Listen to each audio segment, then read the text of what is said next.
will have a knock-on effect throughout kind of community. And that leads nicely into kind of the kind of consistent moderation. Establishing rules for your community and then consistently enforcing them shapes the accepted behavior of the community.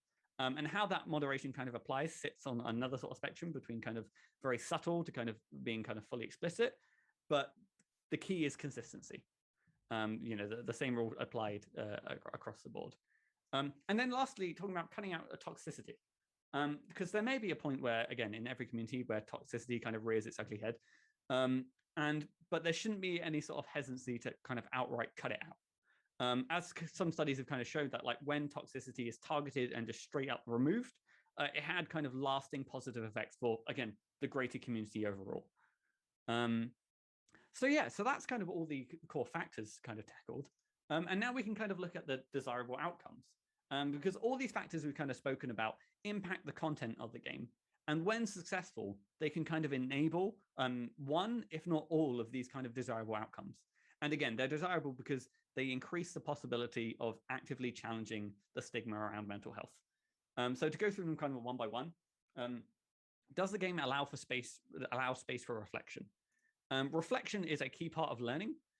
So by presenting new or conflicting information and allowing space for reflection is one of the most beneficial things that we can do. Does the player question their perspective around mental health? I'm laughing just because the art always scares me every time. Changing people's bias or attitudes is difficult. However, a first step, again, is to raise those questions and to prompt some level of introspection. The next one, kind of, does the player have increased openness with engaging in mental health issues?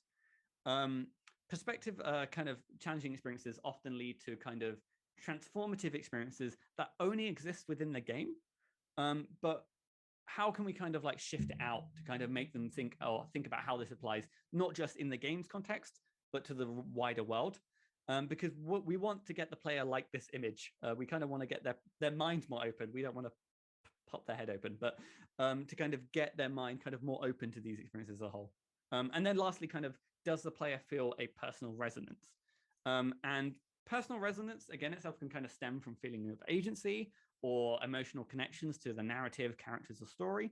But it has kind of been found that, like, with a deeper personal connection, we're more kind of empathetic towards new ideas, thoughts, or kind of feelings.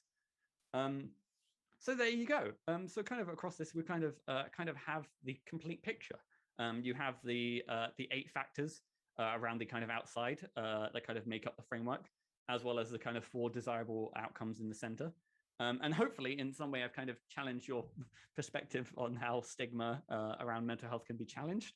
It's kind of never too late to consider how your game tackles these topics, which is why we kind of designed the framework to act as both, again, an ideation tool or an evaluation tool. So I kind of hope that, like, one big takeaway from this talk is that, every little helps, whether tackling stigma head on or normalizing the representation of mental health challenges, we can kind of all do our part to help. And with that, thank you everyone for listening. And I guess I think with the 2 minutes I have left, I can open up for questions. Thank you so much, Matt. I'm going to take you off. If you can unshare your screen. And then yes, there we go. Yeah, there you go.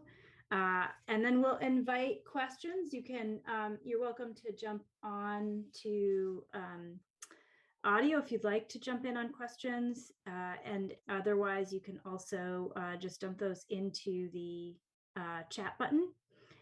We have a little bit of extra time for questions. We did our intro nice and fast this morning. And we are really excited about Matthew's model, and we're really excited to kind of take it for a test drive. So if there's folks who have questions about that, we are live streaming now on the takethis.org Twitch channel, and we're really excited to get that conversation moving. It'll be interesting to see if there's conversation going on over there, which I can't access at the moment. I was going to say, I mean, if there is kind of no kind of immediate questions to mind, I do have a kind of I can go back to the honorable mentions I kind of brought up. I'm not going to bring up my slides again, but I can mention them in passing if we've got time to fill. It would be great to hear those honorable mentions, Matthew. So yeah, why don't you jump in on those? So one of the things we kind of tried to do with the framework is try and make it as like lean and kind of as possible to kind of not have things which were basically kind of would fall under kind of like best design practices. So the things, there's like 6 that we kind of came up with, which is like audio. So first and foremost, like the transformative music that can kind of take you on a journey, like the game Journey. Again, hugely impactful, but it's hard to kind of offer advice to how to kind of tailor that to uniquely tackling stigma or the topic of mental health. In the same way, like visuals, it's kind of people can easily kind of identify with like a striking visual style, and kind of like depending on like how characters are kind of depicted, can kind of balance whether people kind of have that kind of personal resonance to them. Agency, coming across like how players feel, how much control they have over whether it's like the game in general or like elements of stories. And then again, I mentioned this a few times as well, but talking about like player expectations, in that in how kind of what kind of experience does a player expect going in. One thing that is hard, you can do things, again, as I mentioned, you kind of tailor things to kind of shape the player's expectation, but ideally at the end of the day, it's kind of hard to design for because you don't really know what life experiences or what the players are bringing to the table. Lastly, the last 2 are kind of like data analytic points, which is just kind of if you have access to data to kind of find when players are dropping out. If it's kind of like a role-playing game with multiple characters, tracking out who the players kind of routinely interacting with, and kind of like trying to work out why going on there. That can kind of be kind of useful to kind of again pick apart and kind of improve a living, breathing game over time. And then lastly, again, kind of niche one for like multiplayer games is kind of like having like a clear player identity.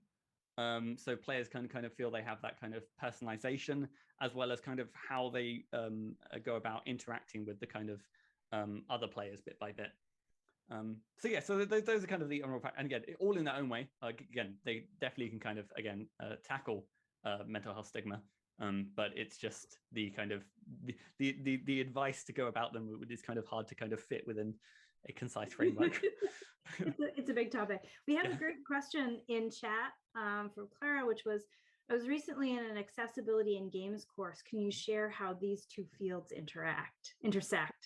I think that's a great question. Yeah, no, 100%. Because I think one of the ways that we kind of went about trying to put this framework together was looking at I believe there's the game accessibility guidelines, which is a quite a kind of fantastic kind of developer focused resource that kind of breaks things down to like how can developers in a way, I guess, have I guess what's the word I'm looking for? Kind of from they identifying problems and kind of solutions side by side. So it's kind of like almost like I was about to call it a one-stop shop, but that kind of style of thing. And that's something that I guess we've tried to kind of incorporate in our approach, that with the some of the kind of like strategies for designers is we're raising a lot of questions in hopes that kind of in the same way that kind of we can kind of raise I guess kind of raise the topic and kind of get people to think about different aspects of their game in new lights. Those strategies designs is hopefully what we're again hoping for, is that kind of like that concrete strategy to kind of now we can do something about it.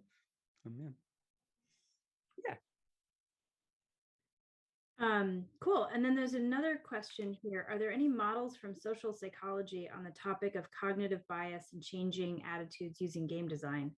I think the answer is no. Yeah, no, I was going to say there's the kind of, unfortunately, when it comes to like models and stuff like that, there's kind of models within kind of like smaller like contained experiences, but again, nothing again really kind of is generalized. Yeah, that's kind of what you're doing here, is trying to do that work. What's interesting is I talk about this with other designers in the industry. There's lots of models on cognitive bias and changing attitudes. Mm-hmm. There's some of that has relationships to tech use and to certain interactive experiences. But in terms of the complexity of game design, especially mainstream game design. There's very little research, and there's really no comprehensive models, right? There's people who've been thinking about it a lot, but they're going, they're like taking stuff from all kinds of random places. Yeah, I think they're kind of like a lot of the things they've been looking at, like bias across like communications, again, kind of within like advertising. And then it's kind of interesting that when it comes to game design, because the academic side of games is still, again, relatively baby-like or new, I guess, is the fact that the going instinct is to kind of take things from other kind of like from film, from like literature, and kind of like pull it across and see if it's like relevant. But again, games are so unique because of their agency and the kind of players' involvement in the process that nothing is, again, you can kind of stretch and bend things to kind of make things work, but it kind of needs to kind of, again, a bespoke kind of research from the ground up, really. Yeah. The next question from Josh is, any thoughts on combating the seeming popularity of less mentally helpful game features, such as the homicidal maniac character archetype? It seems like the games that are most successful aren't helpful from a mental health point of view. I mean, I'm going to editorialize because we're talking to Tim Schafer in about 25 minutes about Psychonauts 2, which is, a great game that like really is trying to do better. And there are better games, right? But yeah, I would say that those stereotypes are pretty harmful, right? Yeah, I guess I don't like the way I kind of sort of view it is I think it was just the fact that they weren't considering the possible implications of what they were doing. In the kind of, at least in the kind of representation sake, they were kind of like realizing, oh, we need, they were leaning onto a stereotype that they kind of thought they could kind of rely on, and hopefully, again, that's one thing that we're trying our best to kind of do, is that side of things where it's like it's the actively looking at kind of the representation of mental health challenges and just thinking, yeah, no, we're doing our going out of our way to not contribute to this existing stigma. And I think that's something that, again, just, I guess, developers and designers kind of need to be aware from the ground up, kind of throughout development. It kind of needs to be like a kind of iterative process to be like, okay, well, we've added something new. How does this kind of apply, really? But no, that's fantastic question. I think. Yeah, cool. And actually, this is a great time to plug the GDC talk that Dr. Kelly Dunlap did over the summer, that I'm going to try to find the link to, but that is, it's about ethical representation and about the dimensionality that you can bring to representation. So I'm going to go look for that and post that. And then there's here another question. About being, whether it's your story to tell. Is doing research enough?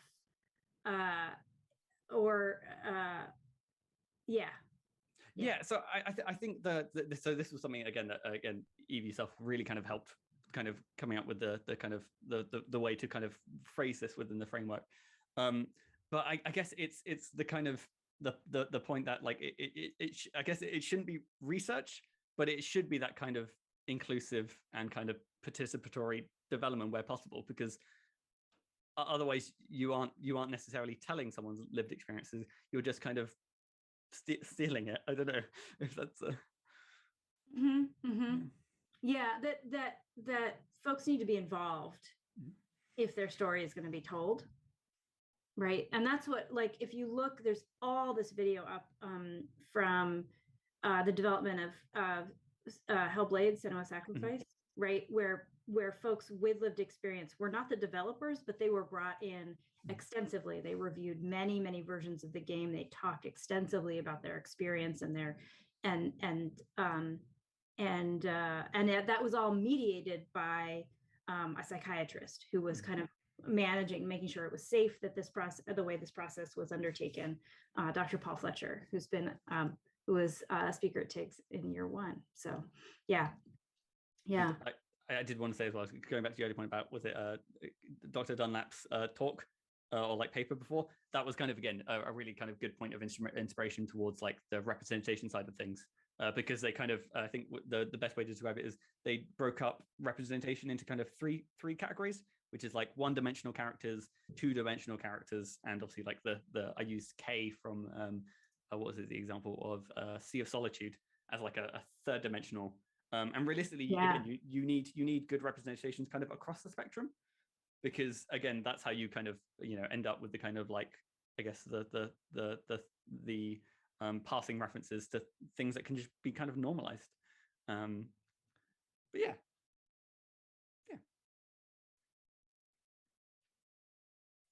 Well, thank you so much, Matthew. That was great. Are there any last questions? We have some time. The next panel starts at 10:10, which is Pacific time, which is 19 minutes from now. So we will have all of that time to hang out.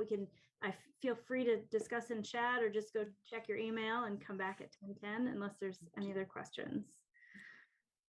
And if not, I will just use this as an opportunity to, again, if anyone at any point wants to, again, have any thoughts or feelings about my framework, please do share them with me at my email. I think I'll share it in the chat as well. Again, we're really trying to go our way to kind of stress test this and try and get as many kind of developers kind of involved in the process to make sure that this is a tool kind of, I guess, kind of a joint developed by, Take This, as well as the developers to kind of be useful for everyone involved. And otherwise, again, thank you so much for the opportunity. Thank you so much. And before we run off on our break, I just want to thank again, especially now since we are also live now on Twitch and the Take This Twitch channel. I want to thank our sponsors again. So the sponsors are, our gold sponsor for TIGS 2021 is Ubisoft Toronto, and our silver sponsors are Telltale Games, Devolver Digital, Hyper Hippo, Iron Galaxy Studios, Razer, and Tripwire Interactive. So thanks again to all of our sponsors. Thank you very much. And we're going to head to a quick break, and we'll be back at 10:10 Pacific, 10:10 a.m. Pacific with Dr. B and Tim Schafer to talk about Psychonauts 2.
All right. Welcome back, everyone. We're getting ready for our next panel, which I'm really excited about. I'm going to be a fly on the wall for this one. But before we get started, I want to remind everyone that we are live streaming on Twitch at TakeThis.org. We had some trouble with what we plan to do on YouTube. So that's where we are this morning. I want to once again thank our sponsors for TIGS.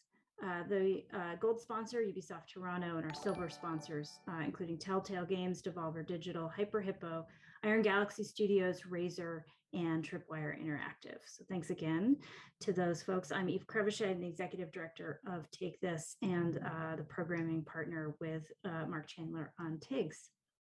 So this next panel, we have Tim Schafer from Double Fine and the creator of Psychonauts 2, speaking with Dr. B from Take This.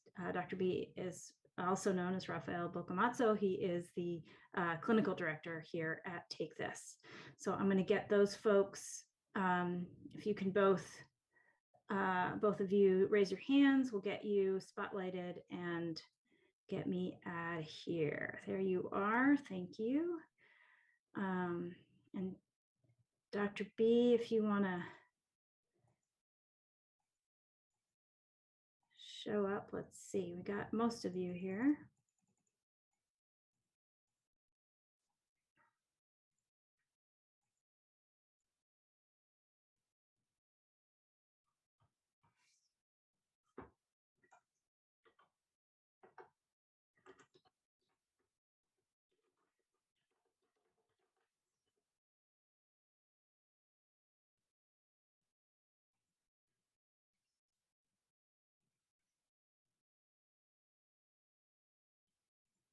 Just got to get his camera moving, and then we'll get him up and running. Tim, it's great to see you. No, I may be a fly on the background wall for this one because I am the impromptu producer on our Twitch channel right now, and it is using my video. So Oh, no. That's always fun. So, Tim, I don't know how you feel about being interviewed by the voice of God, but I think that may be what we're going for here. Oh, and now we don't have Tim's voice. The voice of God has droned out.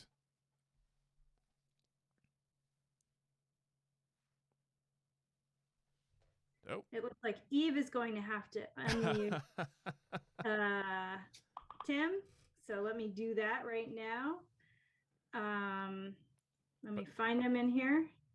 But thank you to everybody who is being so patient, so kind, as well as everybody who's watching in on the Twitch channel right now. They're just having a great time with the disembodied voice of Dr. B coming through on this.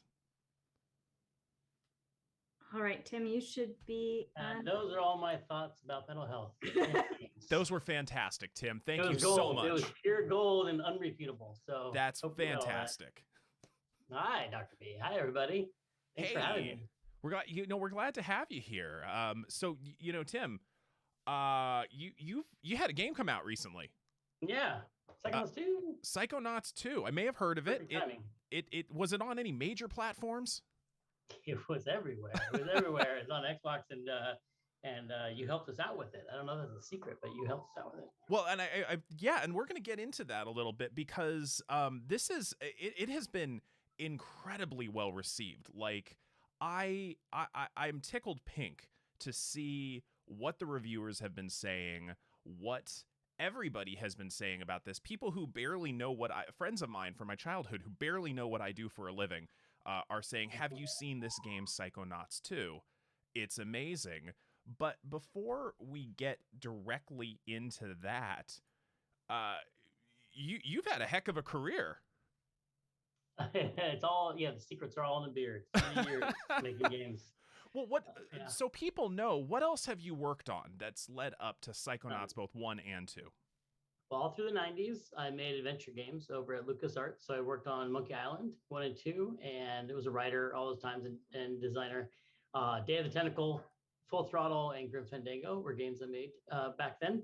And then I started Double Fine Productions, and we made the Psychonauts, the first game, and games like Brutal Legend and Broken Age, and now Psychonauts 2. Well, my good, I was going through your bio more in depth as we were leading up to this, and I was counting how many games of yours I've played, and there were multiple times where I was like, oh my God, I didn't know Tim was involved in that one too. I love that game. Well, thanks for playing. Thank you for playing. And I know for a fact that Dr. Cohort, our research director, is a big Day of the Tentacle fan. I was as well. And a lot of the LucasArts games, the Monkey Island ones in particular, were and remain favorites of mine. But given all that, you've had an illustrious career. You've done so many amazing games. To you, what makes Psychonauts stand out so much? There's a certain Psychonauts is a special series of games from us, and partially it was our first game as a company, but also it's just the warmth of the characters. I think Raz is his heart is on his sleeve. He just like puts it all out there, and he's really, I think, relatable. And all the characters he works with, everyone's trying to help him out, and everyone is, I don't know. There's just something I would say just warm about the characters, in that game, all the characters. Well, and I would agree with that. And one of the things I absolutely adored, especially about the second game, is how narrative driven it was. When I found myself reviewing some of the cut screens to prepare for this, and when I found amalgamations of the cut screens, I was shocked to find out how much story you packed in. And it was very clear that you put a lot of care into that.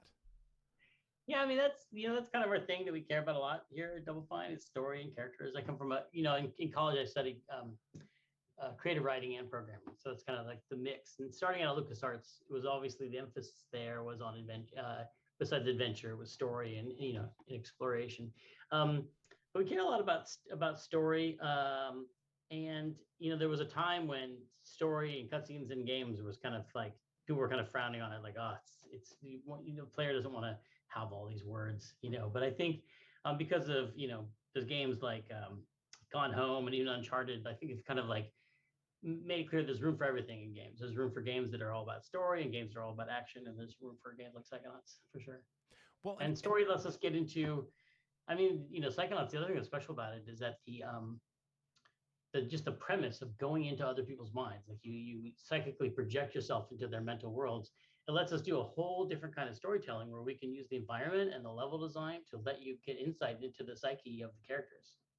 Well, and that's an interesting thing in and of itself, because back in the days when I used to work with clients directly, I used to joke with them that were I actually psychic while working with them, I would be maybe the most anxious person ever because I would know all of their thoughts, and it would just be a terrifying experience for both of us. And you made that manifest this surreal, terrifying, tumultuous, chaotic experience. Well, yeah, also, but somehow more palatable. Like I think, the original, one of the inspirations for this game was studying the psychology of dreams in college. We had a class on studying both Freud and Jung. And one of the things that really inspired me was the Gestalt role-playing therapy they do. It was at Esalen, I think. And they have people tell their dreams, but then act out their dreams, and they act out all the different characters in their dreams or objects or, things. And people have these revelations about themselves in their own dreams because everything in a dream was created by the dreamer and by you. And so it has something to say, but also you don't just say painful truths in words, you turn it into a bear or like a scary forest or something. You make all these metaphors. And that's what I thought was beautiful is that everyone makes metaphors you think of being made of the kind of thing that a writer or a poet would do, but everyone does it every night in their sleep. And by facing someone's fears or something in this other way, not talking about a painful topic in a really on the nose type way, but instead of just representing it artistically or impressionistically, and so you get the feeling of it, I think helps you just see it another way, and maybe that helps you get some insight in it. So that in and of itself presents a certain intimacy in terms of the characters that you're presenting. And all of them were just wonderful, wonderful characters that I had a lot of sympathy and empathy for throughout playing the game. But one of the dangers so many storytellers run into, and this was brought up in the previous talk, is telling other people's story in a reckless, haphazard way. How do you navigate the idea of telling these multitudes of intimate, painful, but hopeful stories in a way that is more three-dimensional? Well, I think a lot of it is basing it on the life experience of the team, very personal. I think almost every story in there, not in, no one was worked for the Tsar of Grelove or anything like that. But I think definitely there's some levels that deal with things of addiction and compulsion and destructive, behaviors that a lot of us have experienced in our families, or, people have gone through themselves, and everyone on the team had something to contribute. And sometimes there'd be a brainstorming session about a puzzle or a level design, and someone would come to me afterwards and be like, actually, this happened to my aunt, and this is the impact it had on my family.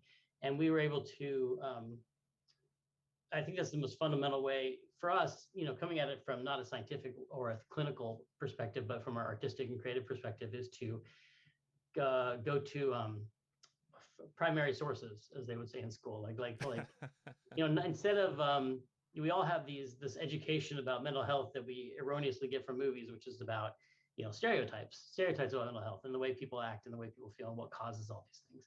And when you actually look at actual sources, real people, and our own personal experiences and experiences of people close to us, I think it makes it both more less harmful to people when you're telling the stories, but also better art. It just makes it more real for the people viewing it. And I think that's what art, to me, what any art is about making those connections between people. And to do that, you have to be telling the truth and telling real things that people can really respond to in an emotional way.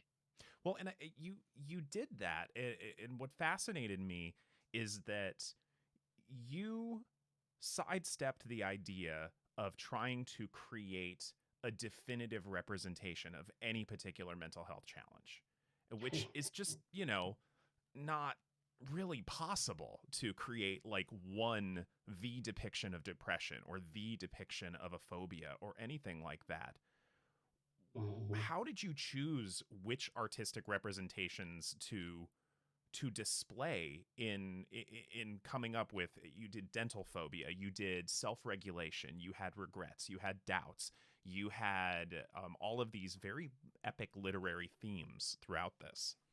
Well, everything was a group effort on the team, but a lot of it started with the team talking about interesting collaboration of gameplay and art. So our concept artists would come up with, we would just brainstorm a list of feelings that people have, regrets or doubts or things like that exist in everybody's mind.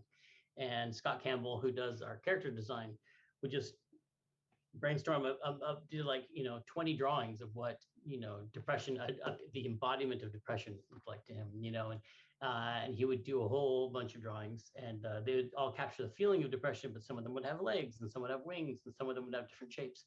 And then the gameplay designers would come at it from a point of view of, well, we need a flying character, we need a tough character, and we look at the drawings and kind of meld the two into this combination of like, what do we need for gameplay and what do we need, what would actually tell the story and what would represent that emotion in someone's mind. So it was really a collaboration of a lot of different people on the team. I will say, from a personal level, the way you represented certain things was both, depending on which monster, which villain, which character you were representing, it was both humorous to me and also kind of terrifying. I've been very public about my own anxiety and my own depression, especially as it relates to my autism, and the representation you had of panic was incredible as this black void that was both frenetic and empty at the same time. It was just an incredible representation of all of that. What did did you learn any lessons out of Psychonauts 1 that contributed to this? Maybe. I mean, that was another character that was such a great collaboration of, our thoughts, what we wanted to do narratively, what the character designers came up with, what the game designers came up with, and what our animators did with it, and what our effects artists did with it. It was they all had their own experiences that they could bring to the table and make that panic attack come to life. And I think we learned, we always made it clear that we're not, unlike you, I'm not a doctor. We're not, trained clinicians, and we're not presenting Psychonauts as a psychology textbook. It is a creative work of art, and it's meant to, entertain, but also just resonate with people emotionally. So I think the first game, I think we got a lot of that stuff. We didn't get everything right, but I think we got a lot of stuff right, mostly because the gameplay itself, that mechanic of going into other people's minds, just the instinct was to, on the one hand, tread lightly, but on the other hand, really go there. Like I think both Psychonauts games really go there. They really don't shy away from these things. But I think you inherently, because you're getting access to someone else's mind, and because that inspiration that I mentioned from that class, the inspiration that Gestalt therapy thing that really excited me about it was therapy. Like the fact that therapy was the inspiration for it meant that Raz's intentions when he went in had to be very careful and respectful of the, and understand that he was in someone else's mind, and to be careful in there. And also, you can't help but have empathy. I think once you're inside someone else's mind and seeing the world through their eyes, and seeing what they're struggling with, and there's just that basic, good advice you get hopefully when you're younger, which is to be kind to people because you never know what they're going through. And then in this game, you get to see what they're going through. And I can't imagine going into someone else's mind and seeing what they're struggling with and not making a connection with them, and feeling empathy for them. And so what we learned on that game, or looking back on that game, I guess, 20 years later, we were like 15, 20, they both took like 5 years. So there's a gap there. The thing we learned was, like, we looked back on it and saw what we got right and what we got wrong, and what we want to make sure we do on purpose in the second game. So in general, we did these kind of things on purpose in the second game that we did accidentally in the first game, which is to have empathy for the characters and be careful about these things. But we also wanted to change some things. And some of them are kind of small, but I mean, they seem small to the player, but they're big deals. Like the fact that, astrally projecting yourself into someone's mind is an invasive thing. In the first game, Raz just slaps a door on someone's head and pops into people's minds, willy-nilly. And so in the second game, he actually gets consent from everyone whose mind he goes into. Just a little check where it's possible, except for, like, I think some of the more emergency cases. And those conversations where Raz is like, do you mind if I pop into your brain just to sort some things out or check some things, was an opportunity to kind of normalize that idea of therapy. Like one of the characters will be like, oh, that's great. I haven't had a checkup since Ford left, so it's it was a little chance to do things like that. And then after talking, even with all our good intentions, we have blind spots, and we know we have, things that we just don't know about, or haven't there, or there's words and things that you just are so common that you don't think about. And when we talked to you and take this, and you all review the game and gave us a list of stuff, and other play tests highlighted things that, there's a lot of stigmatizing language in just out there in culture that people use every day that you don't really think about how it affects, someone. And so I think highlighting that in the dialogue was both really important to change, but also really easy to fix. I mean, really easy for us to just, let's take that word out. Let's just, it hadn't even occurred to me that would be like a harmful thing, And, some people bemoan that we have to think about so many things like that when we're writing and stuff. But I think anyone who does creative art in any way, or especially writing, you're always thinking, like, how is what I'm doing, how will it be received? How is it going to affect the viewer, the player, the listener? So you're always doing that. You would never, if your intention is like, I want to make the player feel afraid here, I want to make them feel happy here. You never want them to be like at the wrong time, like, oh, here they're going to be very, damaged by some, memory we're evoking or triggering in them. So I think it's just we've learned a lot about the kind of things to think about, and we got a lot of help from you on that area. Well, I mean, I would love for that attitude to be more prevalent, but I think history of both games and art in general is rife with people who have a more auteur kind of approach, who really want to be, sort of edgelords in how they create material. I think of Stanley Kubrick in The Shining and poor Shelley Duvall. Oh God. But you're mentioning stories. I know what I took out of that story, and it was not what I expected. What do you hope people get out of the story of Psychonauts 2? Oh gosh, I think it's not right for anyone who creates things to tell someone how to enjoy it. Like, I feel like you're such if an you artist. can find a way, Like some people have fun by speed running the game and finding all the bugs and skipping all the cutscenes. And that's fine. If that's how you enjoy the game, that's good. But I just I hope people find it fun and enjoyable, but that it we just tried to come at it with a certain perspective that every, that well, here's another thing that we did on accident the first game, that more deliberate in the second, which was as we were recording dialogue for the second game, Chris Brown, our voice director and producer, she said, what I like about this game is that every level is about healing. And I was like, what? it hadn't even occurred to me. But like, yeah, if you look at every level, it's not like, in a shooter, you go through a warehouse and you're setting bombs off everywhere. And by the time you're done, the warehouse collapses behind you. Like you've done so much damage, but Raz is the opposite. He kind of sorts baggage and he does things and he leaves every mind better off than when he went into it. Well, and literally sorts baggage. That was a mechanic you literally included. Sorts emotional baggage. Yeah. And he fights doubts and wrestles with nightmares and things. And even though, but the thing is, he's a 10-year-old boy. Here's a representation of him. He's a 10-year-old boy.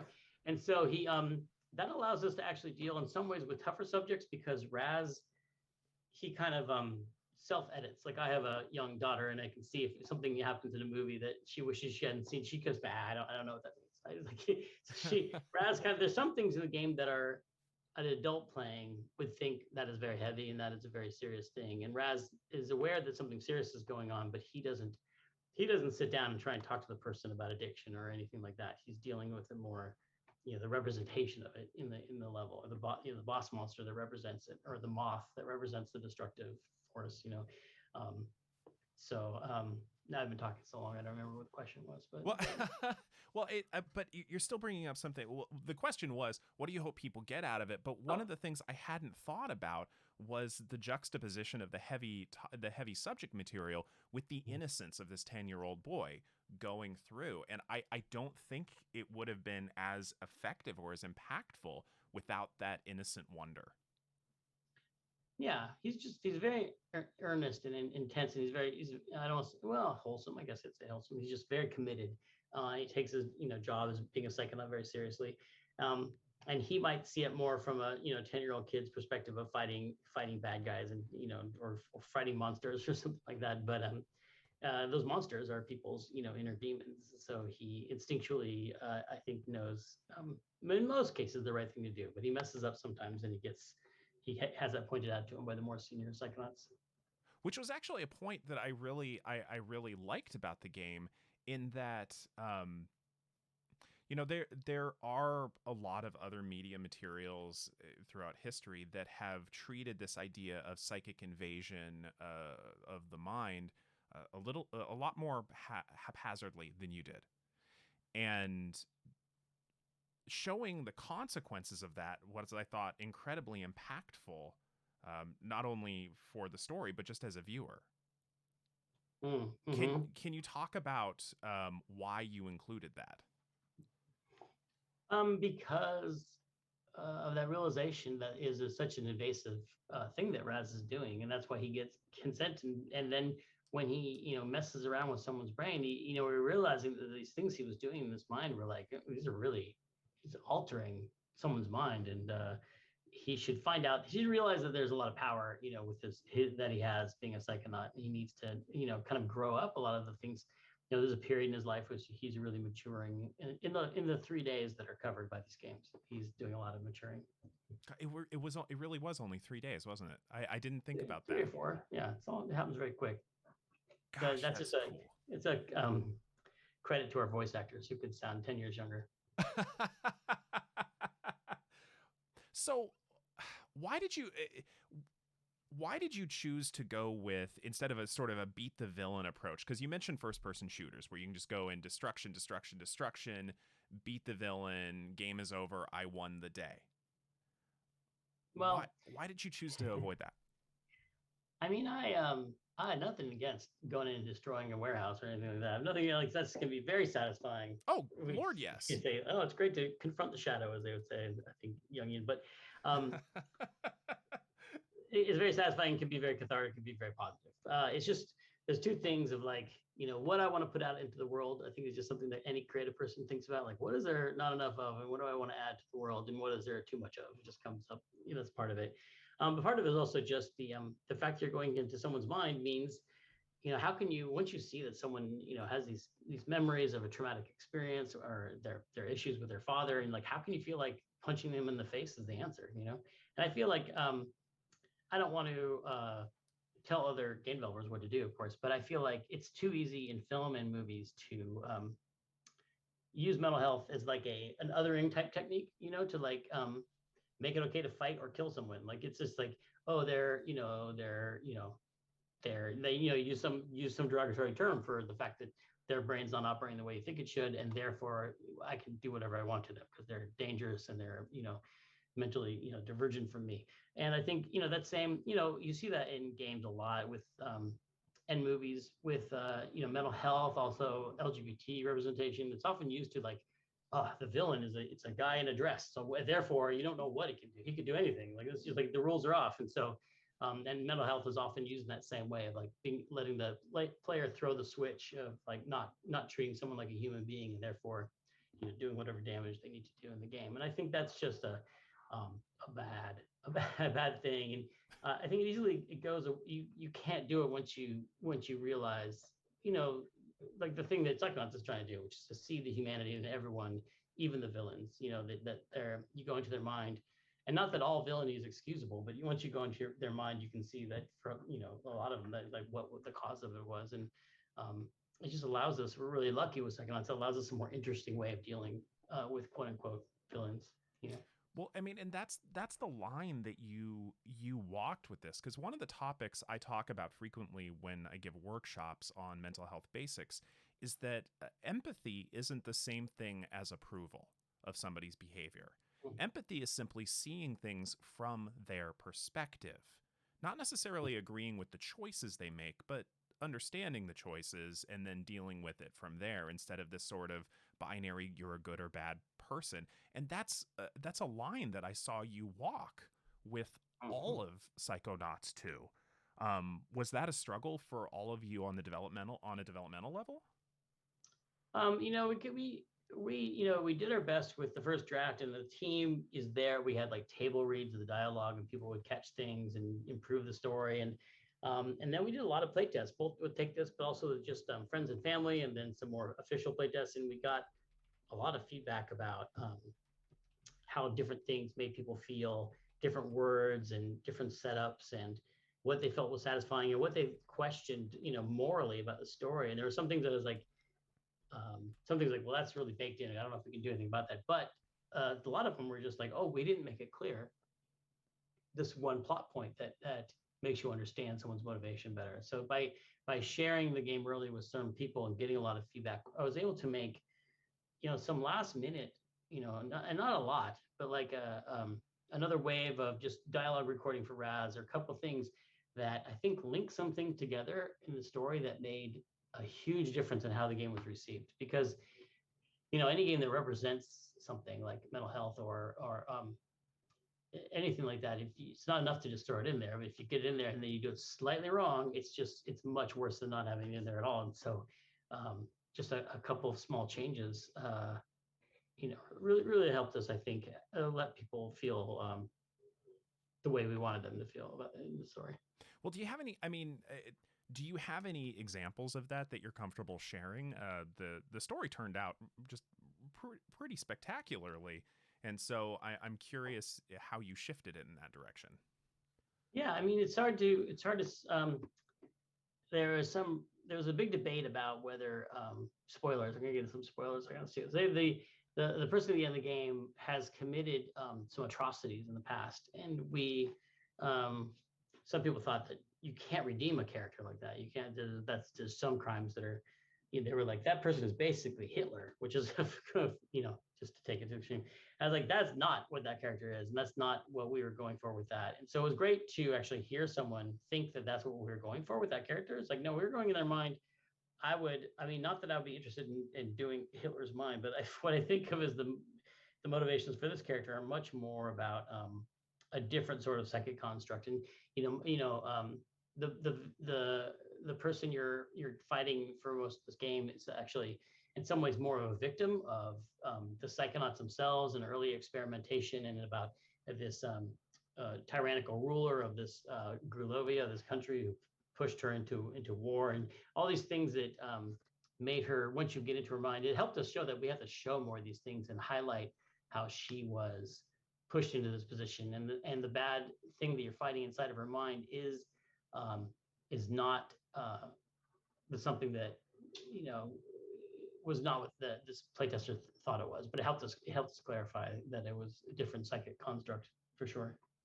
Well, and it's interesting. I mean, now that we're starting to get into spoilers territory, sorry everybody. I was doing my best to avoid this, but I think it's inevitable. I tried not to name names, but yeah.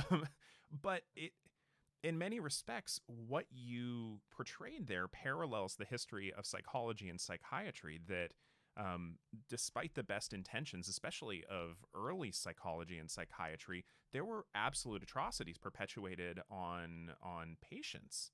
I mean, the world's most recent lobotomy was done in the 80s. It's not that far in the past that we were violating people's minds and bodies, quote, for their own good. I mean, I'm sure there's stuff going on now today that will be horrified.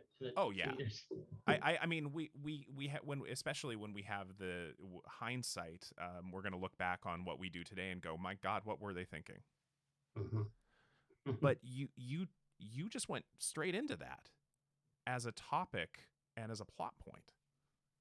Yeah, I mean, the idea of the Psychonauts has been around for a long time, and they had things like they would throw kids in psycho-isolation chambers for punishments, in the old days. In some ways, just repeating like in the way that a lot of history has things like that, like prisons with the the way solitary confinement is used today. But I think just showing that the Psychonauts are part of this world, and they've also started off in one place and learned some things hopefully along the way and are better for it now, but definitely have their past. No, it's just absolutely incredible, and we're getting some.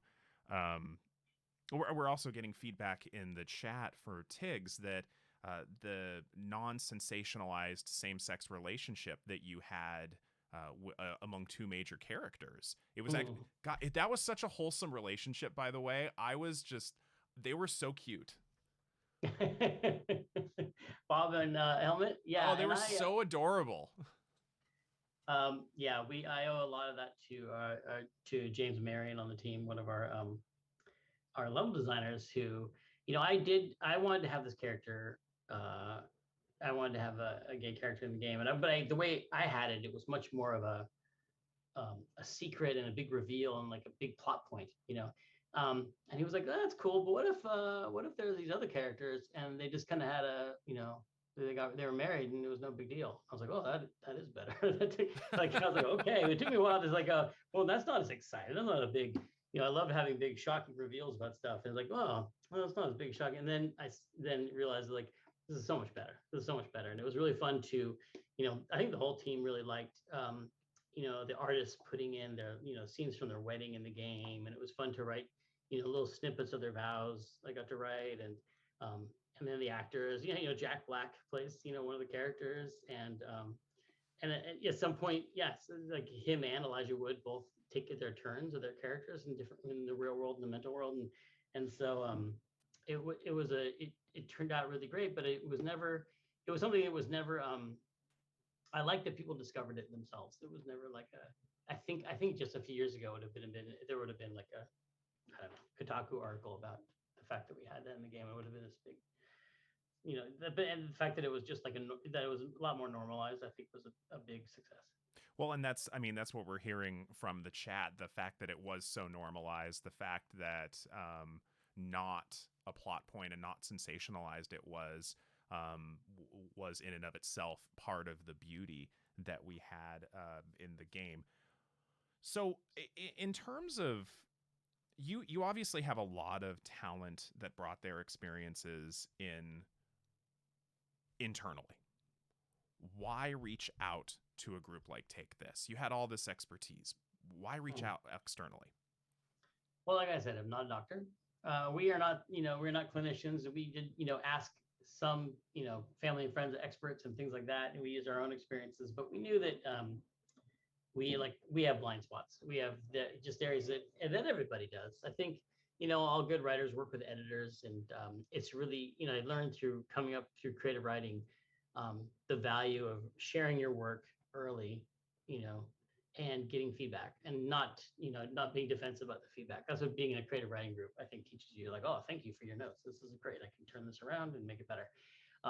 So, and take this, with a special focus, helped us do things like, people might think like, oh, they'll make me cut out all the interesting things in my game. But I think you're really helpful in being like, well, these things are important to the game. We want to show these things that are possibly negative to some people, but we want to represent them. So you helped us write that medical advisory, mental health advisory at the beginning of the game that says like, this is what this game is about, and this is what our intentions are, and this is what's contained herein. And so we wanted to, give a warning to people that this is what they're going to see, Well, and you also you mentioned earlier language shifts, because this is something that is both fascinating and an interesting hurdle in mental health stigmatization, is the fact that clinicians and the lay public use the same words very, very differently. And so can you think of any examples of subtle language shifts that came out of the consultation process? Yeah, I mean, they're words that I think they're still very common in today's, speech. Like I think in the first game, we used a line of dialogue from the first game and in the second game. When we talk about the sensors of this, this Freudian concept of like, when you wake up, these sensors come out and they stomp out all your dreams. Like, they were so cute. I loved it. Any like nonsense thoughts that don't make sense, they don't belong, they try and get rid of. I love that visual. And so that's why they're characters in the game. But what Sasha says in the beginning is like, the sensors are a healthy part of any sane person's mind. And in the second game, he says, or the coach says, or someone says, this is the sensors are a healthy part of any person's mind. They're not, so the just little words like sane and insane, I think have changed a lot, how people use them. And it's just part of that, just the fact that those words exist is part of what shows, I think, the othering that goes on with mental health. So like, we are on one side of this wall, and we are the sane ones, and the insane ones are on the other side as well. And I think recent years of big shift in society of people thinking that way, hopefully, but not everybody. But it's still definitely used a lot in games and movies. That wall that I mentioned before, and so those are those are some of those words that we were able to remove from the game.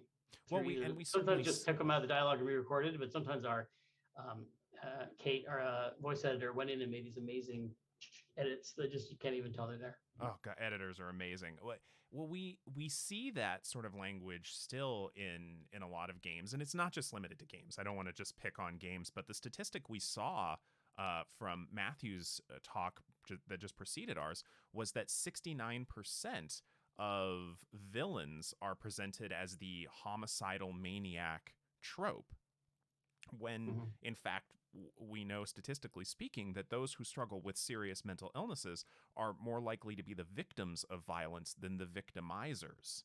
Yeah. And shying away from that, well, what's their motivation? Well, they're crazy. It's also really lazy writing, right? That's like the quickest way. It's like, what's wrong with them? Oh, there. You don't worry about it. Look at their eyes. You can tell. Oh, they've got crazy eyes. They've got crazy eyes. Instead of thinking about like, why is this person actually? Because like I was thinking, there's very rarely you meet someone who's like evil. They all think they're the heroes of their own story, right? All villains. Oh yeah, all good villains think they're right. Yeah. So they're trying to achieve something. Like, what are they trying to achieve? And it's very dangerous and destructive to everybody. But in their mind, they're trying to make this thing, and maybe it is just very selfish. Yeah, and it's hard to talk about sometimes, because like, definitely, there's people who have been in, abusive situations, and they've, it's like you said, it's not approval. It's just, it's empathy. Like people can't be harmed by someone with mental health problems, right? You can be definitely abused and harmed or hurt by someone because of that. And so we just have to be really careful how you talk about that, and how you, in general, just don't take the shortcuts and cheap shots and the easy stereotypes in order to avoid a serious writer's problem. Well, I mean, you mentioned this earlier, this othering language, and it's not just mental health tropes, but it's really any marginalized community. You brought up, you know, a lot of people might think Silence of the Lambs, but that's not the only example of gender variance or cross-dressing as a marker of, well, that person's clearly a villain. Yeah. They were a villain because they were a murderer. Yeah. But there was a line I read once in that good villains think they're right. Great villains actually are right. And that's, I mean, think Killmonger from Black Panther. Mm-hmm. And even your villain in this had legitimate harm done to them. Mm-hmm. And it makes for a compelling character. Were you thinking about that as you were writing this? Yeah, it just tends to, I mean, we tend to try and find, I mean, a good character is someone where you really have delved deep into their motivation, their backstory. You know all these things about them. So I think that just comes if you're being serious about writing, for sure. You know, like, why are they doing this? Why are they doing this thing they're doing? You know, there's gotta be some reason. So one of the questions coming from the TIGS attendees themselves is that, do you think the success of outside consulting in relation to mental health representation will help push the rest of the industry to be more cognizant in the way mental health is represented in both characters, tropes, and narratives? I mean, definitely. I mean, I think there's a lot of reasons to use consultants for a lot of issues, diversity, inclusion, tons of things, because the team is very close. You're all too close to what you did, you know, to really see how it's perceived by other people. And also, if someone does raise a red flag about something on the team, that voice can be silenced by maybe the hierarchy of the project, or just for some political reason, or something. They don't, or they're worried about their job and so they don't want to say anything. But an outside person can tell the truth, basically, and not worry about any repercussions, so they can be a lot more honest about the game. So I think that's definitely helpful. And I think yeah, with different groups, there's other reasons, like with diversity inclusion, like there's this question of who should do the work of making the world a better place. Should it be the people who have benefited from these inequities, or the people who suffered from them? And it shouldn't be the people who suffered from them, I think, unless they're professionals. Like if you're paying someone, that's a whole different thing. And then you can get a lot of, instead of just like leading on the people of the team. I think it's just more fair to compensate people for that sort of work and expertise. Actually paying them for their emotional labor. Yes. Well, common topic amongst diversity, equity, and inclusion specialists. Yeah. And oh God, we're already getting thank you for saying that. Thank you for saying that. So what would you hope that other studios get out of this? Like incorporating this into their own practices, not just about mental health, although definitely about mental health, but other aspects of diversity, equity, and inclusion as well. I think everyone's eyes are hopefully opening and being made aware by the fans themselves of like the damage they can do by basically, I characterize where I'm from as sloppy writing, just really sloppy, cheap writing, and I think it's punching down. Well, yeah, of course, yeah, and comedy, is always better, I think, when it punches up, and it's just yeah, and also just when you're writing, it's like it's so much easier to pull from a grab bag of stereotypes than it is to really make real characters by by delving into either research or personal experience, or just treating the characters with respect and dignity and going deep into their psyches. So it's just so much easier to just grab signals like, oh, this person is wearing this funny outfit, they must be kind of kooky, but to go a little deeper with that, I think people just want more sophisticated characters stuff in games, in general. I think it is maturing as a medium, and I just hope people get advice from experts, so they don't have to become necessarily experts themselves and clinical psychologists. They can I don't advise that. And follow the experts and follow their advice, and just do better as far as thinking about the impact of the words, because I think a lot of us are shielded. They live in this bubble people who really fight for their, like, all that matters is my free speech and my creative integrity. They're like live in this bubble where they have not been harmed by anything like that, ever, and they can't be harmed by those kind of, it doesn't cause any memories for them to have any certain words used. And so, like, why should anyone else care if I don't care? And I think they're shielded in their own mind by, well, I'm a good person, so I have great intentions, therefore I couldn't have done wrong, and you are wrong for being offended by my thing in my game. And it's a learning thing that people have to go through, of realizing that intention is not as important as the impact of your words. So if you put something in your game that is harmful to someone who plays it, even though I was making this joke, you're wrong, I'm an artist. I think that's something that people have to learn. Like, no, it doesn't matter what your intentions were. You had this impact with your art, and therefore it's valid, and therefore you should consider the impact of your art and how it's interpreted. And that's the only way to make better art and also not hurt people.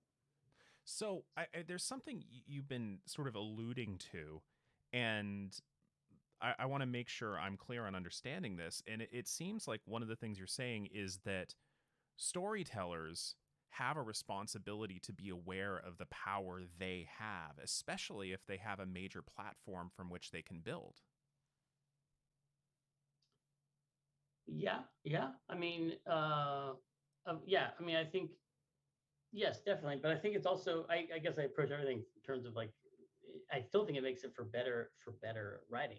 Like, I think if for you to think like you can just write whatever you want, not think about the impact it has on other people, you're really just saying you want to think about the things you already know about. And because you are still thinking about how, I'm telling a joke and I'm going to make someone laugh, you're still thinking about this little small amount of experience in your own life. And you are thinking about the impact of the things that you care about and the people near you. You just don't want to think about the impact on these people you don't know about, who are, like, on the other side of this wall. And so I think it's, I don't want to put it in terms of this obligation, but maybe it is an obligation, but just out of your own, just being good and being good at your job is like taking into account your whole audience and the impact of what you're doing. And I mean, if your goal is to go out and hurt people with your writing, then that's your choice. But I doubt that's really what you want to do. I doubt that's what anyone really seeks out to do. They just want to make a game that entertains people, and they're uncomfortable because when they think about the impact of their words on this other group on the other side of this wall, it makes them ask this question of, like, am I a bad person?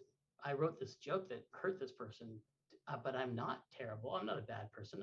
They must be wrong. But, like, you got to accept the fact that you can still be a good person, but you might have made a joke that was really harmful, and that's something you have to accept, that you're at fault. You can have biases without being some horrible person.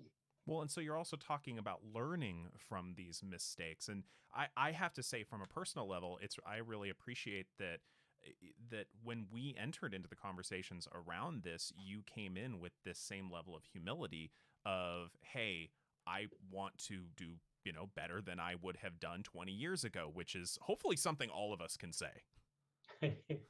Well, 30 years in the games industry will definitely teach you humility. I'll tell you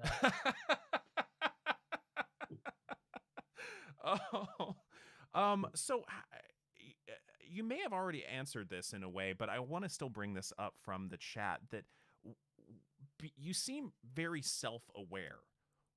What role did that self-awareness play in allowing you to tell the story of Raz as well as all of the characters that were so rich? What do you think they mean by self-aware? Like, I mean, I do think about. Well, what do you think they mean specifically? Like, you know what? I think only a truly self-aware person would ask the question, what do they mean by self-aware? Well, I think what they're getting at is a monitoring of one's own biases. And while we of course can't know what we don't know, when we don't know it, you seem to be thinking about that process.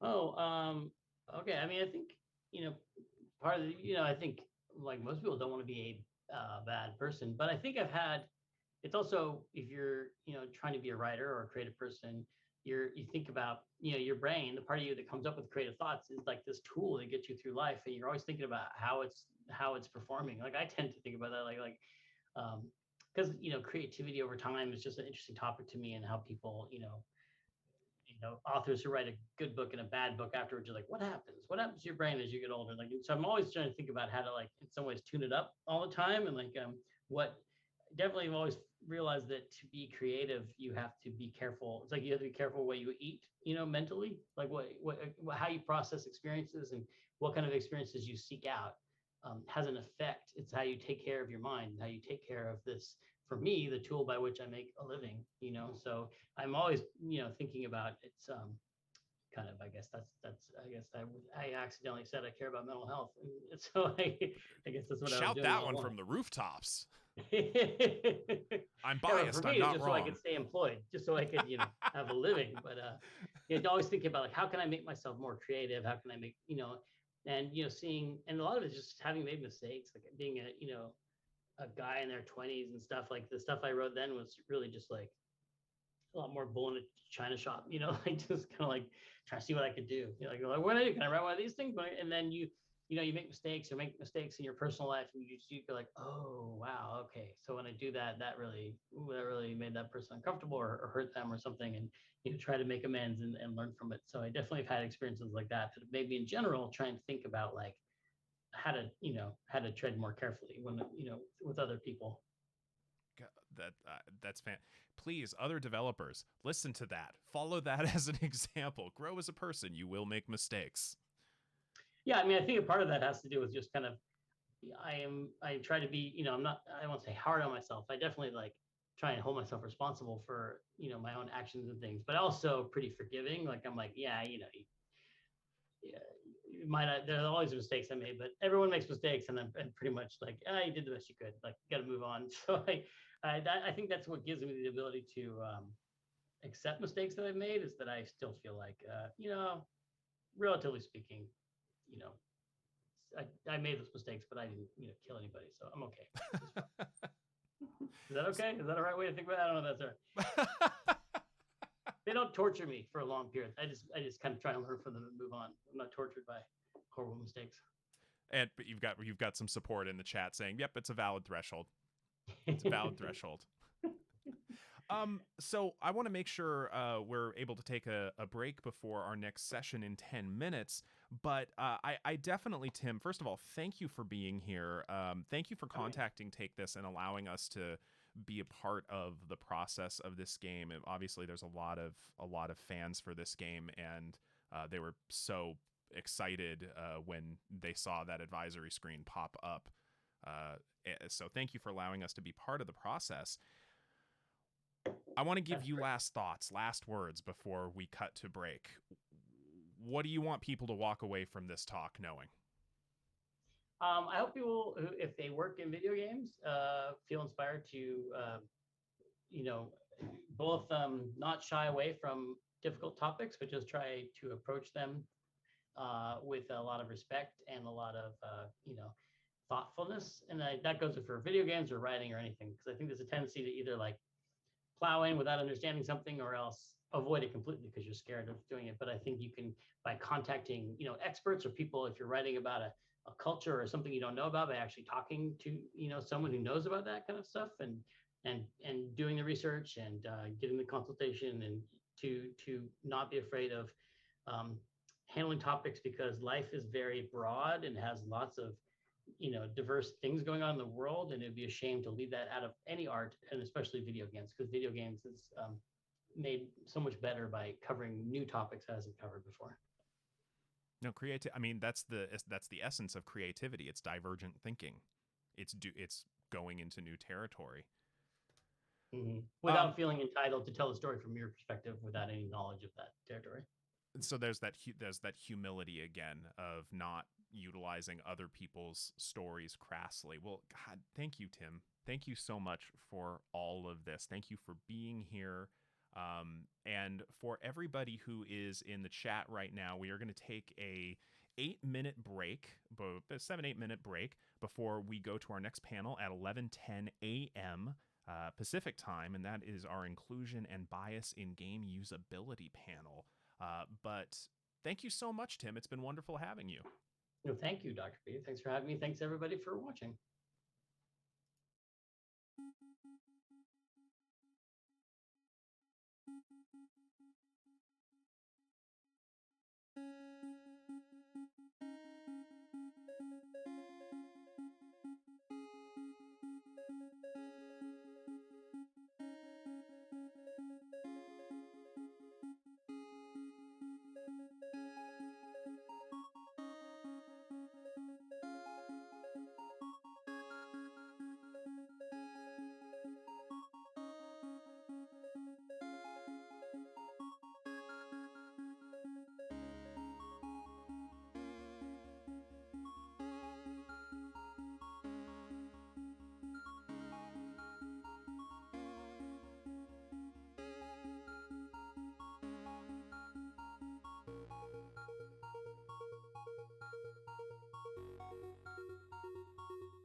All right. So welcome back, all of those folks with us on Twitch.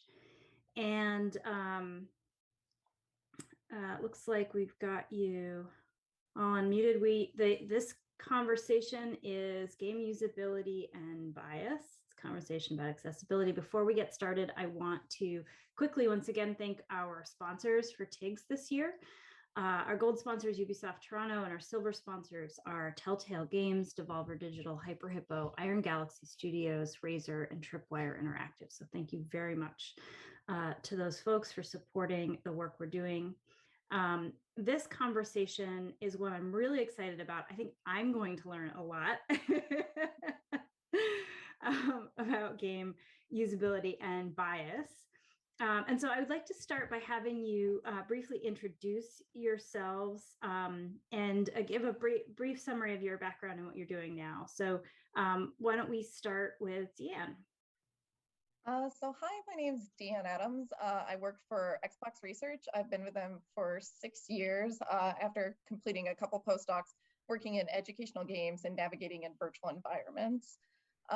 So since working at Xbox, I have worked across a gamut of products ranging from Recore and publishing to start with, Age of Empires, Killer Instincts, for a while, Game Pass on PC for a little bit. And most recently, I have been working with Playground Games over in the UK, working on titles such as Forza Horizon, and most recently, the new Fable reboot, as well as with Obsidian Entertainment. Cool. And Jessica. Oh, hold on. I think I just invited you to unmute so that, there you go. Okay, there we go. Hello, everyone. I'm Jessica Murray. So I'm the CEO of Wicked Saints Studios. We make interactive story games that are wickedly fun and actively good. So my background is a little different. So I actually come from the international peace building field. So before starting Wicked Saints, my partner in Wicked Saints is actually a behavioral scientist. And before, we were both working for Search for Common Ground, which is the world's largest dedicated peace building organization. And I was training young activists all over the world in social change communication. So that is communication. So that is basically how to design social campaigns, strategic messaging, and storytelling to shift attitudes and behavior. And and so, I was training young activists all over the world. My partner and I have had this vision dream to empower young people all over in what we call common ground activism. So it's how to attack the problem, not the person. We were using storytelling because it's really powerful. People don't change their mind by giving them information, but through experiences. And that's what got us into gameplay.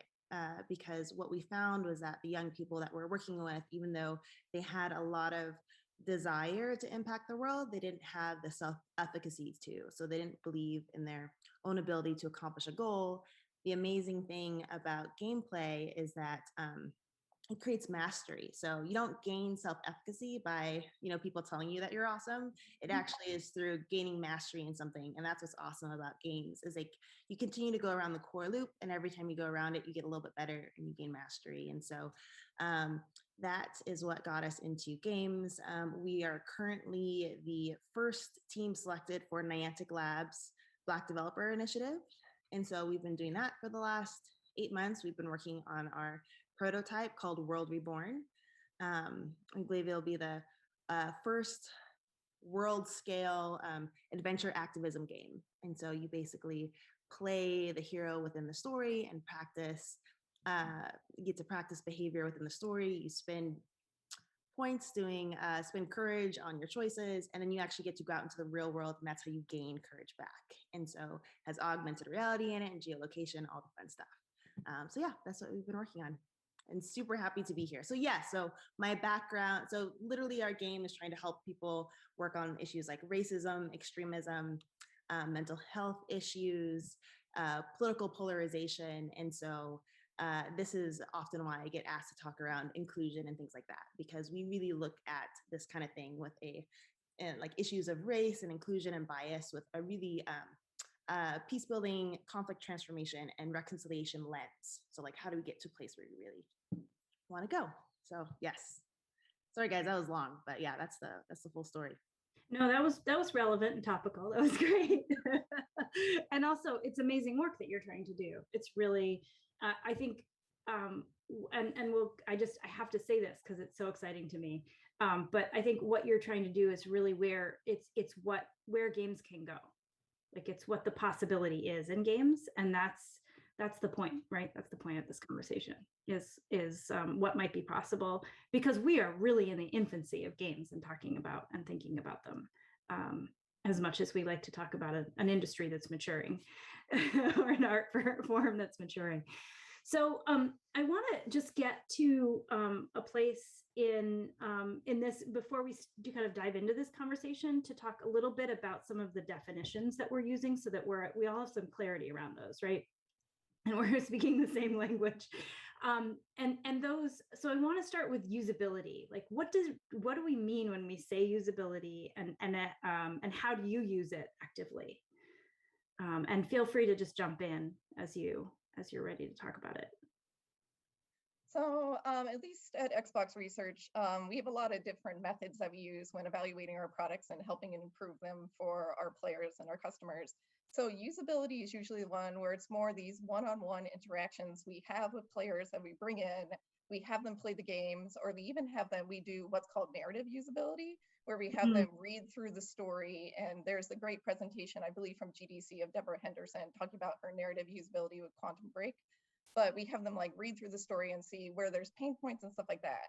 And so along with kind of looking at whether or not players can accomplish things in our games, we're starting to move those into considering other aspects. So like with narrative usability, are there problematic tropes? Are there situations that are bringing up this sort of things that other people, when they read through? So for example, the great talk that Tim was talking about, if we have a villain that seems to be very harmful in terms of the representation, not relying on those awful things like, oh, he's just evil because he's crazy or something like that. Like that's something we want to avoid. So testing things like our narrative, testing things like our characters very early helps us avoid sort of those harmful things that could really, make users, not want to play our game. Because at any point in time, whether it's, I can't do something because I can't, do this certain mechanic, I can't fight this certain enemy, or even like I just feel unwelcomed in this game, it's a blocker for playing.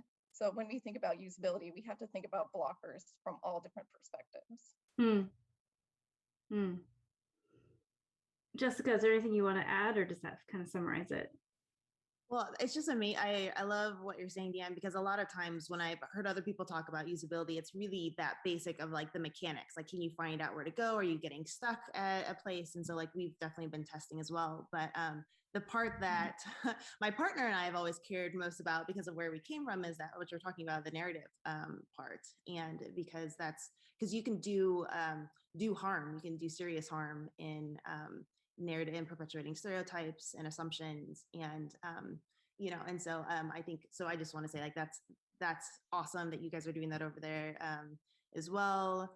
And I know we're going to get to this at some point, but this is why it's so important to both have a diverse team to help, because diverse teams help catch those things. Like, for example, I just had we have a super diverse team for World Reborn, and one of our artists actually brought up that, like, hey, you're using this name Kai for your character that's mixed Japanese, and that, like, and I actually feel like that's like a very stereotypical Asian name that's like used for, and it's great to have that, because you're like, thank you, like, this is so it's great to have a diverse team, but then to actually test it, that goes as well. Like, we found some of that stuff with other names, because we're trying to have a ton of representation within our game, and it takes really putting it in players' hands. Also, because no matter how diverse your team is, it's hard to put all the pressure on, like, you have like your one Black developer that's supposed to catch everything that could possibly go wrong. So testing is hugely important. So yeah, just backing up everything you're saying.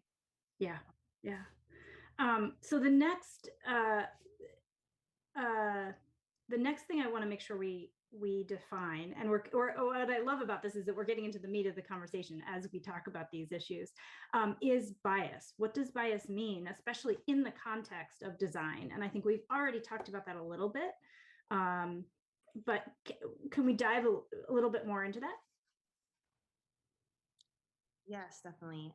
Bias. And so it's interesting. And so please correct me, because a lot of times I come from a different perspective on when I talk about my my definitions of bias and things.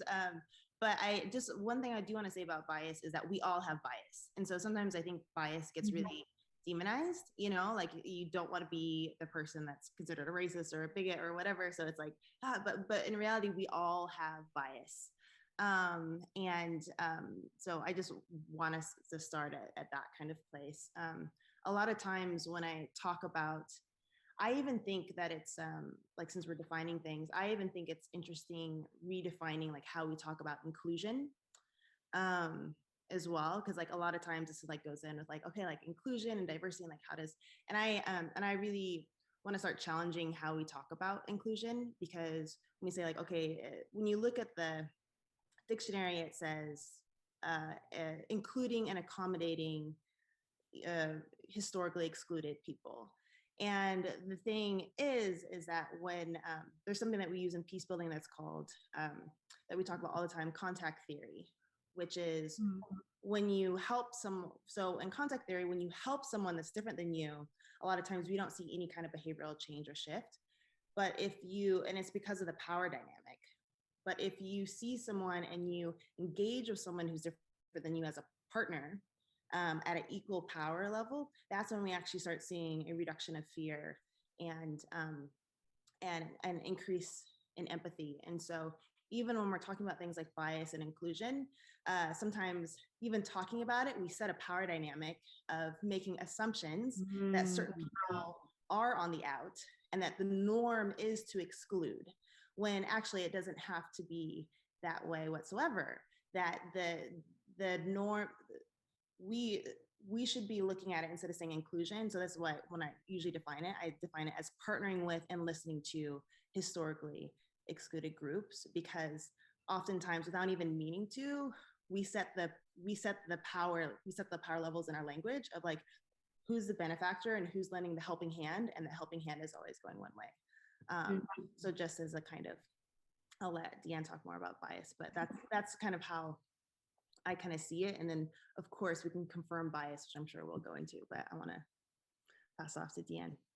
Okay, so I come from a background of cognitive psychology, and one of the things you learn a lot about in terms of logic and brains is that there's this whole theory of two brains. One that's very automatic, it works on kind of these little systems. So you have these certain biases, and these are things that cause you to just think really quickly. So you hear something and it's automatically what comes into your brain. The other version is the slow and more thoughtful part. And so the problem is that we are all raised with these certain biases that are just, like unconscious. You're not aware that they just happen. And so you hear something and suddenly your brain thinks a certain way. So the important part of having these different trainings to kind of train yourself to address your unconscious biases is to stop that part of your brain from automatically thinking certain ways and address, why is that coming to mind? Why is that happening? And to actually have, thoughtful conversations with other people when you see them coming up as well. So if we can kind of address that in terms of, we have certain perceptions about what's a gamer. Like even that term gamer is incredibly loaded within our industry. And I know that some people just want to get rid of it, and some people want to take it back and say, I play casual games, I play mobile games, I'm a gamer, I'm comfortable having that identity. And some people just say, you know what, I want to find a new identity for myself. That means I play games, I love them, I enjoy them.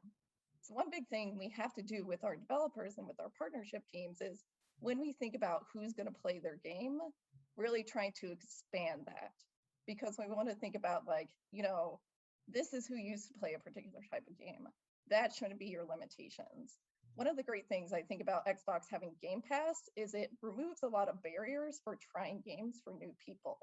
So the fact that you don't have to throw down and have this sort of monetary block means a lot more people can come in and really enjoy your game without having to worry about spending time or spending money, because of, xCloud lets you stream them. So you're gonna have a lot of new people coming in. So if you have these biases saying like, I only assume racing gamers are dudes, they're in their 30s, they're in their 20s, I don't think anybody else would really want to play a racing game. you're really hurting yourself from trying to make your product better because you're sort of just limiting yourself to these little boxes. So thinking beyond that is really going to make you make a better product because it's going to make you more creative. It's going to make you think of more interesting problems. And that's what I think another, talking about inclusion is not this whole idea of like, oh, I need to specifically focus on these people I've always pushed away, but this whole idea of like, when you try to make a game fun, you want to make it fun for everyone that you can. You must recognize that there have been limitations and you have been biases and try to make sure you remove those. But you really want to make sure that you are making a product that as many people can enjoy as possible. This is so beautiful because, and it reminds me of a conversation we actually had last year at TIGS with a bunch of developers and folks in the industry from historically marginalized and underrepresented groups who are talking about the power of representation and that seeing themselves in games, one, normalized their existence, right? It started to dismantle that sense of power. And it also was just so deeply affirming on a basic level about their identity, that they showed up in places, right? So yeah, Jessica, are you unable to unmute? Let me, okay, you're not allowed to mute yourself again. I won't mute. So if you hear my dog in the background, I apologize. All right. I won't mute. But I just wanted to kind of piggyback something off you're saying, because I think a lot of times when we think of representation, we think that it's just important for like those that are being excluded. Mhm. But I think it's really important for everybody because, so one, for the people being excluded, absolutely. Like I remember, it's amazing to see my daughter have so many more, because I never saw the Black girl as like the love interest or the hero or the main character. And so it's amazing for my daughter to just be able to see herself in that position, which is amazing. But I also think it's important for, those in the majority. So think about white kids, for example. Like if you never see a person of color or a woman or LGBT member as in a position of power, then when you grow up and you get a boss or a president or whatever that's over you, like it might just not feel right to you. You don't quite know why, but it doesn't feel right. You don't like it. Maybe you don't like them saying things to you a certain way or like, and so it's, and so we often, again, just frame it as like, okay, this is important for the historically excluded kids, but it's really important for everybody to like have more chances to see, okay, what does a hero actually look like? And because if not, you start to think that like heroes and people in power should always look this way, and that you always, or something from a certain perspective is always the right perspective, but it's not the right perspective. It's one perspective among many. And so I think it's, again, just like framing as like, it's really good for all of us to experience representation in the games that we play, in the media we consume. Yeah. Thank you for pushing me on that. I really appreciate it because, I'm a white woman. I think from a very white perspective, and it's really easy to just forget that my life has poverty because I don't see these representations just as much as your life does, right? Yeah, no, exactly. It's, and just like what you're saying, like it makes it for so much more rich experiences, because it gets boring to seeing the same perspective time over time and seeing the same way to a problem. It really opens up the world creatively. It's just really cool. You can tap into, again, seeing it as a gift, not a chore, and then like really shifting that mindset. Yeah, we recently completed some research, and hopefully we'll have a white paper out soon about character creation and the importance of representation for when you craft characters. So when we collected this data, we found there was something really interesting about the perceptions of when you have authored characters versus being able to create your own. So people, when they are kind of forced into these boxes, are forced into authored characters or very limited choices, they see it as you're experiencing the game designer's vision. So it's not really yours. You don't have as much ownership over it. And that can be okay. Sometimes you want to play, Geralt in The Witcher and see what his story is like. But again, you need to have more representation and more diversity of characters. So you are experiencing different sort of pre-authored characters and stories. In contrast, when you create a character, there's this increased sense of ownership. So it's your choices in the game. It's your story that you're telling. It's you unfolding it. And so the big thing we found is that there's a huge difference in terms of preference for creating a character who either looked like them or somebody who looked completely different. And so you saw a lot of people who were traditionally underrepresented in games saying, I want to make a character who looks like me because I never see myself in game. So the fact that there's a lack of representative African-American hairstyles, or they always go with these cliche ones that like cornrows, picked out afros, or dreadlocks. I got so many complaints about those three hairstyles being the only ones available for African-American or Black players, and just saying like, please consult with experts to craft new hairstyles and modern hairstyles and make them look good. And then we also had an interesting thread from people who identified either as non-binary, agendered, or trans, that they often like to make characters that didn't look like them because it allowed them to explore what it was like being another gender. So having the capability to make characters and to explore those things in these stories where you don't typically see in games is incredibly powerful for these individuals. Mm-hmm. Yeah. Thanks, Dan. So I was going to ask you both about to divine inclusion, but you both did that already, which was really wonderful because the interplay between bias and inclusion is so close. So I want to, and this touches a little bit on the talk that kicked off TIGS this morning by Matthew Whitby and talking about behavior change and perspective change. If you're really thinking about usability and accessibility, I would say, right, and inclusion, how are you able to use that to influence player behavior? Both, I would say, inside the context of a game and around the context of a game, which I know, Jessica, is so much a concern for you. It's like, how do you bring this outside of just the game? Because I know player behavior is on everyone's mind these days. Yeah, no, definitely. So before, when I was doing social change communication, we had a method that we used to call the tattoo method, which is all about branding and messaging. Is like, okay, you what's your promise to the customer? You consistently sell that. Where we felt like with social change communication and media, it should be more like tattooing, where someone sees something they identify with and claim it as their own. Mm-hmm. And what's so important in that is that you really meet people where they are. And so we would map out basically like a hero journey. We do the same thing now, where it's like, okay, what does your player currently know? Like, what information do they have? What do they currently think? So what's their opinion? Where they currently feel about something, and what are they doing about it? And then what do you want them to know, to think, to feel, and to do? And that gap, that bridge of like from where they currently are to where you want them to be, is really all in experience. It's like, what experience could we give them if they're feeling apathetic about something to get them excited about it?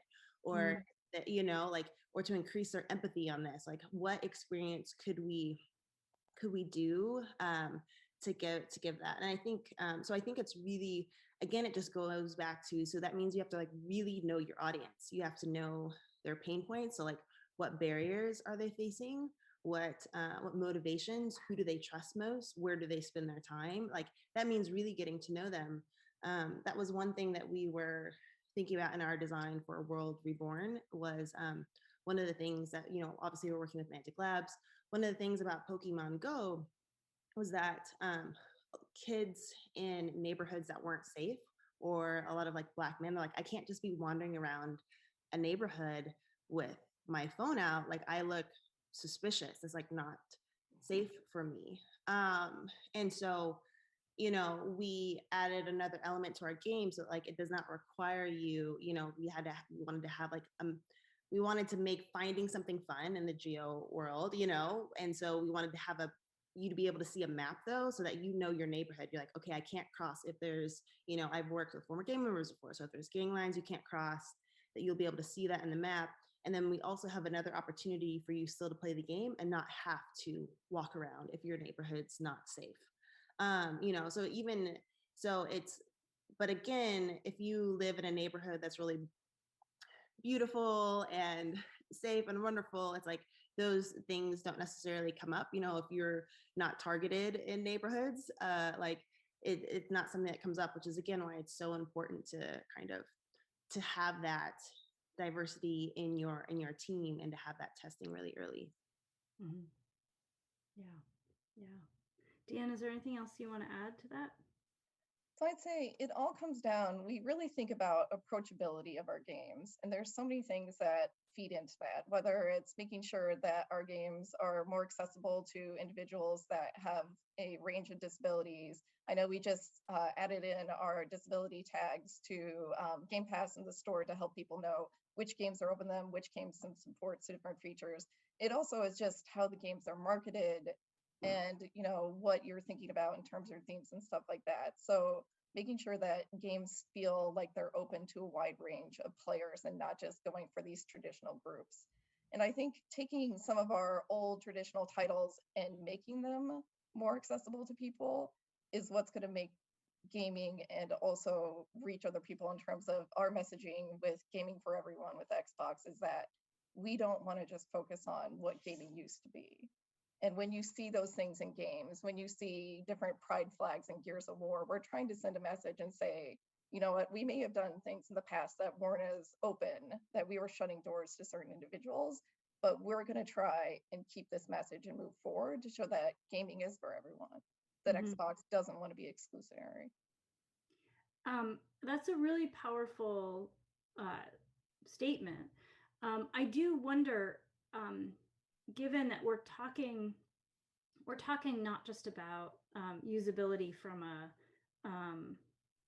cosmetic perspective, but usability from a very basic gameplay perspective, right? And especially Jessica, and the way you're designing, are there limitations to what we can do to quote unquote fix older games that have some very specific design decisions baked into them? Well, one thing that I can say, just from creating our own game, one of the challenges that's just a challenge that we had to address is what your ideal is, because we wanted to have it so that you could make that you could make your avatar in your game look however you wanted. We were like, no, we're gonna have all the noses, all the eye shapes, all the colors. We're gonna do this. And my partner and I held on to it for a really long time until we actually got into designing our story game. And we were like, wow, it just is not feasible for the budget we're on, and just for the time and the amount that we were gonna. It just didn't work. And so then we had to make a decision as a team of, okay, does this mean limited? You have to pick your character, but we realized as soon as we added a character in there, even if we had one female, one male, one LGBT, or non-binary, if we had 3 characters, then all of a sudden we're saying this is what a woman looks like, as soon as you add. And so right now our option is we might have to go first person, which is not what we wanted to do. We wanted young people to be able to see themselves within the game. But what was also important for us on a behavioral change perspective is we needed you to feel like it's you within this world. So basically there's this whole storyline, this world needs you, you get sucked into this alternate reality, and you have to save both worlds, and so we needed it to feel like you because of what the science shows. If you create dissonance between you and the character, then you're just going to do whatever that character does. We're no, we want to be you are in this situation. What would you do in this situation? So it's hard. We had to, so right now we're basically prototyping an art production line that would make it first person. So there are some some very real limitations from what your intention is to what's actually doable to accomplish in games, which I am learning firsthand at the moment. Yeah. I think Go ahead. I was going to say, so one of the ways we always talk about this for Gaming for Everyone, the group within Xbox, is the ideas of doors. And so you are opening and closing doors. And it's those really hard conversations where you want to have doors open to everyone at every time as much as possible. But unfortunately, due to limitations, whether it's budget, whether it's time, whether it's just not having the man hours, like, unfortunately, you have to sometimes close doors, and it sucks. It feels terrible when you have to make those decisions. And so, I feel really honored right now because for one of the products I'm working on, we have an entire V team that's dedicated to looking at accessibility, that's dedicated to looking at how can we be more inclusive. And we have those very difficult conversations, and we're always the advocates. So when we do discuss stuff like, do we have the bandwidth to make more, character creation choices? What is our main accessibility features? What kind of players do we think really need the ability to play this game, and what kind of features can we create for them? We are thinking as much as we can to try and open doors, but just game development always has those limitations. And I have to say, it always feels terrible when you have to sit there and have those tough conversations and say, unfortunately, somebody with this particular accessibility need won't be able to play, and we'll try and accommodate as much as we can. But it just it breaks your heart because, when you make these customer connects and you introduce your designers to talking to groups to let them know and have empathy for these players, you can tell that they want to help them as much as possible to enjoy their game as well. So, it's always tough conversations.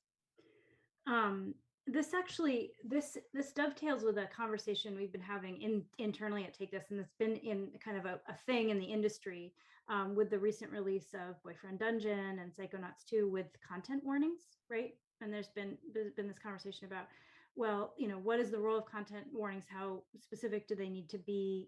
What kind of warnings do people need? But at the end of the day, sometimes that content warning is going to be a warning that says, hey, I don't want to play this. I know what this has in it, and I don't want to engage in that content at all. And that's a hard one to confront, right? You want everybody to be able to play your game, but at some point, maybe that's not the thing. Like, not every game is going to be for every person. And it's hard to know where to draw that line. And so I guess I don't really have a question there, but I invite some conversation because I think this is a uncomfortable place to be when it comes to game design.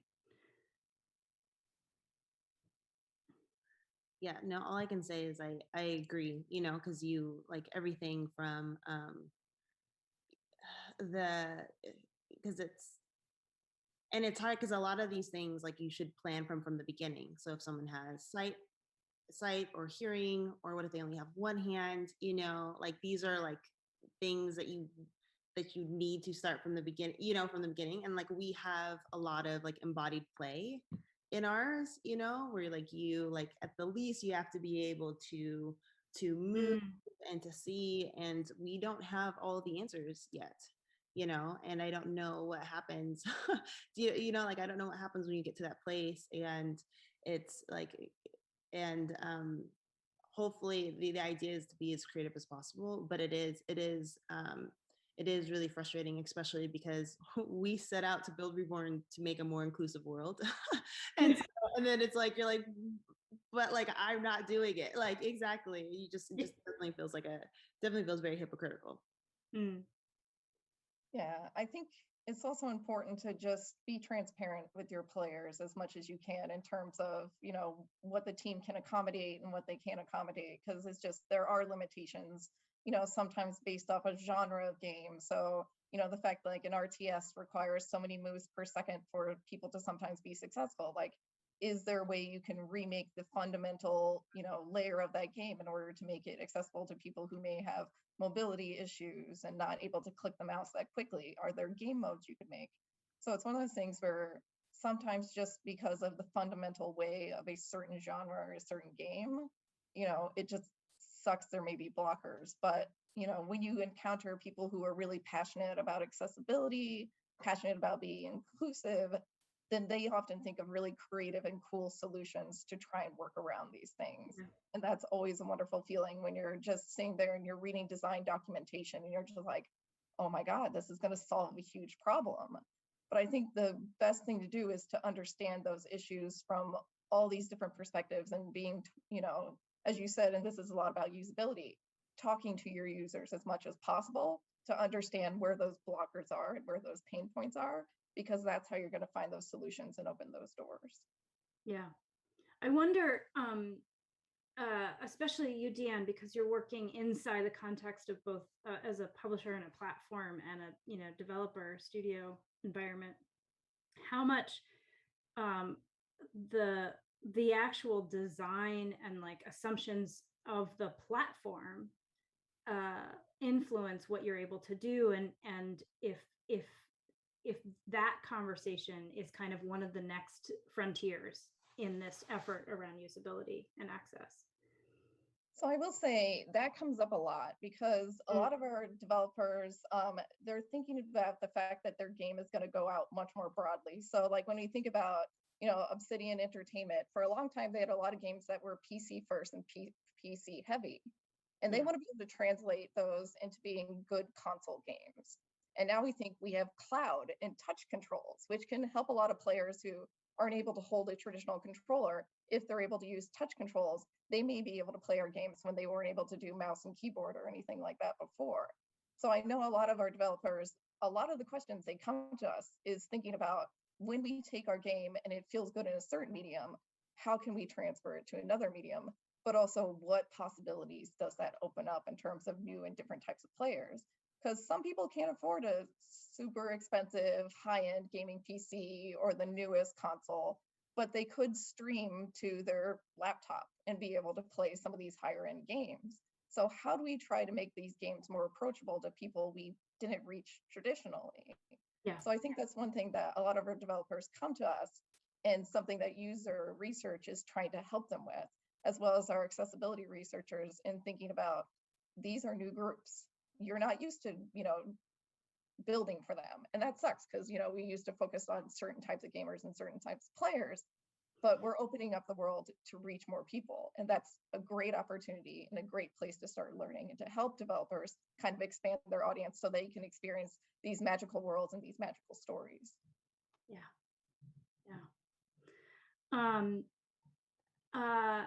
So gosh, it's funny because I have a bunch of questions and we've been cycling through them and actually kind of touching on all of them. But I want to go back and explicitly talk a little bit about something that came up in the conversation around bias and inclusion, which is about who is making games and how that influences the sets of questions and needs and types of inclusion that happen and are baked in early in game design decisions. Yeah. How much does that matter? So I will say from personal experience, I think it matters a lot. So, I've been with some games when they're, we used to only come in as user researchers when games were at kind of vertical slice. So there's a little bit of the game, you can play it, you can put it in front of users. But now we're coming in a lot earlier. We're coming in concept, we're coming in pre-production. And that's when we can have a lot of influence in terms of thinking about reaching more people and being more inclusive and having more, that foundational part. And so when you see teams that have a lot more diversity and you have these voices that have these authentic experiences, and they're these, you're going directly to the source in terms of understanding, people that come from either, I think one of the good examples I would say is Obsidian Entertainment had a character who was asexual, and she was one of the NPC companions, and the person who wrote that character was herself asexual. And so the reason that was such an authentic character is because they drew upon that narrative designer's personal experience. And so having more designers like that in the room, helping to craft characters, helping to craft storylines and stuff like that, it's going to feel a lot more respectful in terms of the representation. So, I love when, I hate to say this, like when I started very early in my career, I would always be the only woman in a room, and that the only discipline lead that was a woman. And that sometimes was a little frustrating because like when you would bring up certain issues, you're just like, oh God, I don't want to carry the weight of like my gender being the only person in the room. But I noticed a couple weeks ago in one of my syncs, it was equal. And it was just one of those things where like, it sucks that I had to note that it was equal because it was one of the first times that I had ever noticed it. But the shift is happening. And as I noticed more and more meetings, we're having a lot more diversity and a lot more diverse voices in our meetings. And that feels great. And the fact that, you know, it is still slow and we're trying to hire as many people as we can to have those respectful voices, but change is happening. And it's one of those things that makes me very excited. Yeah, no, it's so true. I think and I just found this out when Niantic started the Black Developers Initiative, that only 2% of game developers across the industry are Black.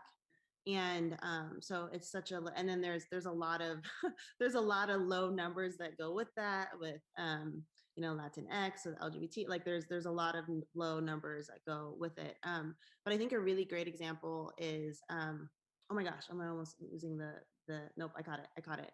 Soul, the Pixar film Soul.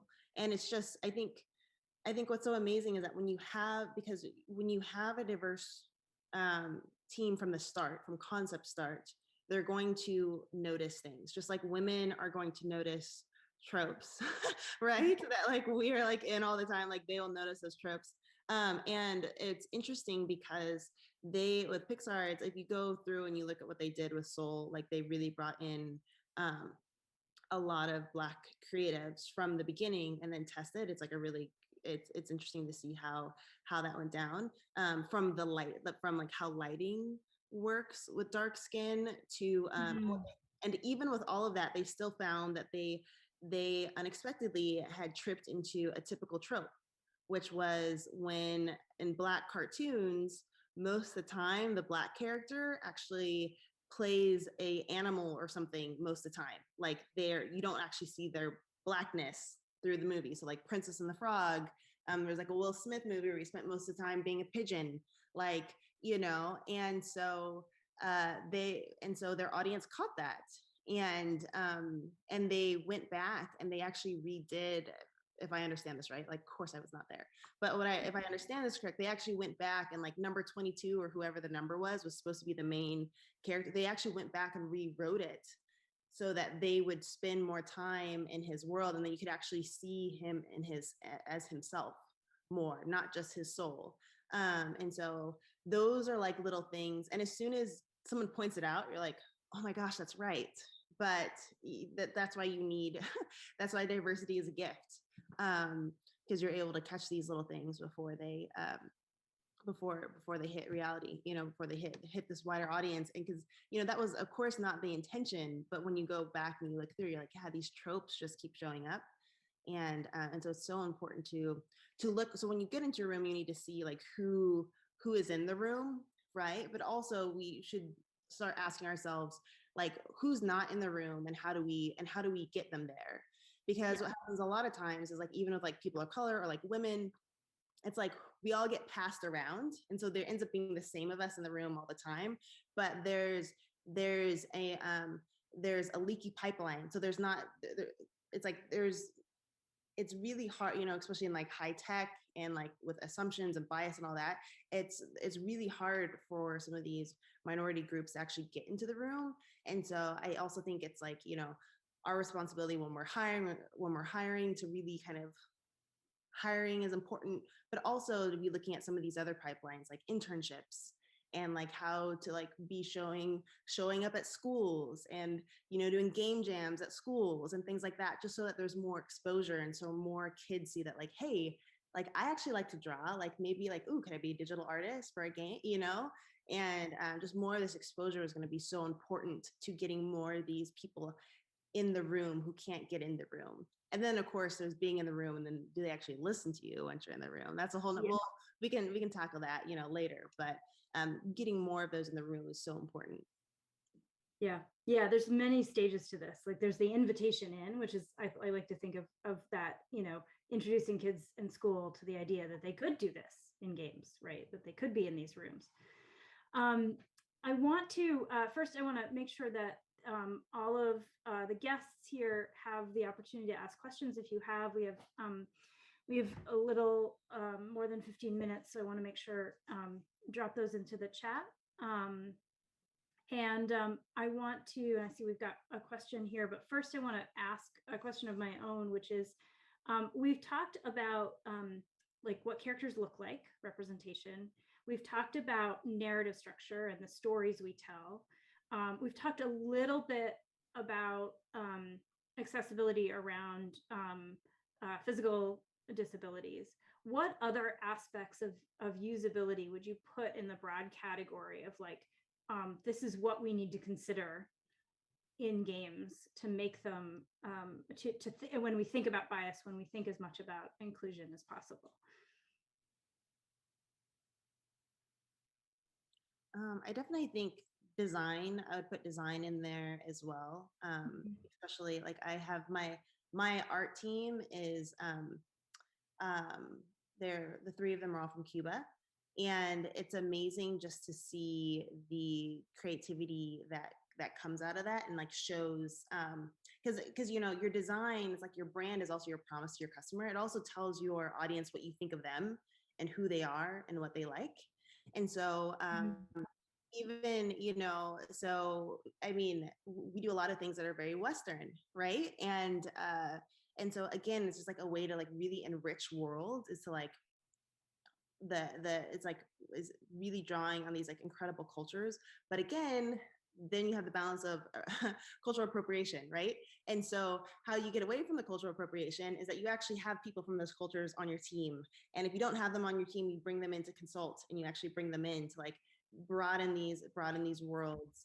And you know, like that's why Black Panther Wakanda, I feel like, was so cool, right? Is like they really drew from all the, like the design is amazing, and it makes kids like, it makes those kids feel proud of like African heritage and like, you know, and but it looks so cool that they're able to bring it in. They drew from all these different African cultures, but it felt right and it felt good because those people were the actual ones creating it. And so I do think you know, design, also you have to think of, which even goes into, so like we're designing a mobile game, so like Android versus iOS, you got to think of like what's the you know, economic status of those who have iOS versus Android. And so those are also things to like consider into your design as well. Yeah, I think globalization is one of those huge things that we have to think about as gamers, because we're so traditionally focused on these certain markets. But the next generation of gamers are not necessarily going to be from Europe or North America or even Japan or China. You know, we want to be able to reach players from all over the world and have them find experiences that they can identify with. And so it's one of those things where when we look outside of just our traditional, like this is where we resource game developers and stuff like that, we are limiting ourselves in terms of the stories we can find. We're limiting ourselves in terms of the talent we can find, because there are people out there that want to tell stories, that want to play games. And it's just, you know, it's been very limited. So you also think about just trying to explore different places, but also, like you said, that thing of being very respectful of your representation. So I know that when we worked on Forza Horizon 4, it was a magical game because it was a love letter from PG to the UK, because it's set in the United Kingdom. So they could build all these places that they were very familiar with. So when they decided to shift and go to Mexico for Forza Horizon 5, when I was working on the product very initially, it's one of those things where like, I was super concerned because this was the first time they were going to go somewhere that they weren't super familiar with, that they didn't necessarily have developers from the region. So it's one of those things where when we talked about, we need to make sure we do this super respectfully. We need to make sure that we think about the voice actors. We need to think about, you know, how you interact with the environment. So, you know, I think they did a beautiful job of creating all these love letters to the culture and to the places. And it's going to open up and show people some place that they may have never been before, and let players, I have a really close friend who's from Mexico and he worked on Horizon a little bit, and I couldn't tell him about where we were going. So when we finally released the trailer, he said he cried because he recognized some of the roads that he had walked down as a child. And so like that experience in gaming, to give that to more players from more places, is that magical moment, which is why we do what we do. That's beautiful. That's really beautiful. I have a question from chat, which is that we're in this awkward transitional period in wokeness, or like representation versus tokenism. How can we help people understand that difference? Yeah, I'll leave it there. Oh my gosh, I love this question. I mean, I have so I have such personal experience. I have so much personal experience with this, and I was thinking about, I'm like, what is the difference? And I think it really comes down to power. You know, like it comes down to power, because when you are a token, you still have no power. You still, someone is still holding, is the benefactor, you know, graciously, and you don't have power. Because I have been a token in many situations, and I continue to still be one a lot of times, and I've had to have, and it's hard because what you find is this is how I was describing it to someone, where I was like, man, I feel like, you know, Black founders a lot of time, or like anyone, you know, like wherever you are, seems like for other people, it's like, okay, you're running, like, let me move things out of your way. But you know, as a Black founder, it's like, we are highly skeptical. So it's like, can you do this? And so you get hurdles, which at some point makes you stronger, because you're going over all these, you know, hurdles and obstacles, but at some point it just slows you down. And it's really hard to convince someone that is skeptical or has bias, that you know what you're talking about. And so there's always this assumption that you don't quite know, like, you know, or if you stay in your lane, that's fine. Like if I'm making Black, you know, a Black Twitter or a Black Assassin's Creed, that's fine. But if I'm making something for everyone, you get like a little nervous. And so I think it really comes down to a couple things that would really help. Is one, like actually giving over power to make decisions and choices, and then the actual like follow through of the implementation of that, like, you know.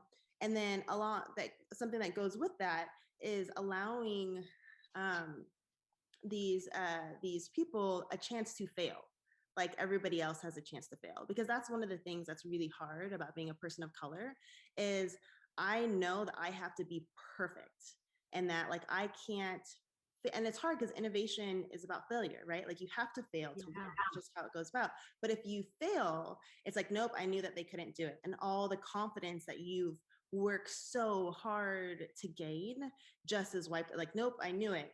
And you just don't feel like there's any leeway. And so I think actually having power, so you're not just like sitting in the room, but you have power to make decisions, to make mistakes, to actually take risk on it. I think for me, those are the difference between like, okay, is this a Black Lives Matter post, or look at us, we're trying to help, or like, are you actually in it? Do you have skin? Do you have skin in the game? And for me, that's really, I think, for me, that's where the difference comes.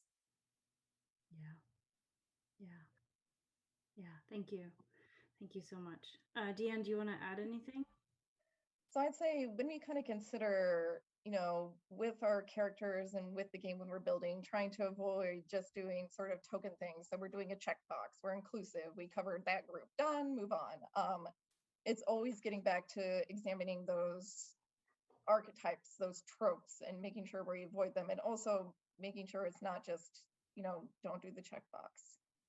When you look at like the population of your living world, is there diversity there versus it's only one NPC?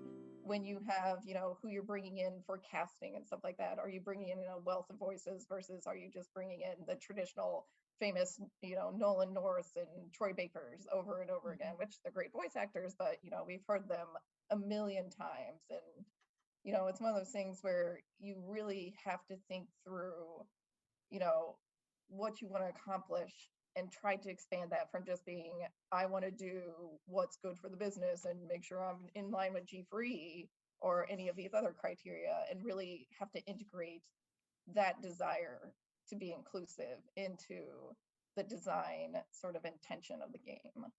Mm-hmm. Yeah, be specific in your stories. Mhm.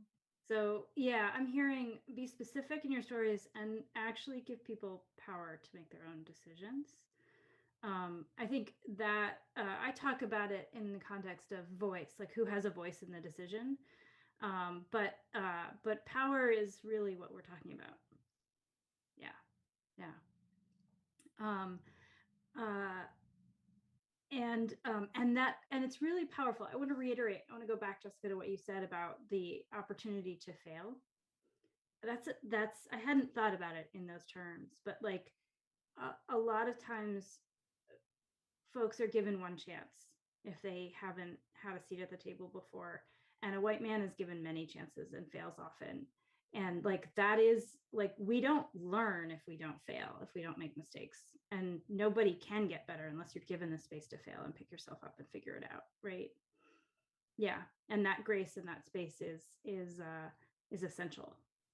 It's so huge, especially for creators, right? Like if you're creating something, it's like you don't like that's part of it. Like you have to be allowed to fail. And but like I said, a lot of times, like if you're a person of color, if you're a woman, like whatever it is, like this is your one shot. And so what that can also do is it can hamper your creativity. So like if you have this great idea, it's like, oh, do I take the safe route because this is what like is like people feel comfortable with, or do I have this thing that like in my gut I feel like this could work, and so it also hurts us as creators, like not just not getting a second chance, but also like our ability to take risks and to innovate on things.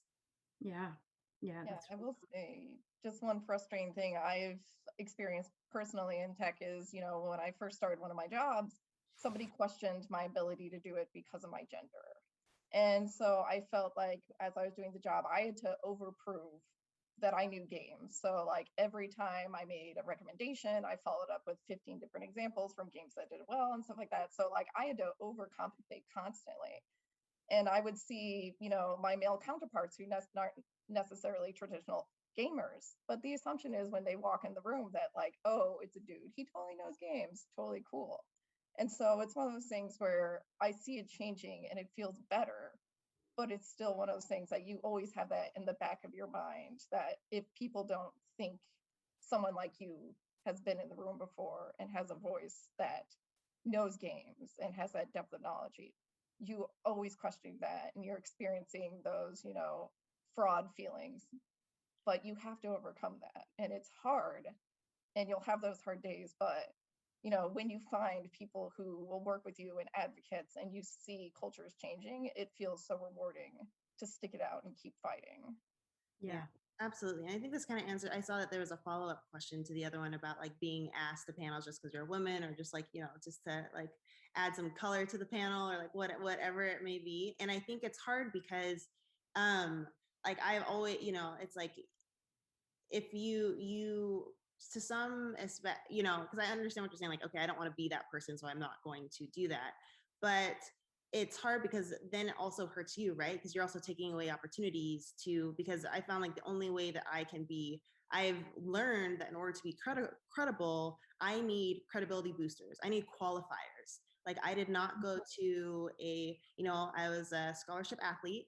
I went to UNLV, go Rebels. And so I don't have the MIT or the Harvard with my Blackness to like certify me that I'm like one of the ones that like, and so I have to qualify myself in as many ways as possible, as like speaking in big events, winning awards, like, and so it's hard. And then it's also, and so you spend all this extra time and energy just trying to get people to take you seriously, or take you, and so it means speaking at panels, because then I get the credibility of those around me, so that I can help make our vision happen. And so it's just one of those hard things and then it's also important for other people to see you there too, like, because it's like, well, I do have some things to say that could be helpful. And if I'm not there, then maybe those things aren't said. And this group needs to hear those things. And so it's very similar in peace building, where it's like, should the person of color always have to be the one to like present their trauma for like everyone else to be like picked apart. And it's hard. And because it's like, because I think it goes both and like you need white champions and like credible messengers on the white side that are like, this is like, I'm creating space. You need to like, you need like, I just need those people, to be honest. And then on the other side, people of color, like it's hard because I think white people do need to hear our experiences, and which is like but it's can be very painful. And so I'm always like, I'm like, I will do this because I have the background for it and I feel comfortable doing it, but I wouldn't expect other people who have gone through trauma and rejection and marginalization to be expected to voice their experiences, especially in settings that might not be safe. So that's kind of my rule of thumb. Like always welcome, always great, but it shouldn't be expected. And it's incumbent upon the people who invite you and the people who ask you to do this, like me, to recognize the labor involved, right? To recognize that even if you have to do it, it is additional labor, it is energy, it takes a toll on your ability to do your job.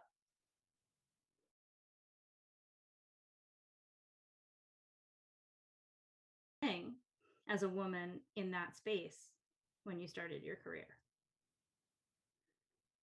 Yeah.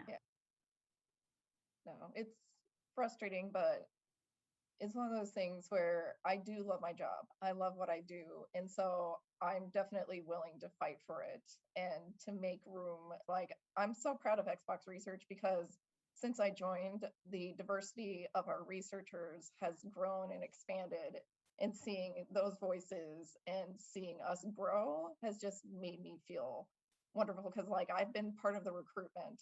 And I know right now we're also focusing on diversifying our participants because we need to hear from more voices from our users. And so like just from an organization, from hiring more diverse researchers, finding more diverse participants and pushing and partnering with more diverse members of our company, I think it's just going to make games more inclusive for our players. And I just think that's a wonderful thing that, you know, Xbox has been trying to push.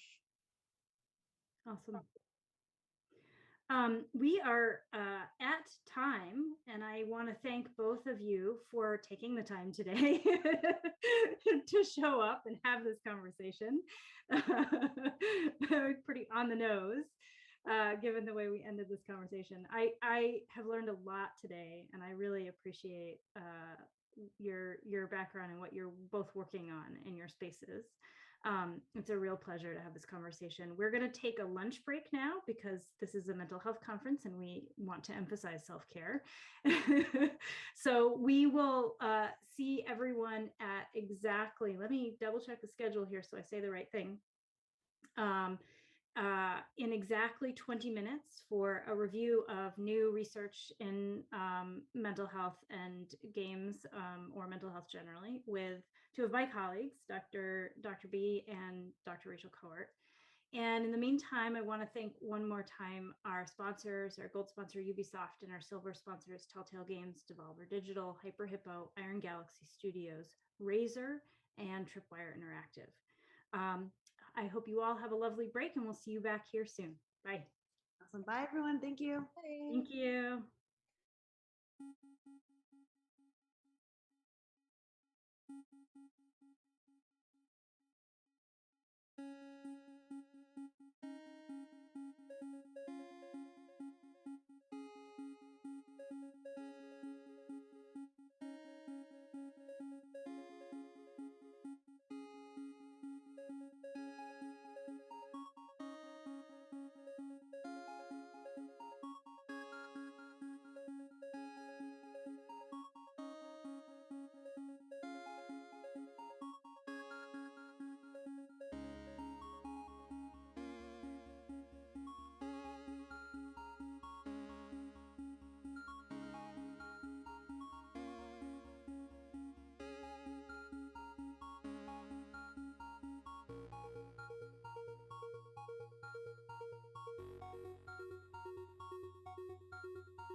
And welcome back to the International Game Summit, TIGS, Day 1.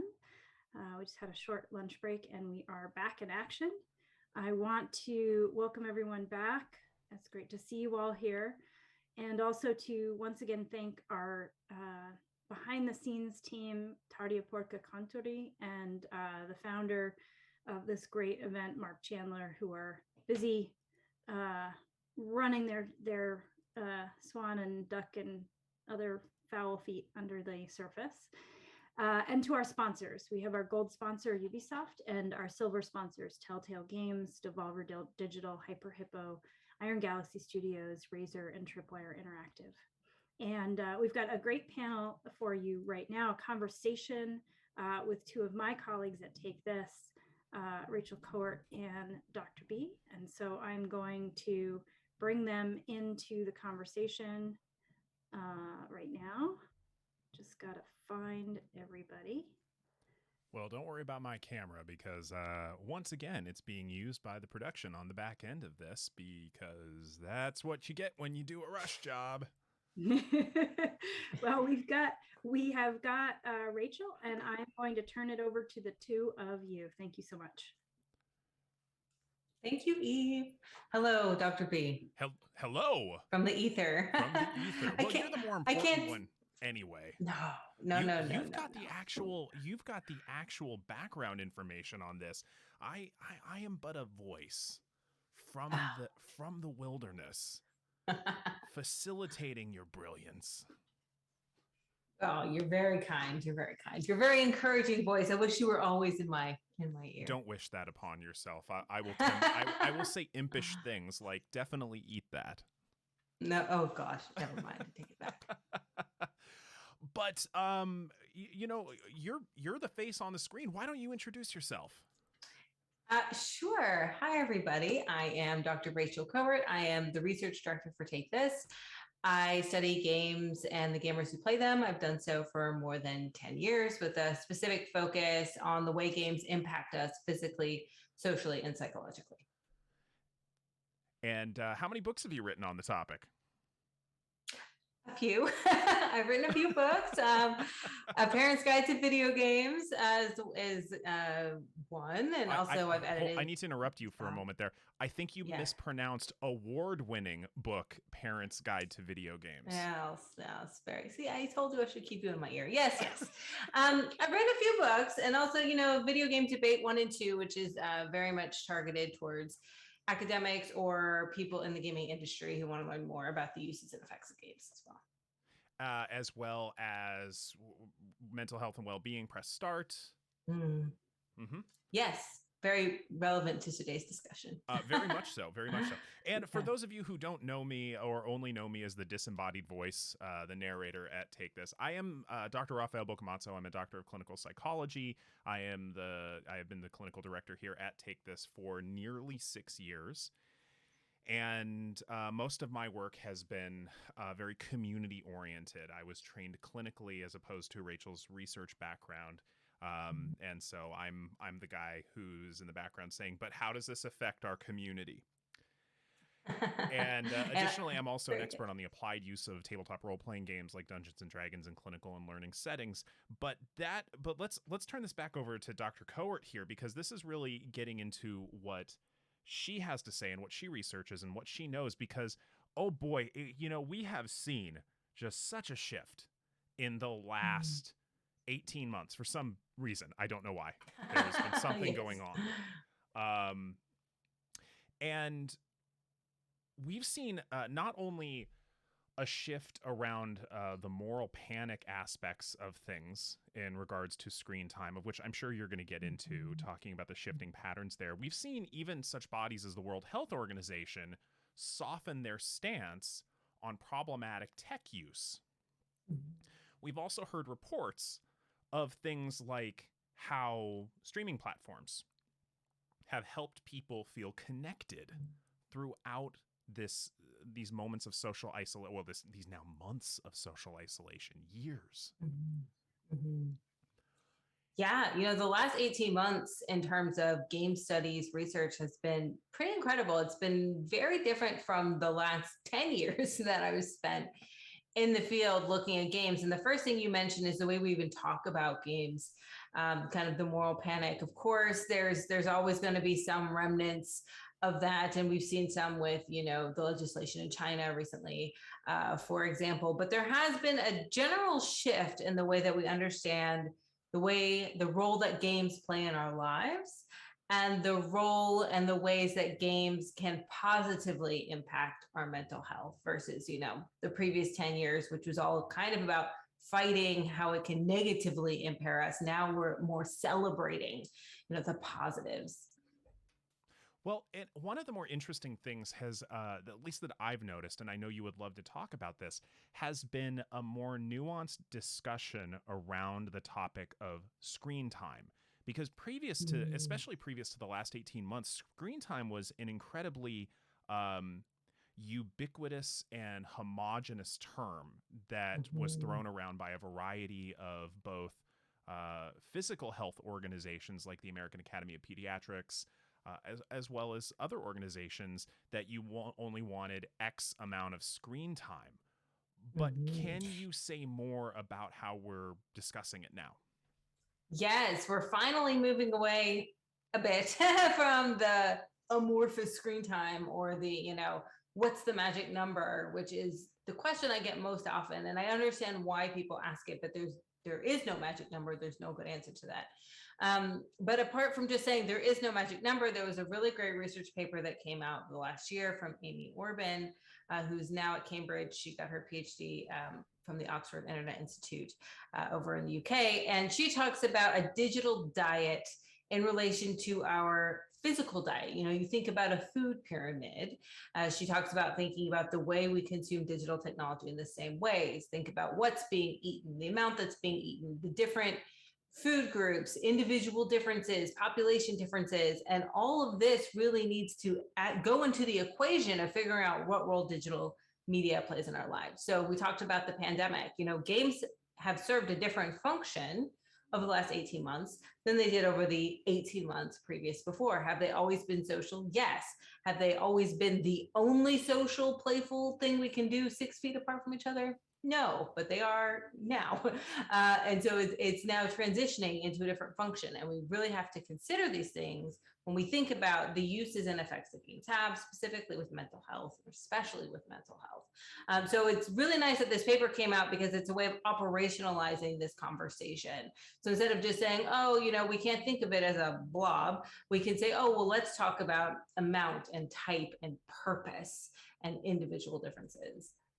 Well, and just to delve a little bit more into this, and one of the things I do want to encourage the chat, and this is something we really should have opened with, that Dr. Cohort and I, we might get lost in jargon because we borrowed a lot of money to learn these terms, and we're going to flaunt it.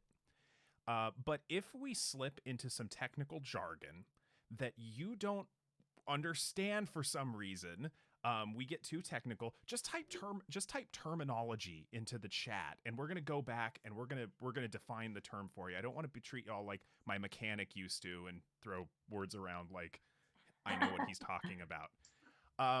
But to delve into this point a little bit, Dr. Cohort, you're saying that, let's say somebody, a teenager who's playing Minecraft for the specific purpose of learning basic circuitry gate logic, programming redstone, basic, that sort of thing, is going to have a different experience than someone who's a competitive League of Legends player.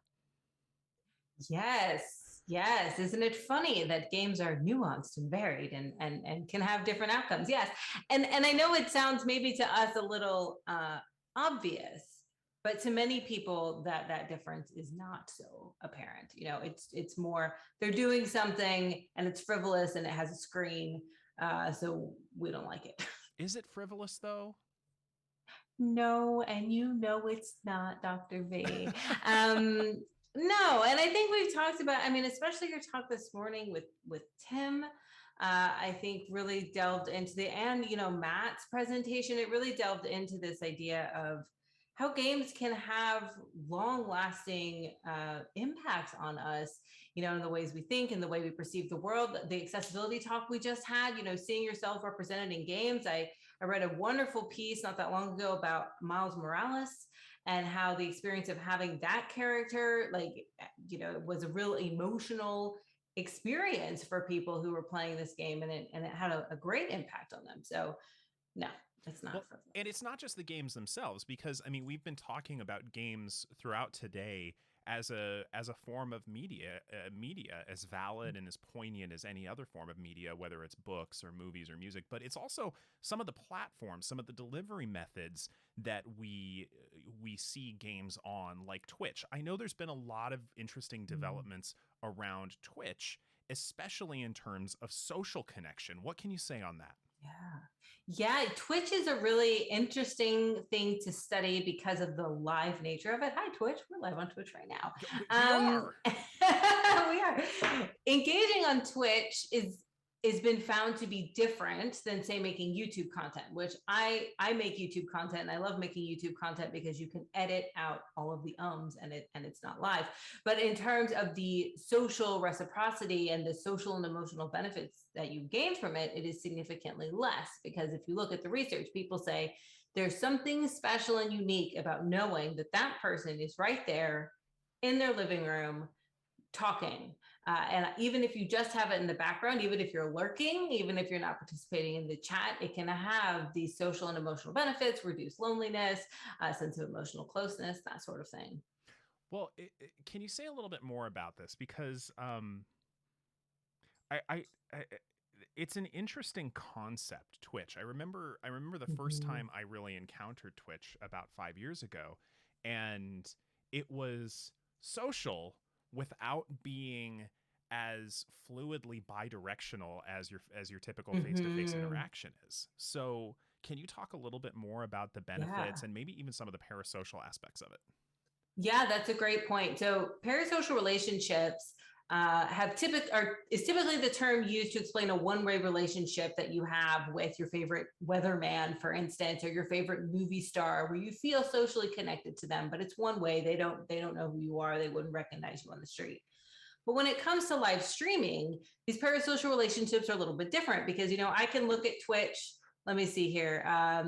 Sarah Dactyl's in the chat. Hi, Sarah. What's up, Sarah? I do actually know Sarah, but I can see who's in the chat and I can say hello. And now there is a communication. Now it might not be exactly the same as one-on-one, like if I didn't know who Sarah was in real life.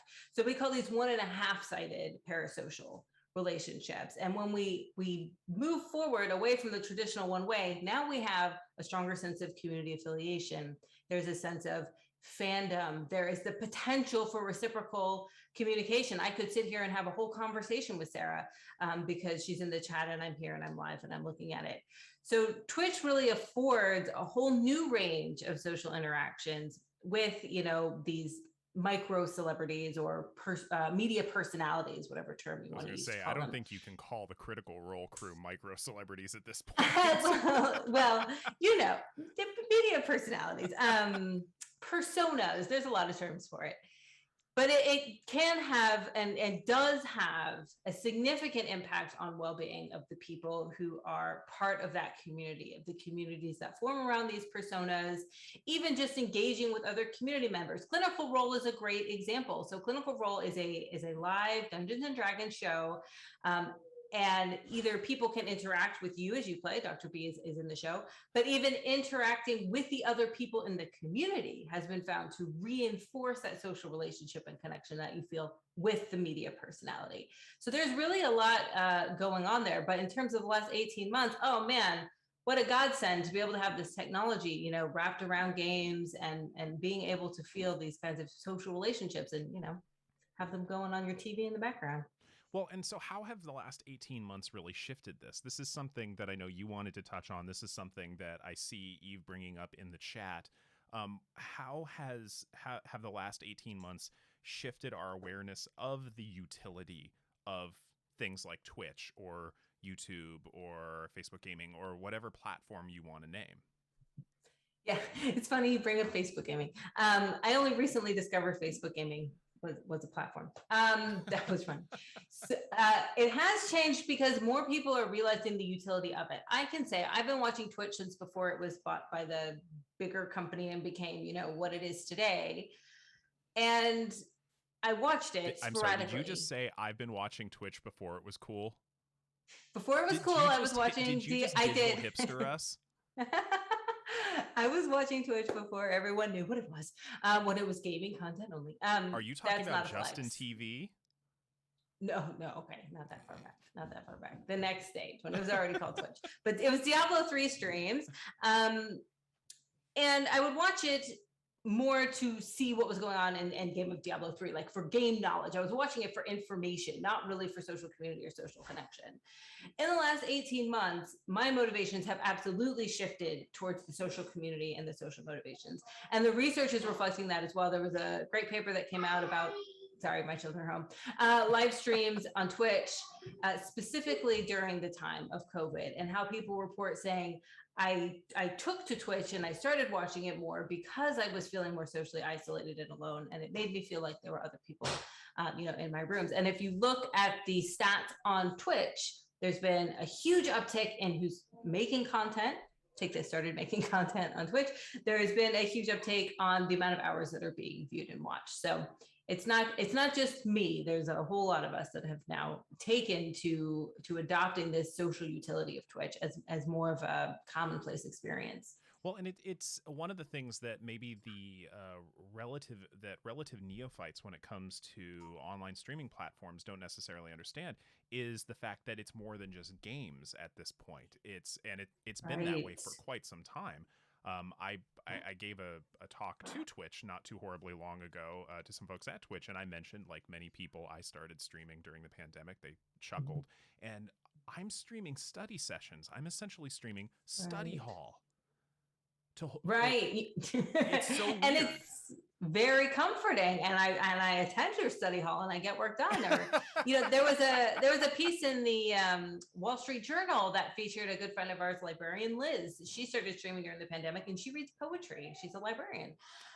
So yeah, Twitch has definitely extended. There's something for everybody on Twitch now. I do think at its core it'll always be game centric, right? That's where it started, but it is pretty cool to see the diversity in content. So let's shift a little bit, and let's get into a topic that, well, we've covered a bunch today already, and that is very specifically the power of mental health representation to reduce mental health stigma through avatar portrayals in games. Yes, thank you for bringing this up. This is easily top 3 favorite research studies that have been published in the last year. It looks at how representation of characters in video games, specifically tailored around mental health, can impact the players who engage with these avatars, even if this is not what the intention of the design was. So Psychonauts 2, I imagine, would make a very good case study for this as well. This was done on Hellblade: Senua's Sacrifice. Oh. My children are little. Okay. I'm live, guys. Okay. Sorry. But what they found is that engaging in the story of Senua and Hellblade: Senua's Sacrifice, which I know that you have played, Dr. B. Parts of it. I've not played the whole thing, but it's it's incredibly powerful. It is just such a powerful game. For those who aren't familiar, the main character has symptomology associated with schizophrenia, but it's not the center of the character. It's just one of many aspects of the character, which I think is what makes it so powerful. And what they found in this research study was people who played the game, they asked them before and they asked them after, like, their thoughts about mental illness and mental illness stigma, and it was reduced after playing the game. So if we go back again to what Tim Schafer was saying this morning about making those design decisions, just being cognizant, just being aware, even if it's just changing language and removing the word crazy from your language, or finding a motivation for your villain that's not a outdated trope, can have real world repercussions on the way that we perceive and interact with mental health and mental illness in our out of game lives, which I think is incredibly powerful. Well, and I mean, just to give really specific examples of that, I know one of both our shared favorite games, Final Fantasy VI, has a very, I mean, as much as I know both of us love that game, the main villain in it is a villain because, oops, crazy. Yes. As opposed to, what Tim was talking about earlier, and really delving into the background of a villain in a human way, in an empathizing way, to see their motivations, even if their actions are also just incredibly destructive. Yeah, and I hope that we're moving past that, a little bit past these tropes.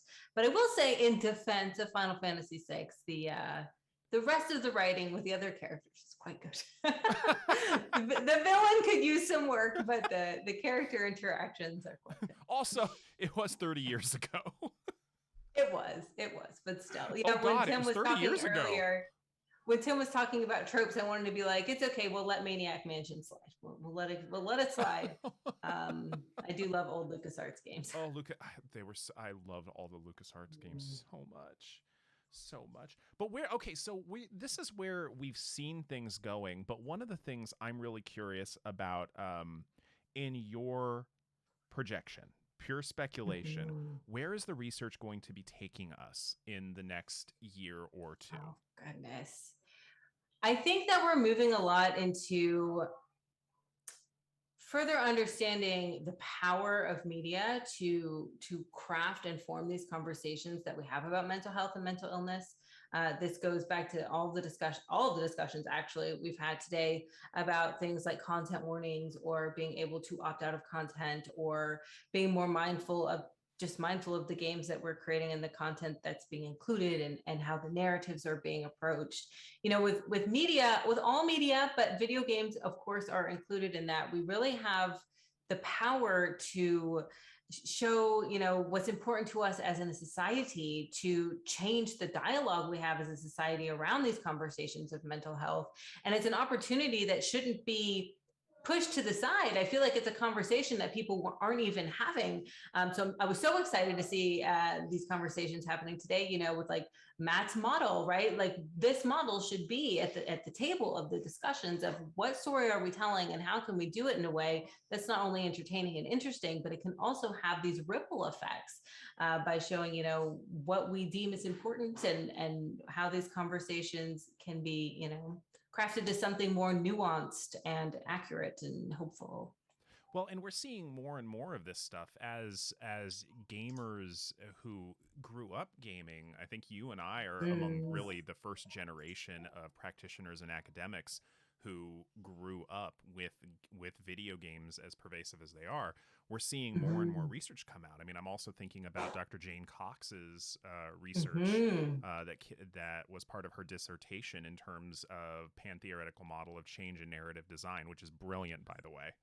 Yes, exactly. And I do think that's true, that it is shifting because a new generation is coming. Although I did have this discussion with Eve just the other day about having these discussions are things that we need to have now, so they're kind of on the ground floor, the foundation of the designers that are coming up of today. Because like you said, 30 years ago, we didn't have these discussions. These were not the discussions that were being taught in game design schools.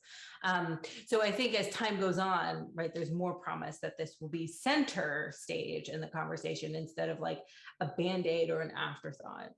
Which is actually really, let's talk about the most golden segue you could ever offer, because that is largely the focus of the panel that's going to be happening in 7 minutes that Eve is going to be moderating. You think I knew that? I like, did. Oh my goodness, did we plan this? Sort of. We're going to be talking about, Eve's going to be talking with some just lovely folks, Irina Mundell, Ian Ramsey, Nicolina Finska, Athena Peters, about building value-based studios from a foundational level, intentional value-based studios, which it sounds like that's one of the things that we're going to see more and more of, in your opinion. Absolutely. So see, we're already having these conversations, apparently in 7 minutes. Well, okay. Well, as I like to make sure you get the last word in this, what do you want to leave people with before we take a 5-minute break and transition to that next panel? I want to leave with hopefulness. I also want to leave with a call for participation in research that we're trying to do here at Take This. Over the month of October, it's Mental Health Awareness Month. We are conducting an original research. Game makers at any level have on social media.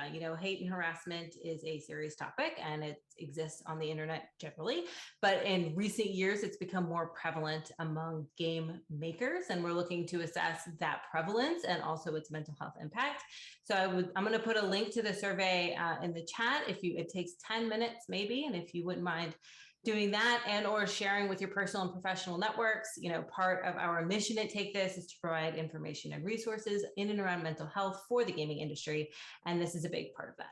So this is my plea for participation. All right. Yeah. So we're going to, Dr. Cohort is going to be putting that in the chat. And if you are a game dev and or game devs, please have them fill out this research form to help us put out original information and original research to help the game community. But we are going to be taking a 5-minute break before we come back for the next panel on building values-based studios.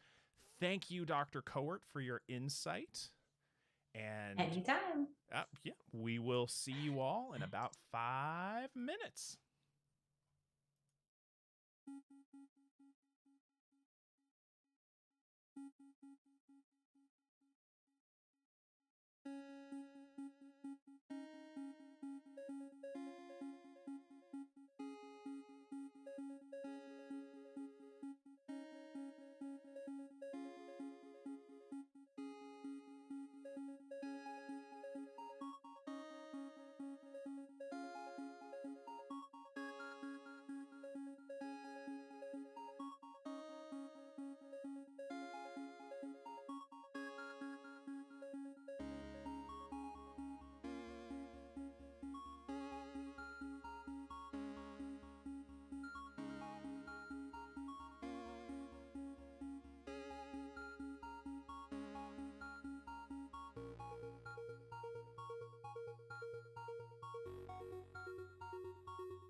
All right. Well, welcome back everyone on Twitch, and welcome to our panelists for this conversation on building values-based game studios. My name is Eve Crevichet. I'm the executive director of Take This and a proud partner for TIGS, this summit. I want to, before we get started, thank our sponsors once again, our gold sponsor, Ubisoft, and our silver sponsors, Telltale Games, Devolver Digital, Hyper Hippo, Iron Galaxy Studios, Razer, and Tripwire Interactive. So thank you to everyone. And I want to welcome our next panel here to talk about building values-based studios from the ground up. And we're going to start quickly with introductions. So Irina, would you like to begin by introducing yourself, talking about your current work and your background in the industry briefly? Yeah. Hi, I'm Irina Pereira. I have been working in this industry for about 23 years, I think we're at. I first started off working in web development and found my way as a user interface designer on World of Warcraft and followed my passion in MMO gaming and it drove a career that brought me into games and to being the one woman on all male teams. And it continues to this day in 2021.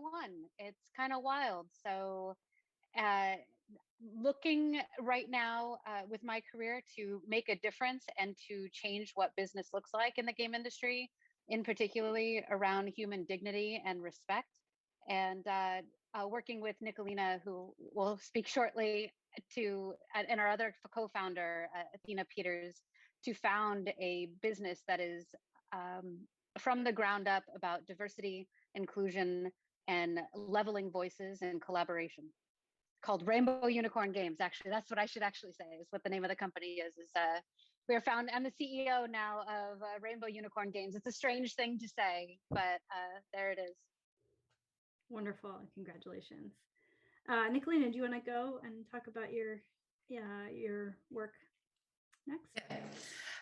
So hi, everybody. My name is Nicolina Finska. I have to apologize if I'm a bit slow. It's 10 o'clock in the evening where I am. So I'm at the end of my day, not the sharpest at the moment. I've been in the industry for about 10 years. I started my career working in Rovio. I was the head of production there. And then I moved to the next games where I worked a similar job. And for the last 5 years, I have been entrepreneur in the gaming space. And I was the founder of the Unicorn Pirate Studio, which is one of the most diverse gaming studios, at least in the Nordics. Unfortunately, the company didn't survive, but there was lots of very valuable lessons learned. And now I joined forces with Arena and Athena, and we are building another unicorns with a mission to change the industry and to found the gaming studios on the values of diversity and equality and fair working practices, and to make the dream work. So, yeah. Thank you. And Ian.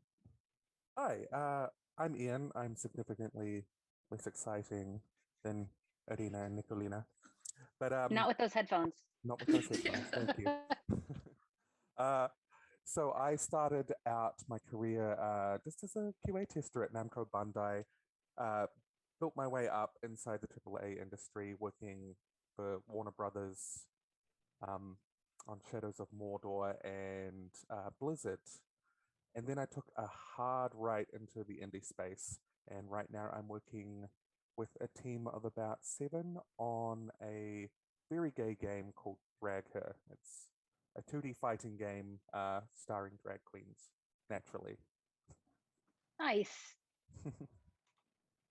And can you talk a little bit about your studio and your approach? My studio and its approach in regards to what?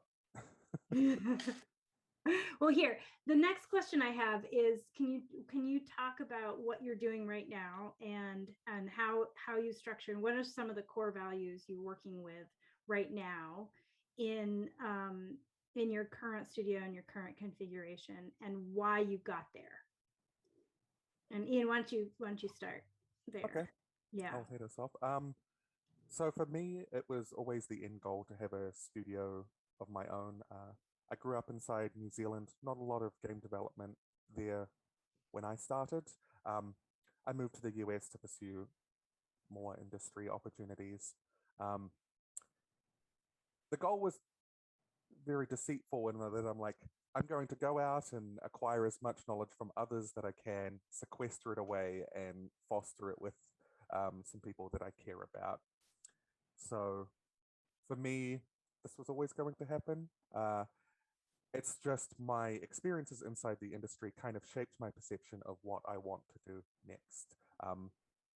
There's a new article every day about what isn't working. And so for me, the core of our company, there's 2 things. It's based on a project level and studio level. So our project, for example, because it features a lot of queer performers front and center, We don't want it to be. It is a game with conflict at its core, but we don't want it to be abusive. So one of our core tenets of that game is non-consequential violence. You know, cartoony, ridiculous, over the top. Like, no one walks away bruised and battered from it. But at a team level, it's more about trying to promote queer content, but by way of wanting to make just a good, fun game. I mean, I know there's grandiose goals, but at the core of it, I'm like, if I can make something good that people can engage with, it's going to do a lot of wonders for us as individual developers and for the queer community at large. Cool. Awesome. I really appreciate that perspective, Ian. And I'm glad that you're building a game that helps just normalize that, you know, queers exist, you know, that we're all queer, like we're all part of a various shade of rainbow, and it can be damn fun playing as one. I want to play your game now.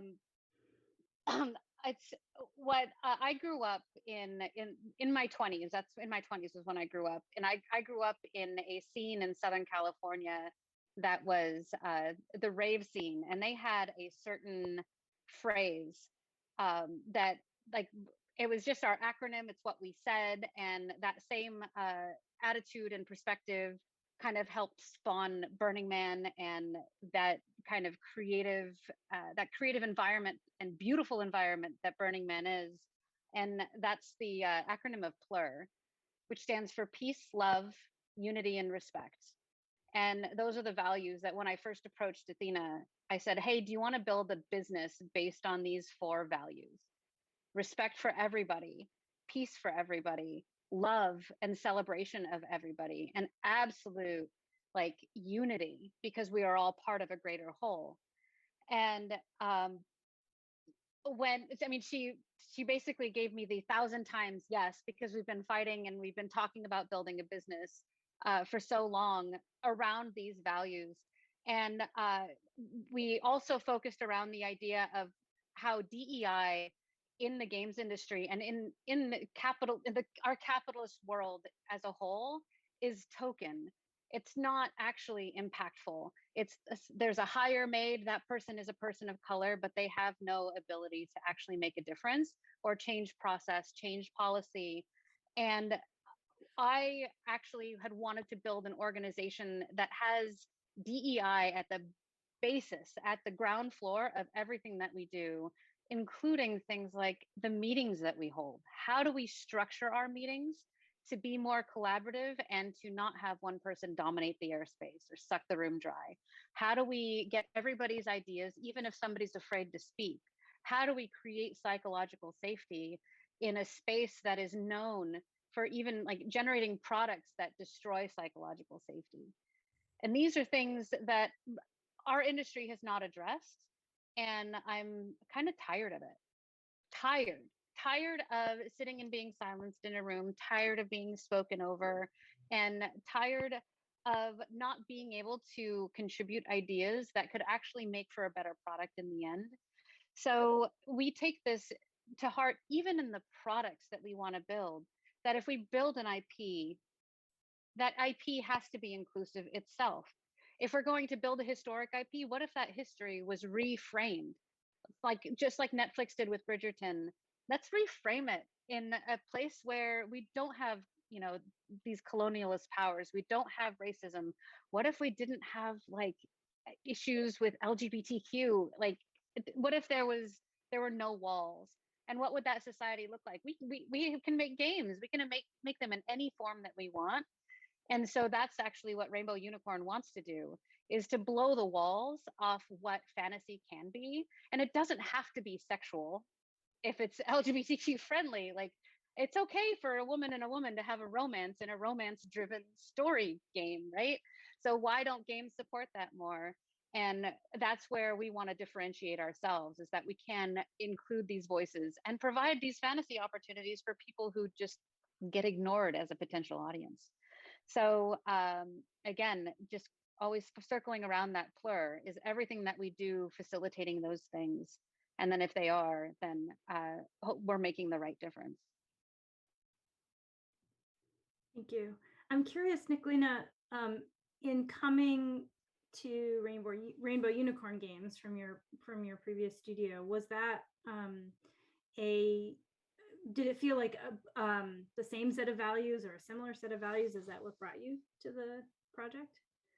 Well, yeah, the Unicorn Pirates kind of ceased to operate at the beginning of this year, and I decided I just want to take some time off. It was very intensive. I actually got a burnout from dealing with everything. It was very hard times for everybody, this time of Corona times, which hit us hard as well because we're still a very young studio. I was just doing some consulting and temporary jobs, trying to figure out kind of what's going to be my next step, because it was very hard for me to bring myself to work in a regular gaming studio after building in a studio which is built on these values. I didn't want to go back. I just felt like even if lots of studios are making effort, it just feels like it's not enough, especially if not was coming from the studio which was championing everything. We were and I actually met Irina by accident. We got connected over unfortunate events in Activision because I was pretty upset about it. And I thought it wasn't discussed enough openly in a gaming industry when it kind of came out on the open. Because I think that we need to have a healthy discourse and healthy discussions about everything that's going on and see what we can learn from it and, how we can do better.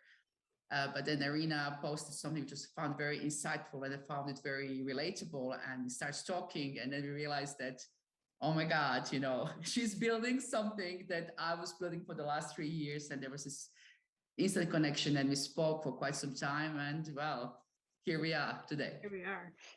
Yeah. I want to I want to rewind. Oh, Ian, do you want to talk a little bit? Do you want to weigh in before I ask my next question? No, I resonate strongly with the Activision fuckery, if we're allowed to swear. I want to swear. Yes. Don't we all? Having worked there, I feel that. But yes, I actually just want to throw in real fast, Ian, you're a brother of mine, a Blizzard brother, because I spent 3 years of my life working on World of Warcraft, and yeah. So when the Activision news came out, they weren't just talking about where I worked. That's one level of personal. They were talking about my team, and then they were also talking about the people that I worked with.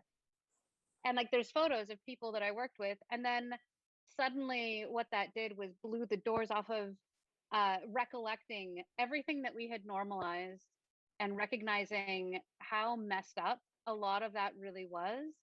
And then actually all of my former female coworkers, all 4 of them, all reached out, and we reconnected in a way over having to relive the pain in that moment, but also realizing how much more painful it was in hindsight. And there's that was really the impetus for us kicking into gear and saying enough, because the games industry operates in a way that has been so dysfunctional for so long, and there are very, very many facets where they've taken shortcuts to expedite the people that they wanted to expedite and slow down those that that they don't, for a variety of reasons and from a multitude of angles. And it felt like the industry as a whole was too broken to address piecemeal. I tried really hard. I actually went into it, one of the biggest mobile game developers, as a hire specifically to help them with how to be more inclusive in their meetings, how to elevate voices, how to facilitate communication between the entire team and their leadership. And all it did was meet with resistance. And it just felt like you can't change, that machine is too well armored to even affect. And the only way to do so is to model something else and build something completely different to show how it can be done differently and profitably too. Yeah, there's a lot of dysfunction that you highlighted in the game industry, and it's gendered, it's levied against queer people. You're correct, it's too broken to fix piecemeal, and I think the games industry is just inherently exploitative sometimes, and the blood cost is too high. It's many women have been thrown on the pyre of making, I don't know, World of Warcraft patch 2.4. Like, is that worth it? I don't know. So in thinking about what the norms and the like, what I describe are the stories that we tell about how games can and should be made, right? Like we've fallen into patterns, and those patterns are things that people hang their hat on and depend on. What are some of the new stories that you're telling? What are some of the very practical, like Irina, you're talking about the way that you run meetings, and that's a pretty profound change if you run meetings differently. And Ian, you're talking about exploitative practices. Like, what are some of the concrete decisions that you've made that you feel like bring a new story to the table? Okay, I'm happy to hit this up. Yeah. So I feel like one of the most practical things that we can do after first securing funding is getting diverse voices at the table. So a lot of our hiring decisions at the core of it are influenced by, is this person diverse? Can they provide a unique perspective? Is this going to work out? So we're actually lucky on this team of 7, majority queer, majority people of color, and like, yeah, three women. We need a fourth so we can tip that scale.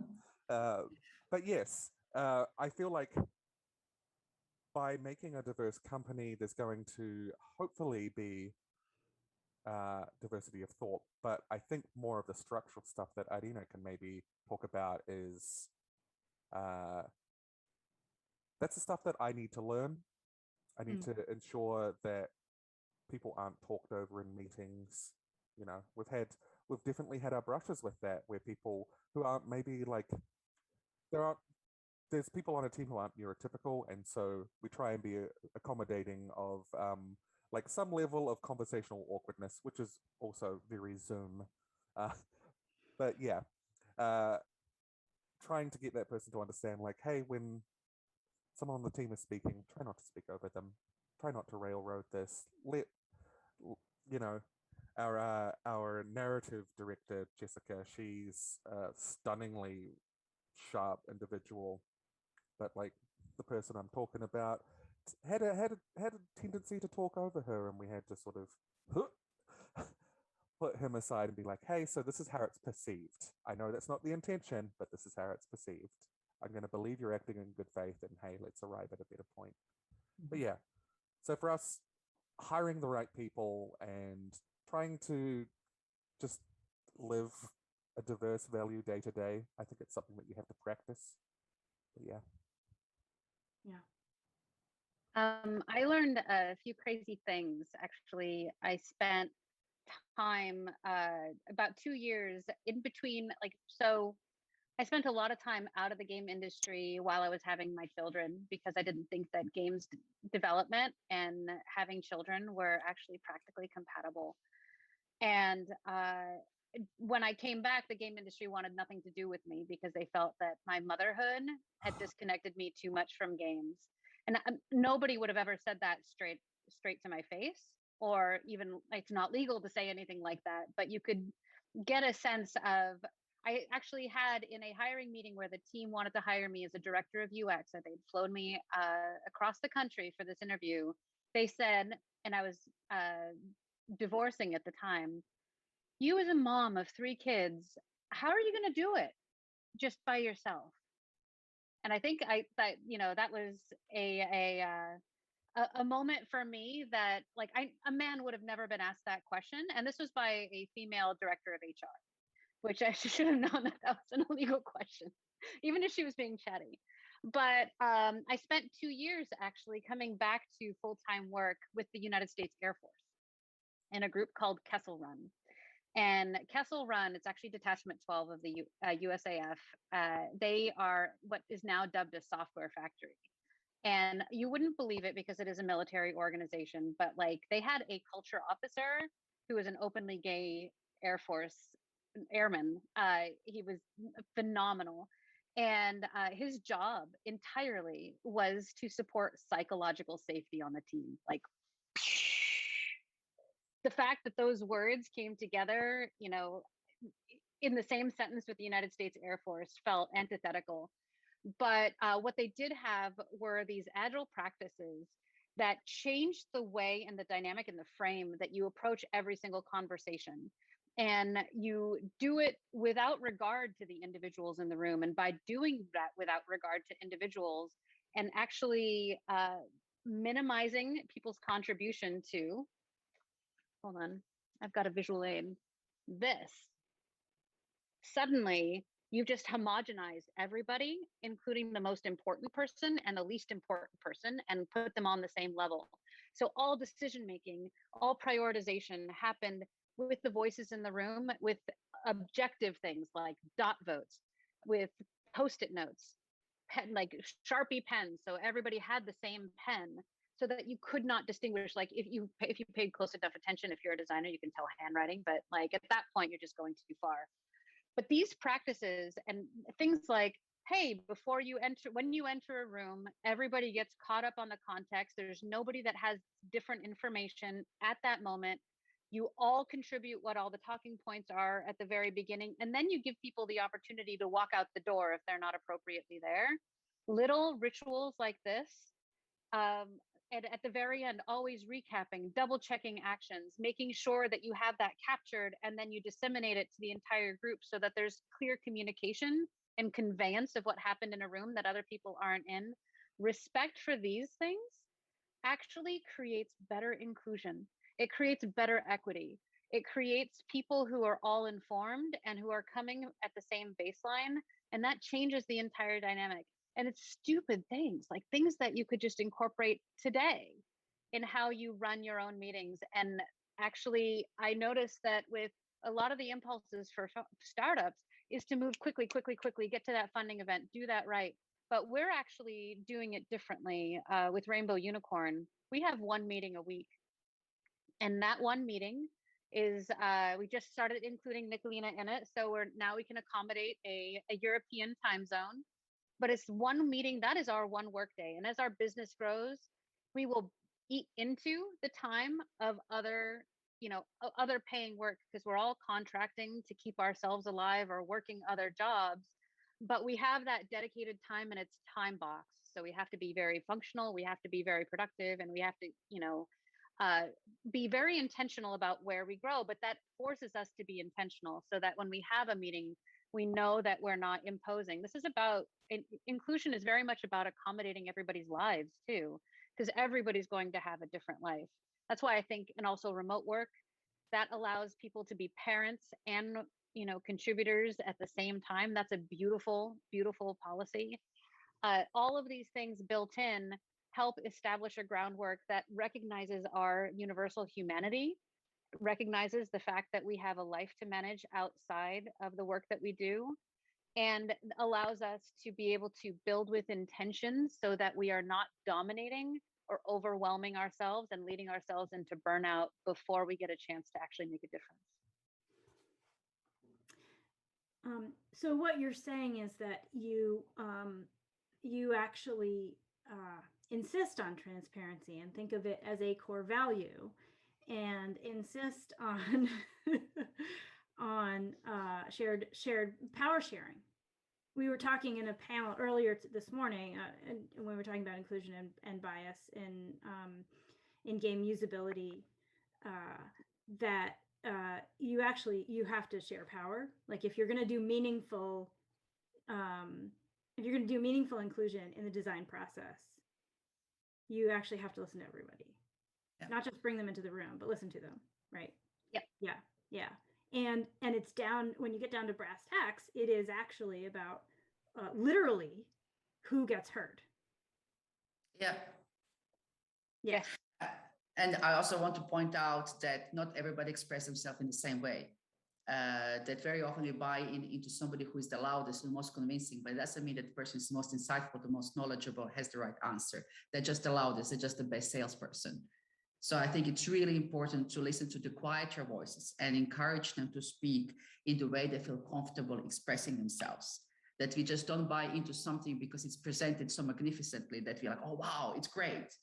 That, you know, sometimes when somebody else speaks with self-doubt, that they might actually have the best idea, the best insight in the room. And we have to be open to hear these different voices which are expressed differently. And also when you work with an international team, that just different cultural background people express themselves differently as well. So that we kind of don't make snap judgment because somebody has a thicker accent or they speak in different ways. So, and this all requires a lot of self-checking as well, and being aware of the biases that we all have, and just be like, okay, am I hearing this right? And making sure that there are safe spaces for everybody to express themselves. I feel like that's such an important thing. This is so complicated from my perspective. Is how do you walk people along that path towards self-awareness and the ability to step back and listen, when that can feel really scary? It can feel invalidating of what you understand to be the way things work. It can be uncomfortable. Like, how do you invite people into that? I think it starts with the leadership, that we should show as a leadership that we are comfortable being uncomfortable. That this is not a straight line or to the straight understanding. We don't have all the answers. We're going to make mistakes and it's going to be uncomfortable, and to own them and to learn from them and not to take it. Nobody's perfect. Nobody knows all the answers. And, you know, it's lots of stumbling in this. There's lots of learning and, you know, like reiterating what you learned, you know, and it's just, you know, it starts kind of from there. It's we as leadership show the way. It's much easier for the rest of the team to walk that path because they feel supported. They feel it's okay. They feel this is the environment that supports this type of learning. Yeah.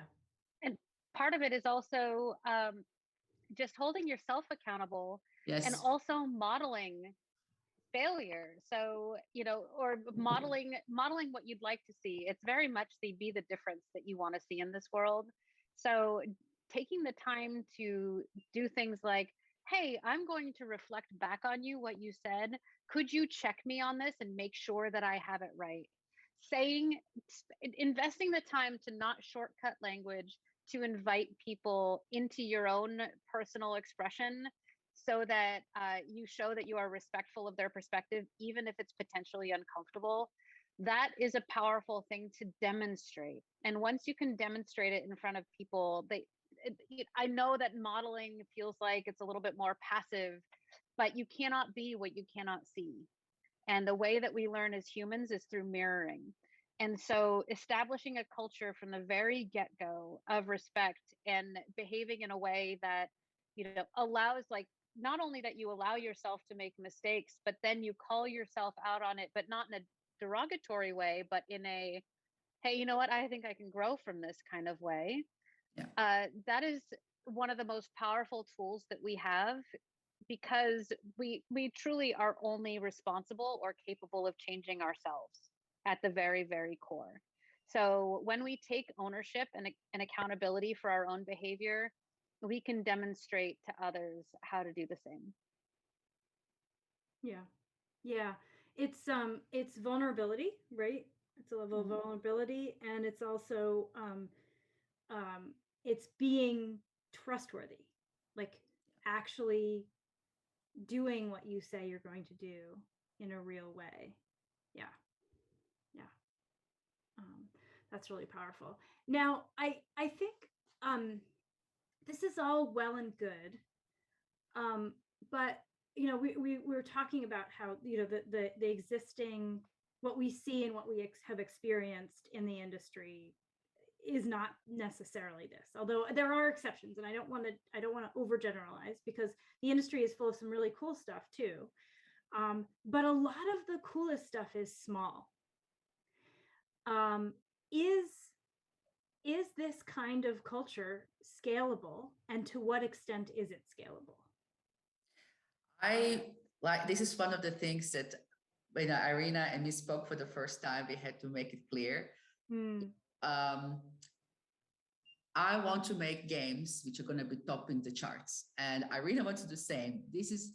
It's great to have small studios who are doing lots of groundwork, but in all the fairness, we are not going to change the industry if the studio doesn't really grow, if you really don't make the hit games, if you really don't make this impact, that get this visibility that this model actually works and it is successful from the financial point of view, from the player's point of view, and that is going to really, I think, kind of make the change more widespread, more impactful, and maybe make a bigger dent in a bigger companies which are kind of resisting to these changes. But of course, it's not easy, and scaling up any company, it's hard. You know, I worked a couple of startups, and it's hard, regardless what you're trying to build.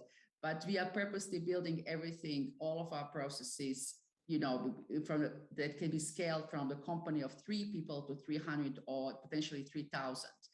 And we don't kind of put, you know, this industry also changes all the time. You can't put everything in stone, because in 6 months or a year, it might become irrelevant. Kind of, so to make the structure that can build, but it can also develop, evolve, grow as the company grows and as the industry grows and changes as well.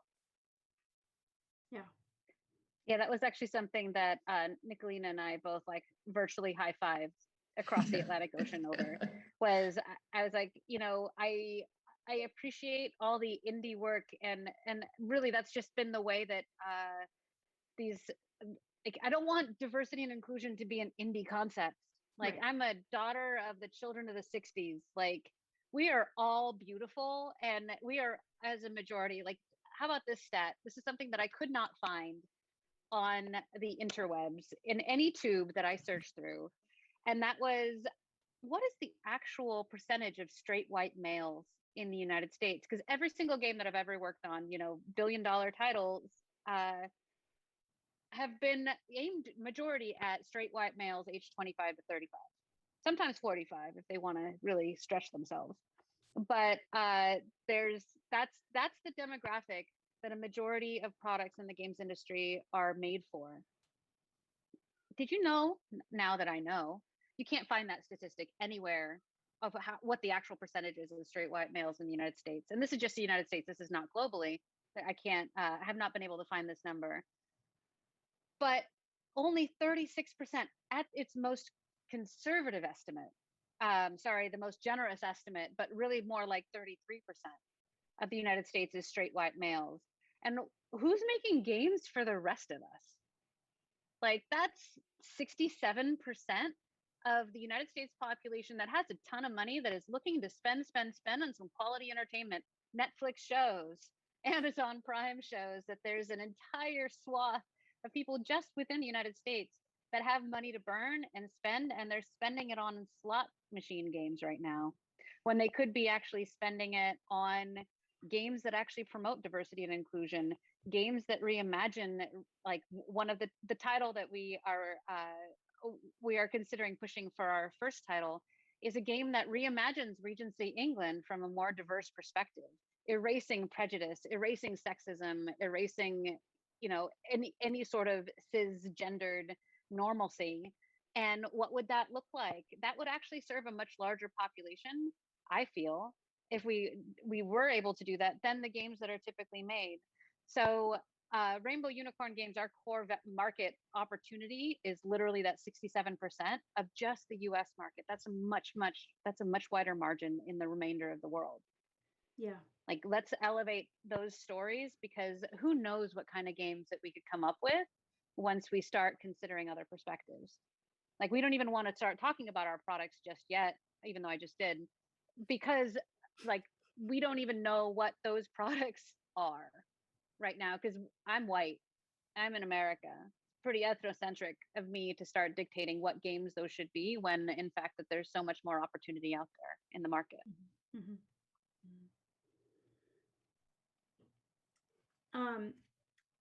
Yeah, so Ian, do you want to add anything to that piece of the conversation?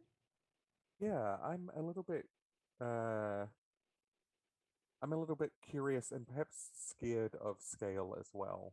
I think a lot of the dysfunction inside the game industry that you highlighted earlier on, Eve. Like that is,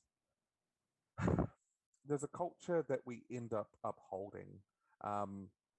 Irina talked about a female HR manager asking her a highly inappropriate question. There she is upholding like a value that isn't hers. And I've had a lot of those. There's been a lot of failings in my life, and I've had to come to a head with the ways in which I've acted outside my values. I've reflected on how I have become what studios require of me. Like I've become the overly dramatic, sassy gay person just so everyone can vibe with me, or ways in which I have thrown women under the bus to elevate myself, on a team just so I could feel like some breathing space. And it has taken a lot of really ugly introspection and about 5 years of therapy. I don't know who I've got to bill that to. I think Activision. But like, Go ahead. I have come to recognize that dysfunction is kind of at the core of human communication, and I truly worry, like, as the studio grows, how is that going to scale? I don't have any answers for it. I think it's just something that you have to practice and be conscious of every day. Yeah. Like, yeah. I mean, Yeah, okay, sorry. I was just going to say, I have come across some really intentional studios that have grown, substantially. They're not the biggest companies in the industry, but they have, with well over 50 to or 70, even 75 or 100 employees, they have maintained practices that value transparency, that value access, and that actively try to share power. And create space. And so much of that work is really operational decisions and the implementation of specific tools and specific processes, and writing certain practices into contracts. And I think that you have to make that decision at the beginning and keep making that decision over and over and over again. and over again. Yeah. I mean, I can say from the experience that, it was relatively easy. As long as studio was like up to about 15 people, because it was almost like a group of friends. So there was not so many issues. But when it starts to grow above that, then it becomes challenging. And then you come in situations that what you built, you have to be willing to defend it. How far you're going to go to defend what you built? Where is the line? And then it comes to the things that you might be in a situation that you have to fire people, that you have to discipline people, that you have to do things that as a leader feel uncomfortable, you thought you're never going to do. But then every day you have to make this choice. Are we going to protect the values of the company, or we're just going to let it slide? And if you're going to let it slide with the bigger the number of employees, then it kind of starts to kind of sip in slowly the company culture. And these are tough choices to make, and it requires lots of commitments. And sometimes, days can be really, really hard and stressful because, building it, like, it's great to put ideas and try them, but defending them when it comes to that, it can be very, very tough. And you can also face lots of judgments. And most of the time, I wasn't the most popular person in the company, because somebody has to make these tough calls and have the accountability, responsibility for them. But that comes, as you said, Eve, every day you have to kind of commit yourself again to the values of the company, Mm-hmm. make sure that it really works on the scale and in the long term. Mm-hmm. Mm-hmm. Yeah. I think I'm having a conversation tomorrow with the manager of the Games Hotline, Jaylyn, about accountability and repair, which I think is a model of addressing what's happened at Activision and at Ubisoft and at Riot and at every other large company over the decades, that tries to get beyond the punitive model of discipline and investigation that we're at, because we need different models. But the thing about it is that it takes going back to it over and over and over again and working through a messy, complicated process. And like that doesn't always work when you're talking about a capitalist system, right? And so we have some really set in stone ideas of what we think has to be done, and we have to be really creative in order to create a different environment. Yeah, I think the core of everything is also who am I going to listen to? And whom are you going to listen to, and how are you going to listen? Because very often it's about hearing those voices that are quiet, they're not speaking, or they are saying things that you might not be able to fully understand, and be open and dig deeper. And that's, I notice very often that it's leadership usually takes the line of the, okay, this is the story, people said this, but they're not really listening, really understand the situation and how somebody is affected. And, very often misogyny or racism, it's not direct. It's very subtle, and it just makes, it's lots of small microaggressions which make other person feel uncomfortable. And if you ask them, give me a precise example, they can't say that. They will say, I just feel uncomfortable. There was something odd. And then you have to make a decision. Are you going to pursue this? Are you going to go for it? Or are you just going to brush it over? Because if you brush it over too many times, you are encouraging that behavior. And this is going to start to lose these values, because, and I'm not saying that people who do that are necessarily evil or horrible people. It's just that they might have the biases themselves, a subconscious bias, they don't aware themselves, but it's the willingness to dig deeper and to really be uncomfortable and resolve this, and to hear everybody's voices and to really take things seriously. So what you're saying is that as a leader, we have to be humble, and we have to be willing to show vulnerability, and we have to not be assume that we take up all of the space in the room. Correct? Yes. Yes, absolutely. It's the key is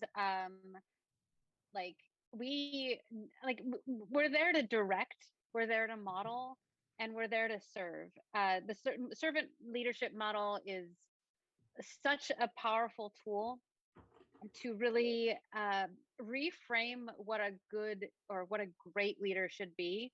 And a great leader should be enabling the people beneath them, not driving them. It's the leader from the front rather than the leader from the back model. And that is one that Simon Sinek core leadership value is what drives me, because my job isn't necessarily to be the smartest person in the room. And if that's the fact, that I'm surrounding myself with the wrong people. I should not be the most effective person in the room, because I'm going to be too busy to actually do the work. And I can't be the one with all the ideas, because that's stupid. That's not me. That's not what I'm there for. I'm there to facilitate the best way for a group of people, creative people, to function and be successful, and provide them the tools that they need to be able to accomplish those things. And that's, what I'm going to do. My background professionally is in user experience. And I realize that user experience applies not only in the context of, and please pardon the cat butt, she just puts it wherever she wants. No, not there, please. She is a cat. She is a cat. She is a cat. That's her job. Her name, that's Mochi, by the way. She's my constant companion when I'm on Zoom. But as a user experience professional, I put my player at the core of everything that I do. And I feel like that's exactly what I should be doing in a leadership role in an organization. I put my coworkers at the heart of everything that I do, and give them the tools to better understand themselves and to be more effective and more successful. And I want to give everybody that sense of empowerment and excitement of like, oh my gosh, the ceiling's broken. Like, now what can I do? If I can give one human being that feeling, I've done my job. That's really cool. it sounds like you have framed your company as a more cooperative environment. Is that true, as opposed to a top-down one? That is the end goal. Yeah. Whenever we get signed, we want to set up a cooperative structure. A lot of the companies who operate in this space, I have a lot of admiration for. Franny Eskenazi, she heads up Future Club, who work on Skullgirls, and she's taken a team from a very traumatic environment and breaking up into a very positive one. And I have a lot of respect for her, and I'd like to kind of model myself off her success. But for me, it's going to be, it's still going to, I think I'm going to struggle a little bit because I don't think game dev can be like fully democratic. I think there has to be a small level of direction. So what I've experienced, for example, is I give an employee a lot of space to create this feature. And they come back and they're like, hey, I don't have direction. I don't know what mark I'm meeting. And I'm like, okay, so let me try and find the comfortable intersection there of letting you succeed, utilizing your talent, and giving you a mark to shoot at. Yeah. Yeah. Yeah. I mean, I think what's fascinating is that what's interesting to me, actually, I'd love to hear your voice. This is the question I want to ask about this. From my perspective, sitting where I do, the industry has really resisted professionalization in a lot of ways, and I think that's related to the norms and the stories we tell about the way games can be made. Right? It's about the passion of the game itself and the passion for this idea of the gamer and the environment. But that resistance, especially at the center of the industry, towards professionalization means that we don't talk a lot about the skill of producing or the skill of managing or the tools that we use. That's a relatively new piece of what happens in the industry. Am I correct in summarizing it that way? Yes, for sure. I think yeah, go on. Oh, sorry. I think a big part of that is the makeup of a lot of studios. There is a push, like there's a lot of people who don't necessarily want to pick up what they would visualize as a boring job, and a boring job is a professional one. But I feel like a lot of people also treat their workplace like it's a pre-made batch of socialization for them, and they can bring all of their social maladaptive behavior into it and be rewarded. I've seen that too often too. So I'm like, sure, let's be casual and fun and arty, but let's also step up a little bit. Soft skills are real. Mm-hmm. And I feel like my experience in the games industry has not been an exemplary an exemplary representation of soft skills or great people skills. And it kind of comes with the territory. I mean, by nature, gamers aren't the most extroverted of individuals, but some certainly are. But like that's also a generalization. So the assumption around that gamer persona and those game developers or gamers that then become game developers that then convey and take those habits, those gamer habits into their games that they then develop, that's a pathway for toxicity, because we have a very toxic consumer base as well, and we don't have a lot of controls or protections in place on the consumer end for these products. But it kind of feeds itself and raises the bar in a negative direction. So we need to consider everybody's voices and also do something more than just throw somebody at some random course on Udemy to learn how to be a manager. Like, we need leadership within these organizations to help teach these individuals how to actually speak respectfully to the people that they're working with, and how to not treat them like a number or chattel, like, because really we get reduced into a number of how many designers do we have, how many, you know, artists do we have, how many engineers, and what are their work hours output. Like Jira tends to reduce us all to a velocity, and it takes away our humanity to a point. So levels of abstraction are great for understanding, but we need the soft skills to be able to crack through those abstraction layers and find the human underneath. Mm-hmm. I mean, I've never used Jira. I know it's used across the industry, right? As it's one of many tools. And it's interesting to think about, you know, the very choice of tools that we make says a lot about the values that we are bringing to the table, or about the assumptions that we're bringing to the table about what is supposed to be useful, what is supposed to be tracked, what we are supposed to be thinking about. One of the interesting shifts, I'd be really curious to hear all of you talk about this, that we've seen it take this over the pandemic, is that, you know, suddenly managers are really like, oh my gosh, I have to think about mental health. And then, you know, 6 months later, oh my gosh, my own mental health is suffering because I'm dealing with the collective distress of my entire team plus my own.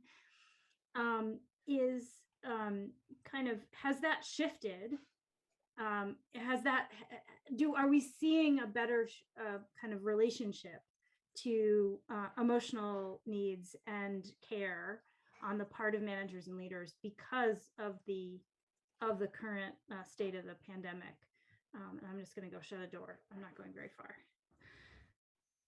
I will speak a bit about my experience in Unicorn Pirates, because we actually took mental health really seriously when the company was founded. So it was pre-pandemic, and we did a lot of things about supporting mental health for all the employees, and tried really kind of to make the safe spaces and to normalize mental health. And there's a whole list of things that we did and tried out, and we proactively also listened to everybody about their needs, what they need. So how can we as a company support them in the best possible way? This became very difficult to maintain during the Corona times for us, because we didn't have resources. And the need became like from this, it became like this. And you really needed infrastructure to support, it's like 2 people in the leadership can't support 25 people. It's just, if we want to do anything else, it just becomes a huge job. So it would require more HR forces. And because of finances, we had to let our HR go. So, but we could see that how it actually affected people, especially, it affected really everybody. It affected junior people, senior people in all departments. In everywhere in the industry as well, globally, I don't think anybody was immune to the problems of it. As far as I know now, mental health became an important issue, but before was kind of just wiped aside and was not taken seriously. It was actually taken as a sign of weakness in most of the places. I think that there is a bit of a shift towards, at least in Europe, there is a bit of a shift towards, hey, we have to pay attention to this, because otherwise we will have nobody working for us anymore, because people really need this extra layer of support. We have to take it seriously. But it's not easy, and it requires lots of resources, and requires lots of listening to employees, really listening again to see what's the best way we can support you, because different people would need different levels of support as well. And they might need different approaches to have safe mental spaces, or to function in the optimal way. And it also comes down to the trust. Do you trust your team members? Do you trust your employees? Very often when it comes to the mental health issue, it's a kind of almost a distrust. If you let you be very flexible or not work exactly an amount of hours, that means you will underperform. And very often it's about just letting people take some time off. And very often if you let them have these breaks and time off, they will come back refreshed and have much better and efficient output. But you have to be willing to trust and be the first who's like, okay, I trust you that this is what you need. So I've seen a shift, at least on this side of the pond. that it is taken more seriously, and it's taken as something that needs to be addressed. But yeah, I'm not sure how it actually works in the North America at the moment. It was the same shift happening there. There was actually, I want to commend one of my former organizations, Scopely, for how they handled the last 18 months, because they did do something pretty groundbreaking, which I feel is probably the bare minimum of what should be done. But I don't know about you guys, but I experienced some pretty exorbitant political and social unrest last year, and bleeding into this year. And that resulted in some riots in some metro areas, and everybody was home, and we were all quarantined. And some people who were living deep in the heart of places like downtown LA or in just a major metropolitan area were suddenly feeling unsafe. And what Scopely did was they actually offered the day, whatever day that there was unrest happening in any major city, they offered to their employees that they could just take the day off, no questions asked. They gave a mental health hotline, also internal mental health support. And they also offered no questions asked.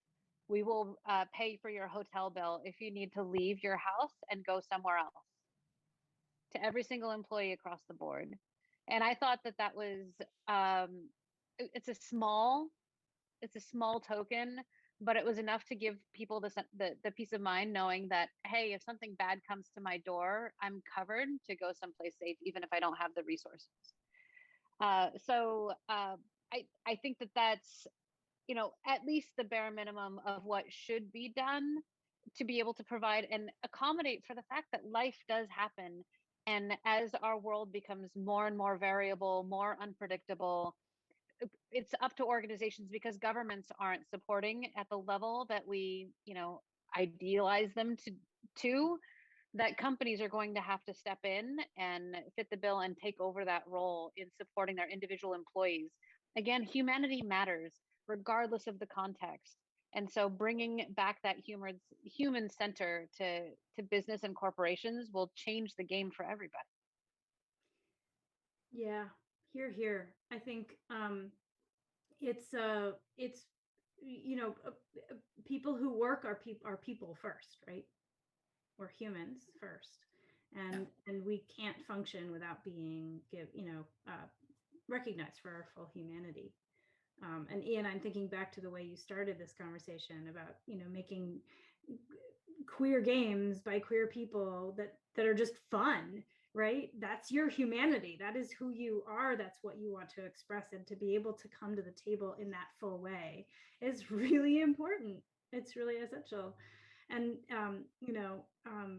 to live up to your fabulous headphones, I just have to say they're really great. So we have to wrap things up here, because we've had this amazing conversation and I've gotten totally wrapped up in it. And we have another panel starting in a couple of minutes. So I want to thank you all so much for this conversation. It's been beautiful. It's been really inspiring to think about how we might do this in a different way. You've given me so much energy, and I hope you've brought that to both the folks here in Zoom and those on Twitch as well. So thank you very much. And I hope to have many more conversations with all three of you. So thank you for the opportunity. Absolutely. Absolutely. So I'm going to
Thank you so much. We're so excited to be here. I see stream is still on a starting soon page. Perfect. Great. All right. Hello, everyone. Welcome to the final panel of the day for TIGS. We are so excited to be here. Why don't we go around and introduce ourselves? My name is Dr. Sarah Hayes. I am a clinical contributor for Take This and have been with the company since about 2018. And I do clinical practice and also do other volunteer work in the nonprofit space. So why don't we go around to our other panelists? Okay, I'll go next. I'm Amanda Jones Rincon. I am a social psychology PhD student at the University of Texas at San Antonio. Yeah, I've been with Take This not too long, but yeah, here to talk about a really good list of questions for y'all. I'm Alex Russell. I always say I'm a recovering social worker, now focusing my efforts on public health and health promotion and really just trying to have conversations and environments to create more trauma-informed spaces. And I'm a workshop consultant with Take This and gladfully joined the team about, I guess, last month. Hi, I am Cassie Walker, they, them pronouns. I am a current, still fully enmeshed, embedded social worker. I do both still clinical practice with adult individuals as well as relationships and some supervision, and then also obviously consulting with Take This since I think May-ish. So, and I am a trauma specialist, so ready to get in there today. Fantastic. And that is our topic of the day. We're so thrilled to be able to chat about it here. So just a little bit of housekeeping as we dive in. This panel is going to discuss topics including, but not limited to, sexual harassment, general harassment, abuse, and trauma. So please be aware for viewers that this may lead to a discussion of topics like self-harm, death, or other painful or difficult concepts. So if you feel the need to step away, please feel free to do so. Take care of yourselves. We are here to share information and knowledge, not spreading any harm. And please be sure that you can to type in that chat if you have any questions for us. I'll be keeping an eye and I will be happy to filter those into our panelists. And finally, please be aware that while we have clinicians and social workers and mental health experts on our panel today, none of this is clinical advice, nor is it sufficient for you to move forward without any support from a provider. For yourself, if you have any questions, please be sure to seek a mental health professional to support you through that decision. So why don't we start off? I think that in preparing for this, we talked a lot about how are we looking at trauma, what is trauma? So why don't we start off by going around as how everyone kind of considers what trauma is? Yeah, so I'll go first. My definition of trauma is fairly expansive. And I use the definition of trauma is any disconnection from self or others. So anything that results in a disconnection from yourself internally or from your community and the folks around you is a trauma. And I utilize that definition because it encompasses not just the things that, by and large, nowadays we agree are trauma, like rape, like car accidents, like hurricanes and natural disasters, but it also encompasses complex traumas and developmental and environmental traumas, things like having a really mean and shaming teacher as a child, things like growing up Black in the United States, or really most of the world. And so that's the definition whenever I'm talking about trauma that I am using. Not all traumatic events result in trauma. I love that definition, Cassie. I'll even add to that. I think you said it beautifully where, it could be any event that impacts a person's ability to have a, I guess, a healthy emotional response. But I'll even add that we all see things differently. So let's say if we're talking about a car wreck, right? Maybe, I've had 7 car wrecks in my life. It's important to recognize that what may be traumatic to you, maybe that was your first car wreck, might not be traumatic to me. And if we're creating trauma-informed spaces, it's important to not assume events are automatically traumatic for someone. Let them define what that event had, how it had an impact in their life. I think you both defined it perfectly. I honestly do not have much to add. Yeah, just especially what Alex said, like what could be traumatic to some people doesn't necessarily apply to other people. And that's important to keep in mind with any sort of discussion about trauma, especially when defining it. And I like to think about, along with those ideas around like what trauma is, the impact of trauma as it continues forth in life and the support or lack thereof we have around it. It's monumental how trauma can impact our lives and change the way we understand, experience events and situations and people. So trauma is an incredibly important topic to consider, and I'm so glad all of you have shared your definitions here with that. How would you consider harassment and or sexual harassment specifically? What would you consider in that definition? Because I know, like, when I worked with a student once, when I was working in medical practice, we were trying to contact the school counselor because I was confused why my client was coming in and talking to me about how she was being harassed by her peers. And the school counselor was like, well, it isn't harassment. I had to open up the school's handbook, point at their definition of harassment and say, this qualifies for this. No.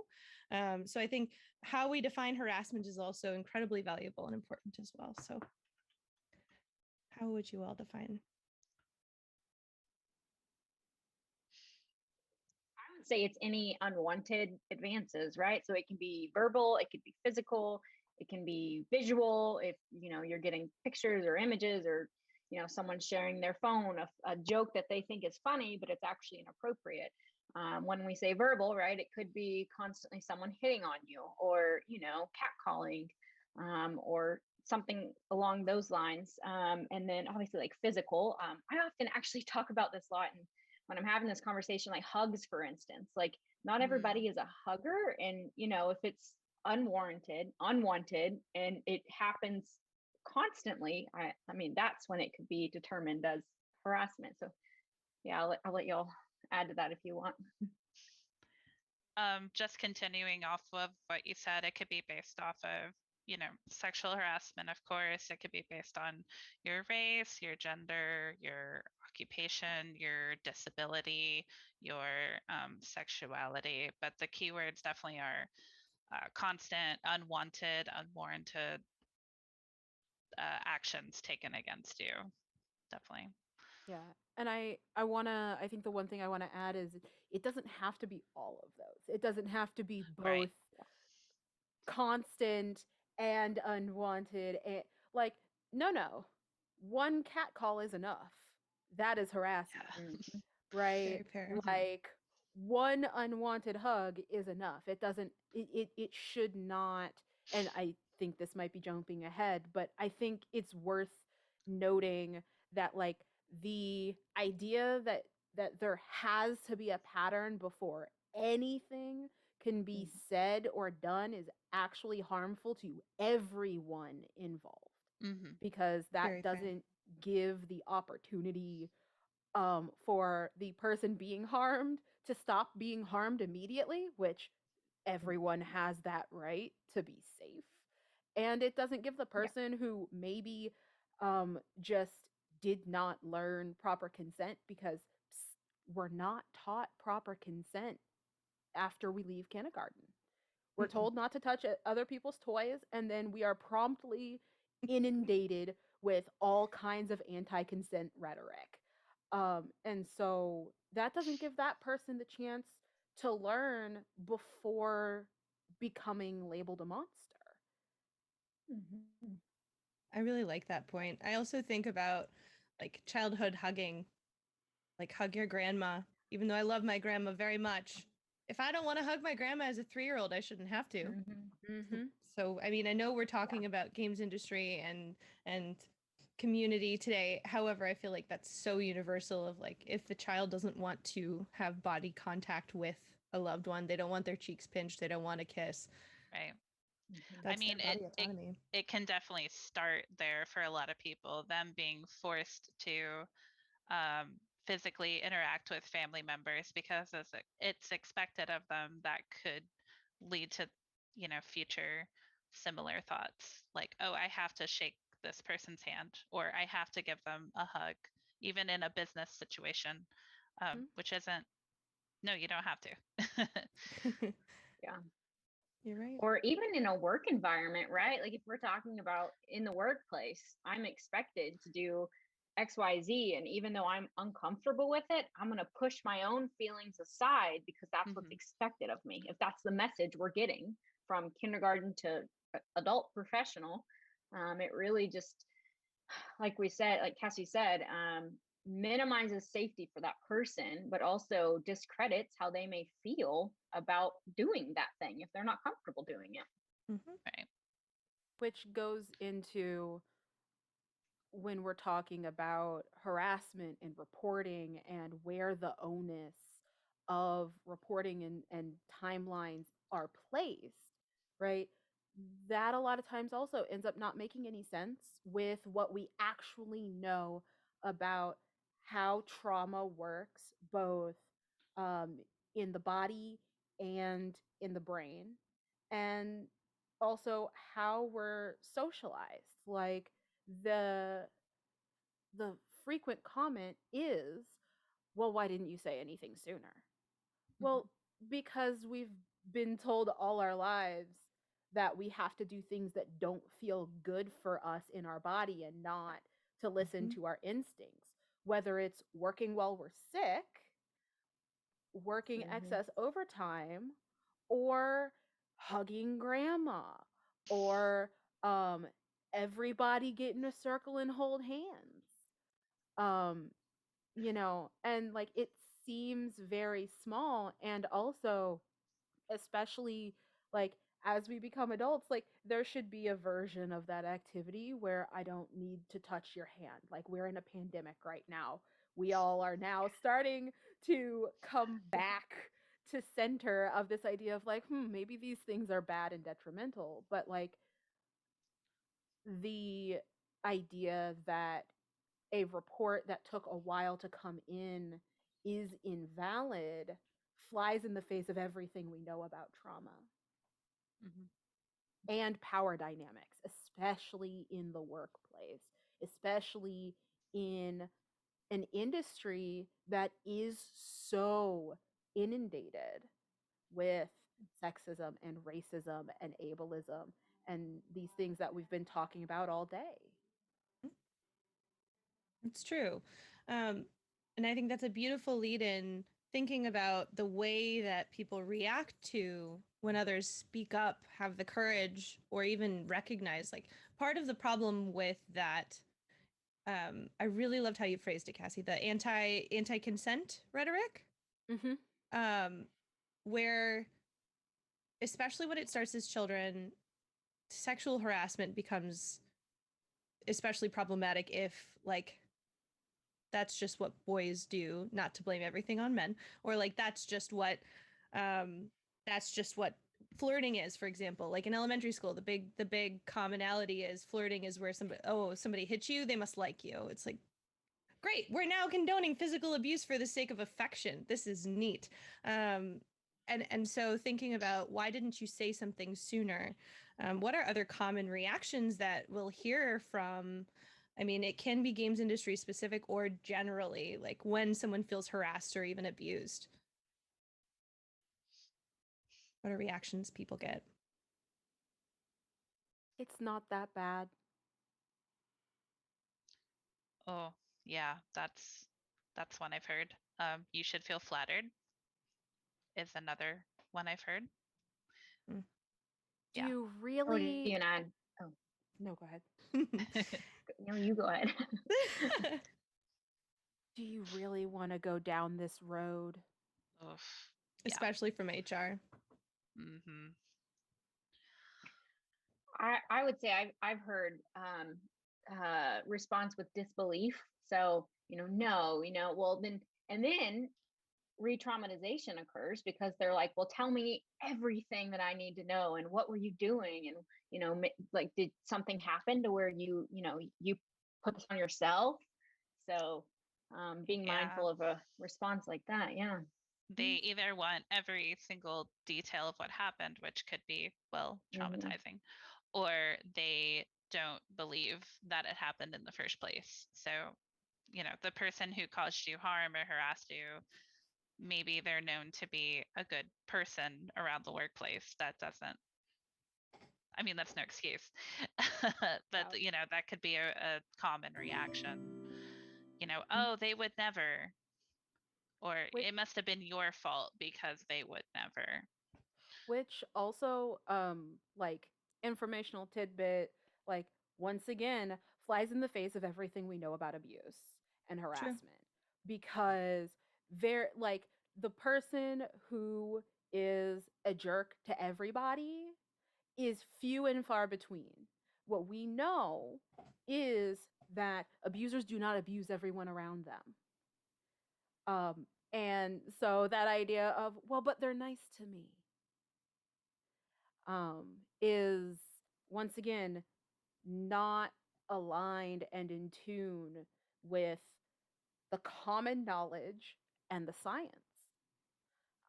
The other common reaction is that middle ground of, well, I don't like drama. Keep me out of it. Don't give me something to report. I'm too busy right now. Yeah. Or even victim blaming retaliation. Too. Yeah. Retaliation, maybe even unintentional retaliation. So perhaps someone in HR or a leadership position will say, oh, well, this thing happened to you. Well, how about I separate you and this person? But in return, the person who was abused is getting the short end of the stick, where they're now having to work extra hard, or maybe they're limited to opportunities because they reported what happened to them. Or even if there are policies that state that there cannot be direct retaliation from the person who harassed you, they will often find a way around that to make your life more difficult, despite policy saying they're not supposed to do that. Well, and then, I mean, that brings up the policy issue. Right. Of,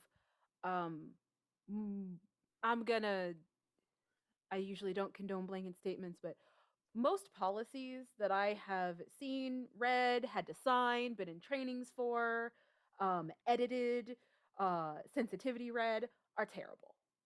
They're bad. Because it's all still taking from our carceral systems, which means there's a lot of times there is no infrastructure given whatsoever for gray area cases. It's either there's nothing wrong or it's egregious. And that is a problem, because there's also, when you know the person or the people who are harassing you or abusing you, like, usually that also creates a lot of internal shame and guilt for the person who is being harmed. And so the idea that reporting somebody is ruining their career irrevocably if you are believed is horrible policy. That is, and it is the most common one. And having no options for restorative or transformative processes really is a disservice to everyone involved, including the company, because we're talking about firing someone or bad press or all of the above, when we could have taken care of it early, and then we actually would have been able to see who's chronic and who just needed education.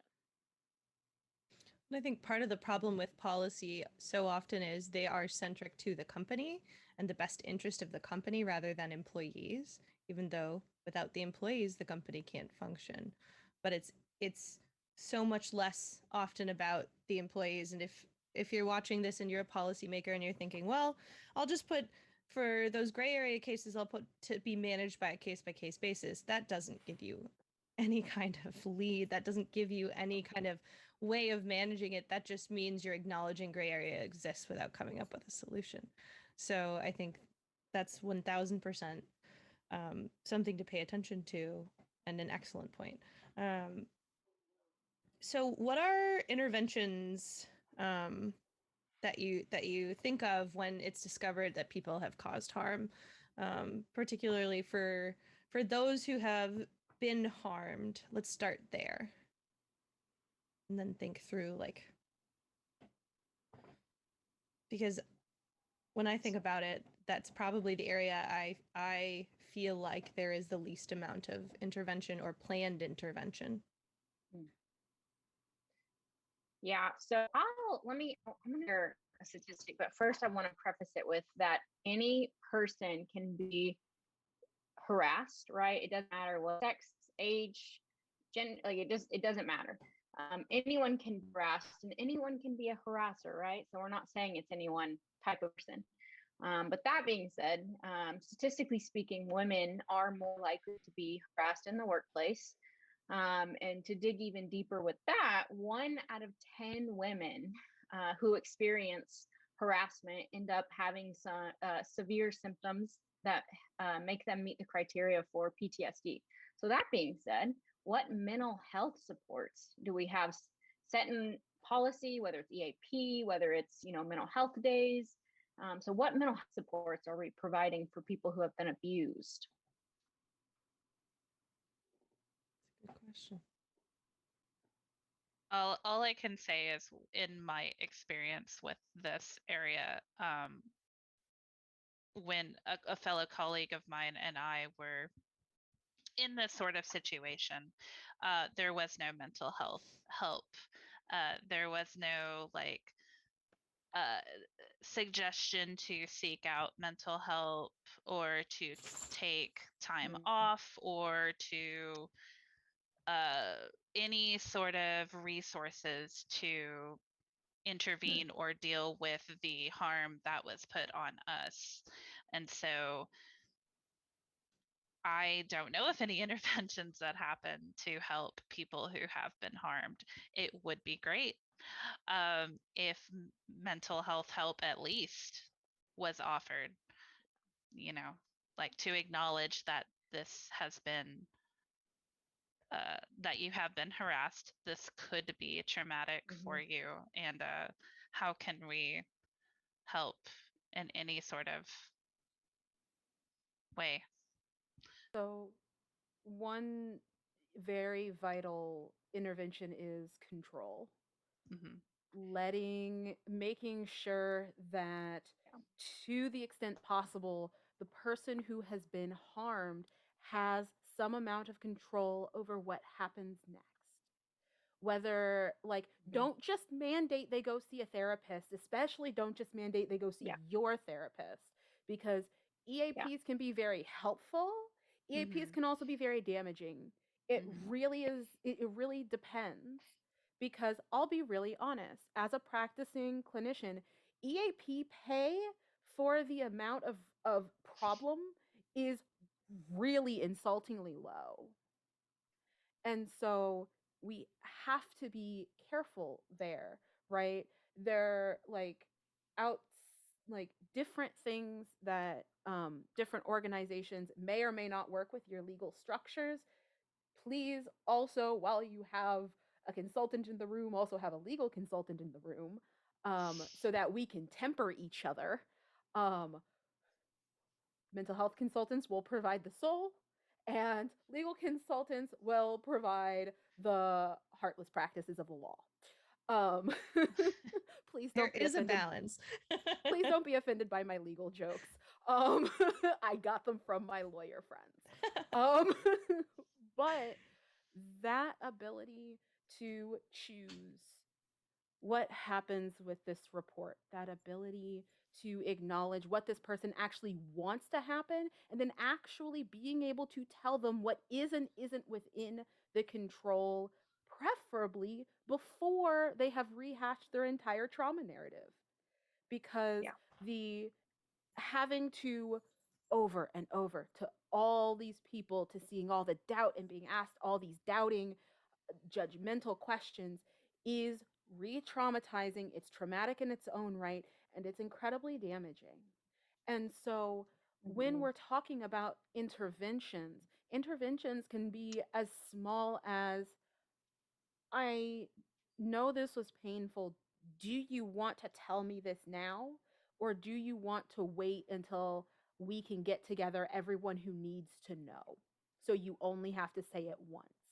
That is an intervention, not making people repeat themselves and their trauma over and over and justify it is important. Making sure other interventions, having liaisons, having people whose job it actually is to follow up and show and be supportive to both the person who has been harmed and honestly the person who has done harm or has been accused of harming someone, so that they can also get help and services. Because when we harm others, we are harming ourselves as well, because we are social creatures in a society. And so these are all little bits of various interventions that people like myself can help you figure out what works for your environment, for your company, for your culture, for your liability risk. Speaking of liability, I would love to pivot briefly to a question that we received during this conversation. How does getting workplace support interact with a company's worrying about admission of wrongdoing? This is a common issue when it comes to like, well, if we offer you support, that means we're acknowledging that something bad happened under our purview. So how does that interact with that worry about admission of wrongdoing? It usually means they go in the wrong direction. Right? I love it. Like here's the thing. They're so worried about wrongdoing that they're doing something wrong. Like it's really not hard. Like it's not hard to figure out the legalese to say, if you are having a difficult time, we have support for you regardless of the situation. Right? You're not admitting that something wrong happened. Like it's once again fear-based, which keeps us away from doing the human things. And it's amazing how often the human things are actually also better for productivity, they're better for sales, they're better for just in general, they're better for retention. Like all these metrics that we care about, doing the human thing is actually very frequently in the company's best interest too. But there's so much fear that it doesn't happen. I would even add culture, right? Like it's a culture of one, accountability, and being proactive versus reactive, making sure your people are supported, which in return, as Cassie just said, I mean, increases productivity and workplace happiness and ability to do well and be well. Heck, let's talk about how much it costs to onboard new people because people keep leaving because your culture is not where people want it to be. No kidding. I'm sure the turnover rates and changes and costs of that are far exceed, the cost of just being preemptive with, good policy and saying, if something does happen, here is how we can help. Right. It costs, I would say, next to nothing to do that compared to having to rehire because you have an issue in the workplace and you are to embarrassed to do anything about it. And yeah, go ahead. No. I've talked a lot. Go first. I love it. No, this is for you all to shine. I think about too administratively, like if we're talking about onboarding and people leaving, that's if you're fortunate enough to dodge the lawsuit. But when you foster an environment of proactive support and engagement and helping someone feel heard in that way of like, yes, we have these resources here for you. How can we support you through this difficult thing that happened, regardless of the situation? They're going to feel a lot more heard, and they're going to be a lot calmer, hopefully, about that, unless it's such a bland corporate statement that it's like, sounds like you've hit button A, here is product A. Like, please make it a little more personal than that. But if they feel supported, it's less likely they're going to come after you in a lawsuit. So that's even like, from a legal standpoint in the company's best interest. But go ahead. And I think we can learn something from medicine here, right? One, without admitting wrongdoing, right, or like without that worry, if we take that away, do you know what the number one thing that a doctor can do to decrease the chance that they are going to get sued for malpractice if something doesn't go optimally during a procedure? To apologize. It is to talk to the person and say, I am sorry, things did not go the way that we thought they would. Here's what happened. Here's what we did. Here's how we're going to support you. Here's your options and what can happen next. I'm here for you. Beautiful. That's what medicine learned. Yeah. Makes sense to me. Because people don't go to drastic, costly, traumatizing solutions like lawsuits if they feel like there's another way and that other way is shown to actually be effective. It's also worth noting that an intervention, if this stuff is written into your policy, if you have a legitimate, good, holistic harassment, abuse, workplace behavior policy, then you are already preempting this because those services would be given then, not reactively when something has gone wrong. And so it's not wrongdoing. It's saying, listen, we have a culture here. And part of that culture is that we support people and that we have difficult conversations. And so not everyone who does something wrong is a habitual harasser. Mistakes happen. And we have a policy for that. We have support for you and them for that, so that you don't have to feel afraid to admit if you're the person who did wrong. You may preemptively out yourself and be like, I think I handled something really poorly. I need support. And I feel like seeking support from all stages of that can be helpful. Like, how difficult is it for a person who, say that a person who was harmed goes to their immediate manager about it, and their immediate manager is uncomfortable with that information based on their relationship between the two people, are struggling with acceptance of that information, or are dealing with like fears, or what do we do if we have to fire this person? Or I know policy explicitly states that this is the, like, whatever it is, being able to offer support to everybody within that line of intervention is incredibly important. Excellent points. I want to add one more thing before we move on to the next question. I would even recommend, so sure, maybe, so a person's harassed, okay, maybe they aren't ready for, if your only option is, okay, here's EAP or here's a counselor you can connect with. Some people aren't ready for that. So even connecting or knowing who your local sexual assault service agency is around you, so they can at least get connected to an advocate, a victim services advocate, who, sure, they're called rape crisis centers, but that includes every, like, it's a scale, right? Like, it's not just rape. It can be any type of harassment, sexual assault. And those advocates are going to know your rights. They're going to know your options. They're going to know what resources might be helpful.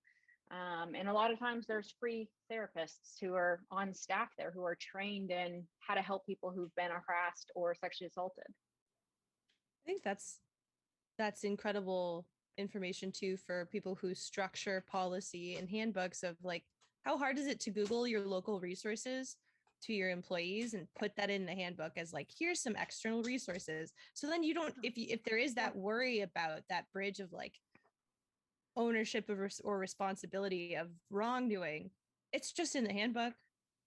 And then you can just nod to, if you are seeking external resources, there's a whole list in the handbook. And then if it fits a lot of different situations, whether it's a groping in the hallway or verbal abuse from your manager, either or a bunch of other situations.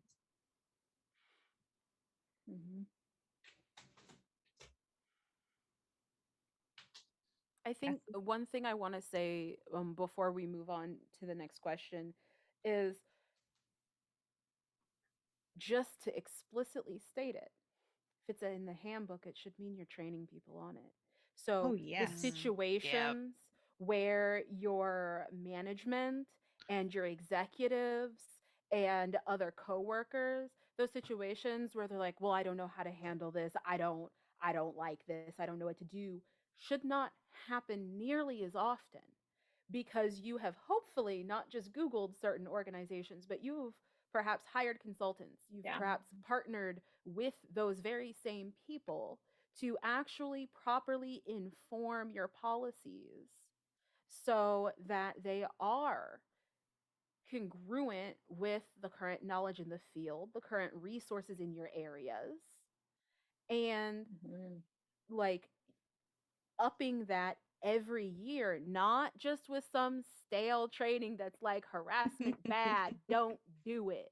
Like, we've all sat through a million of those trainings and nobody listens to them anymore because they're boring, they're useless, and they're not actually helpful unless you're been living under a rock for the last 30 years.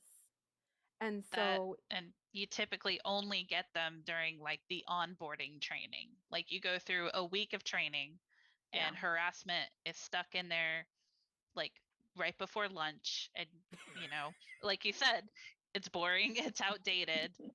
It's not, you know, there's nothing keeping you awake. You're hungry. Right.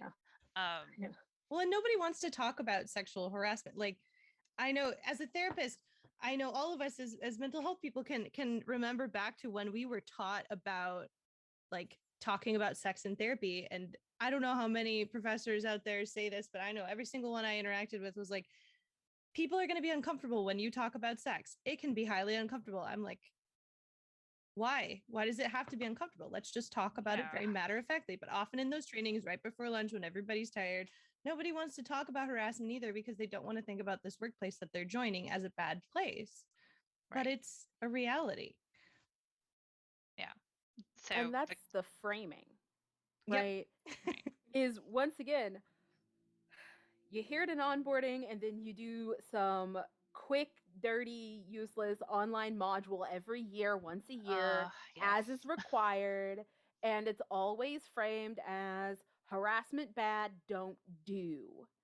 And that's also not good framing because of the fact that was mentioned earlier of anyone can harass someone. It can happen by accident. I have harassed someone.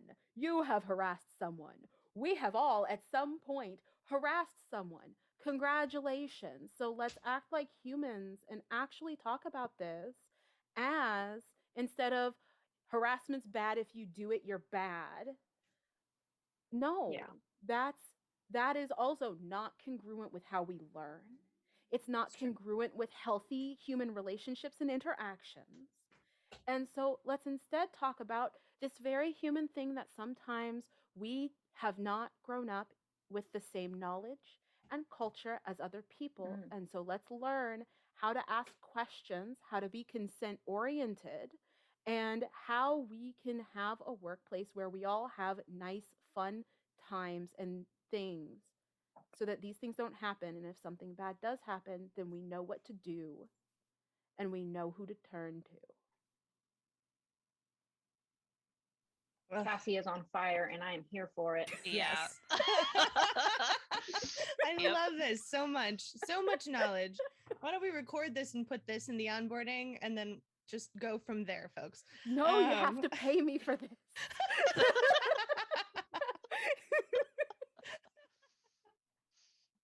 Yes, please. Okay, so I feel like we have talked some about the interventions that happen for those who have been harmed. We haven't talked so much about those for those who cause or inflict harm. We've talked some about the system. So why don't we talk a brief bit about, for better or for worse, some of the interventions we're aware of for those who cause harm. Well, often some of the typical interventions are none, where they get fired or they can get demoted within their department. So they did a bad. We're not going to get rid of you because maybe you make us a lot of money or you make us look good in other ways, but we will demote you as a punishment so you never do it again. It was mentioned earlier, we will separate the person who was harmed and the person who did the harm, and more often than not, the person who was harmed often takes the brunt of maybe more work or maybe harassment from other people because, well, rumor mills, if you will. Interventions that need to happen, well, training. Don't throw them out. Explain to them if they aren't aware that they harassed or harmed somebody, explain to them what happened. Because I don't want to say more often than not, but maybe more often than we realize, they caused harm and they don't know. They did not realize they did it. Mm-hmm. Usually because they're not allowed to know unless there's proof of wrongdoing and a pattern.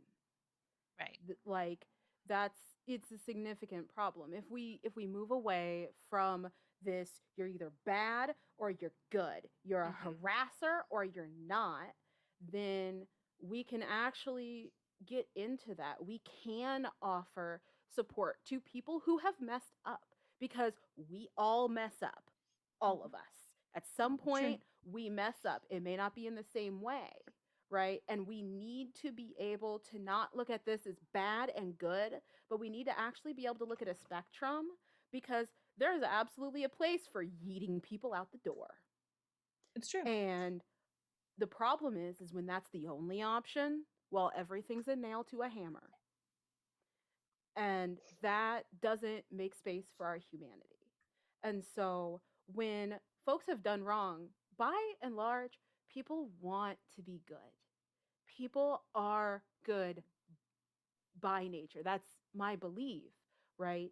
But when we are able to remove all these layers of stigma, all these layers of moralistic judgment, all these layers of this, like, people want to make it up. They just don't know how, or they've been told that they can't. And so really moving, I was looking to see it and they're buried. I should have pulled them out. But there is so much literature on restorative and transformative practice. And there are so many ways to work and adapt that to fit into industry and to fit into workplaces and to fit into various different communities to meet both your manpower, your actual labor resources of what you can do, what you want to do, and how to do that within the real world liability legal structures and issues. And so, yes, having not just trainings, but having also resources, therapy, groups, support groups,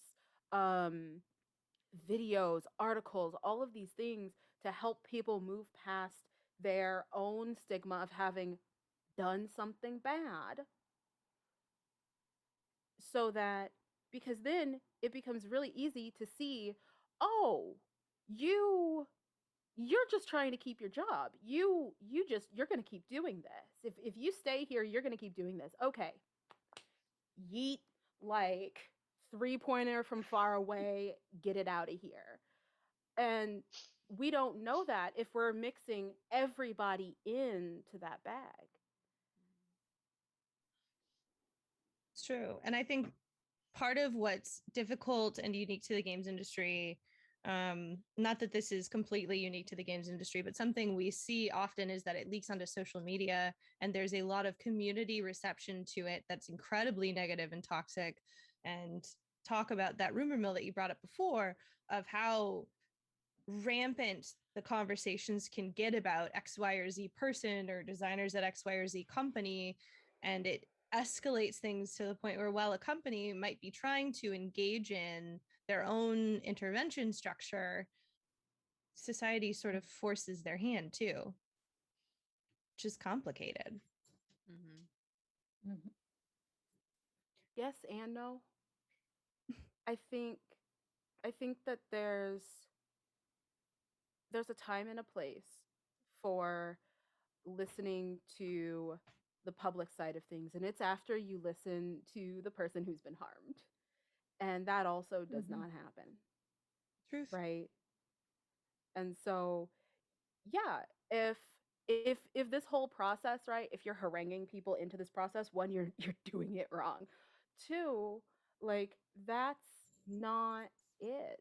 That's not where it's at. And you have to set up these processes with the acknowledgement that, yes, our system is a carceral system right now, and because we are told the only thing that we can ask for is blood and everything else is BS, that people are going to ask for blood first. You also have to understand that the place to start is not the person who's been abusing people for 30 years. That's not where this starts. That's not who this starts with. That's one of those we might need to part ways situations. This starts with that new hire who grew up hugging everybody and is now in a new city and still is trying to hug everybody. That's where we start with this. And those are the things that you don't hear a lot about until it's like clockwork with the whole company. It's true. So it does start small, because that's how it's supposed to be. It's not supposed to be the executive with all the power now suddenly gets a bypass. No, that is going to look bad, and that is suspicious.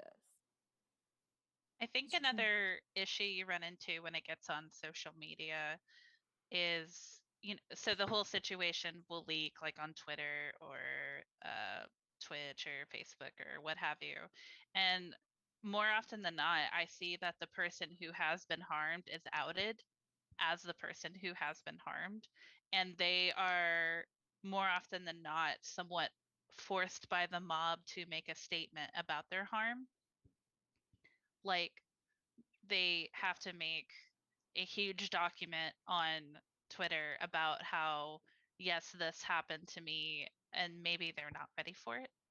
And so that can, re-traumatize the entire situation. So social media is very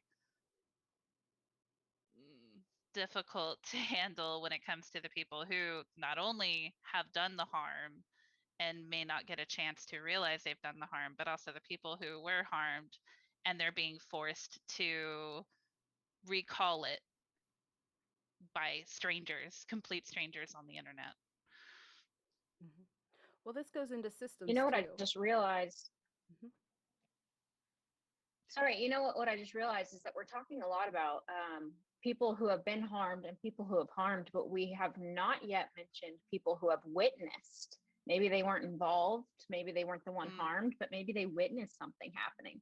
Right. And if we're talking about culture, right, creating a culture, a workplace environment that's safe and that's supportive, I mean, even having a part of your onboarding process, here's the things that we don't tolerate, here's how to safely assess and intervene if you see something happening, right? So it's not just, oh, I saw something happening and I'm not sure what to do, so I'm just going to look away, right? Which is deeply concerning, because if you want to talk about trauma, there's vicarious trauma of people who witness it, and or the secondary rounds of trauma that occur with posting it online, of having to retell the story, of knowing that someone else witnessed it and did nothing to help. It's incredibly Well, painful and difficult. I would argue that being the bystander could be a double-edged sword. What if you do report it, but the people you report it to don't keep it anonymous? Like maybe the person who was harmed, like, not to say they didn't want to report it themselves, but that becomes sticky in a way. Like, do they report what they saw to help the person who was harmed?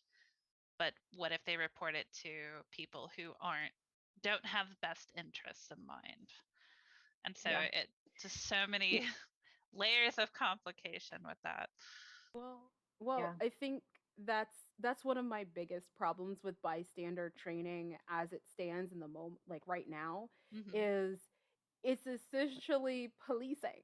It's like it's the whole if you see something, say something. Like, be sure to inform the secret police if you see your comrade like doing X things. And it's like, okay, but hold on. What happens to those reports? Like, what about the power of the people involved? Like, how, like, where is the line between intervention interpersonally and anonymous reporting is really something that we have to contend with, because yes, there is some merit to if you see something, say something, because once again, a lot of this is built towards pattern building and things like that. But if there's no intermediary and there's no support infrastructure, then we're literally just doing it as surveillance. And that, once again, is problematic for everyone because you've now put a bystander who is going to be thinking similar, probably, to the person who was harmed. Did I see what I actually thought I saw? Could I be misinterpreting this? I don't want to ruin someone's life. I don't want to cost someone their job. What if I'm wrong? I don't want to be considered a snitch. Like, there's so much around that. That is a problem that's got to go back to culture and policy. And what if bystander intervention training focused more about being able to check in with the person you're concerned about first before you take their power away again? Yeah. Now, there are some people that are going to be like, oh my God, yes, please come with me. I am so glad someone else saw it. I didn't know what to do. There's absolutely going to be those situations. And also, we do have to attune to the fact of giving the person who was harmed the ability to have their agency back. And how to do that when bystanders are involved, while still empowering people who see it to do something about it. So it's not just, oh, if you see something, say something. Well, say something then. Call that person who's doing something wrong, call them in. Hey, I couldn't help but hear what you were saying. Are you guys are you okay? Because that didn't quite sit right with me. I think also that it's valuable to have those conversations because then you're reducing the amount of assumptions being made. Because what if it's an inside joke and you didn't know it and they're making a face because they're putting on something funny? Or maybe it is very much something wrong happening. It also, when I want to pivot briefly because we've got about 6 minutes left. I feel like we could continue for another hour. So much valuable conversation happening here. I want to pivot to what we've been alluding to, which is how can people do better? How can orgs do better? How can companies do better? And think about, I want to pull in a question we've received in our chat here. How do we move beyond the binary, moralistic, global labels of any harassment means I'm a bad person? We can just take a couple of moments to address that one, and then I've got one or two more. Therapy.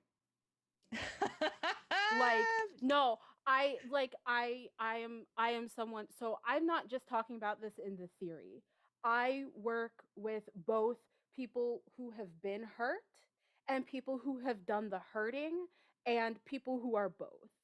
And so like literally this was a session I had before I came here today. Wow. And so it really is both on the individual level, working through your own self-blame, the shame that you are doing to yourself because you think that you deserve to be punished, and how that actually gets in the way of real change. And culturally doing that work together to acknowledge that we need better discernment. There is a serious lack of discernment in our culture, not just gaming, not just corporate, but period. There's a lack of discernment, and there's a lack of mutual trust to practice discernment, where we can actually say, stuff happens.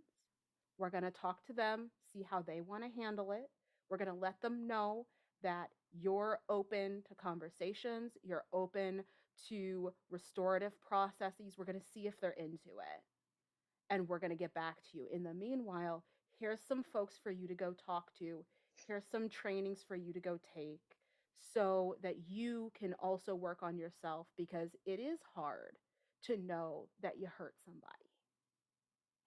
And being able to do that the whole way around and to actually follow through is a cultural project. It's when systems are failing us, when there's not the neglect, the lack of infrastructure, right? That's systemic. The lack of policy, that's systemic. The defaulting to fear and legalese only and carceral systems, that's systemic. And so we also, as a society, as a culture, as a business, as a family, as whomever, also have work to do together in order to change that. And that's also going to be in your onboarding process of, hey, so stuff happens. There's a place to talk about it and to set things right. We have access to folks who will sit down and help you have a conversation together to discuss what went wrong and what happens next, if you're okay with that, and truly letting that be led by the person who's been harmed.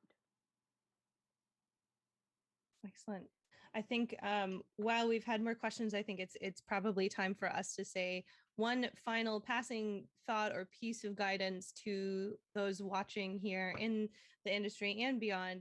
What is one thing we can all do to be better about harassment, about abuse, and beyond? I'll be quick. I'll just say it's better to be proactive, and really just educate your team on your values and your standards and what's acceptable behavior. And really the biggest thing is, if a person has been victimized, making sure that they're able to get their agency and feel safe, right? If they're going to remain in that environment. Beautiful. Probably from me, I would say don't fall into the trap of victim blaming, because both in my experience and in research, does way more harm than good. Just don't do it. Yeah. Cassie, I think my last comment is mine. Like, just bring back the humanity. I love it. Well, I would say, as my parting thought, if someone challenges you or shares with you that you may have caused them potential harm, or if something you said was offensive and you should check in with the person who you said it to, instead of reacting from a place of defensiveness or dismissing it, take it in for a moment, reflect upon it, consider it, and then move forward with grace and consideration. Thank you all so much for being here. Excellent wisdom shared today with all of our lovely panelists, our Take This experts here. Please be sure to check out our resources at takethis.org/mental health resources. We've got lots of information there. There's also the Games Harassment Hotline to check out if this is a topic where you feel like you're experiencing harassment or you've been accused of harassment. Please be sure to check out that resource. It is confidential and available. So without further ado, I think I will hand it back to our Executive Director, Yves Crevichet. Thank you so much.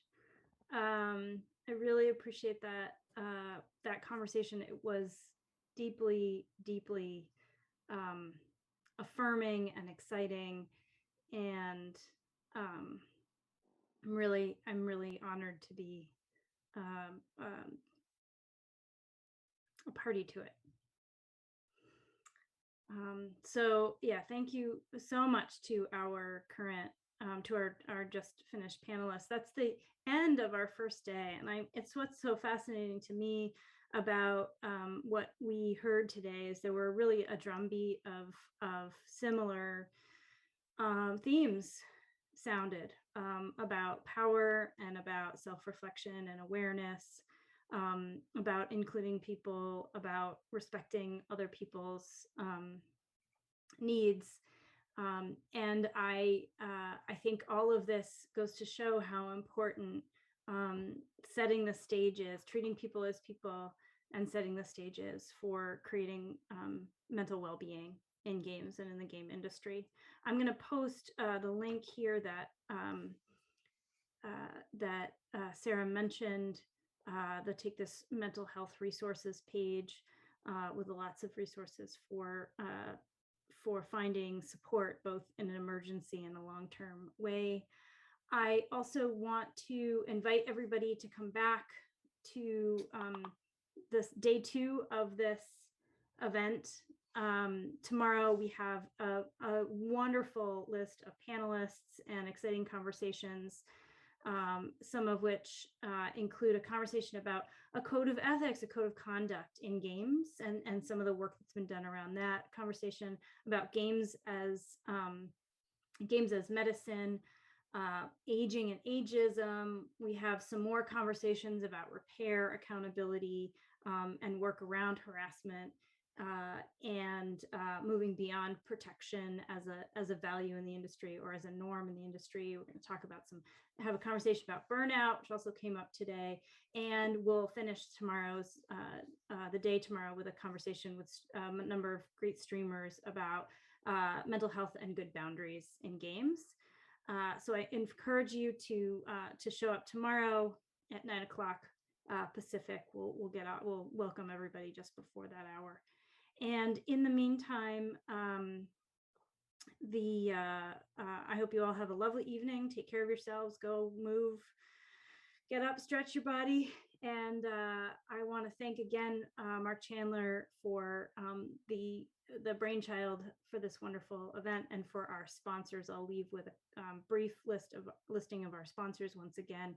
For TIGs, the gold TIG sponsor is Ubisoft, and our silver sponsors are Telltale Games, Devolver Digital, Hyper Hippo, Iron Galaxy Studios, Razer, and Tripwire Interactive. Again, I'm Eve Crevichet, the Executive Director of Take This, and I wish you all a good evening.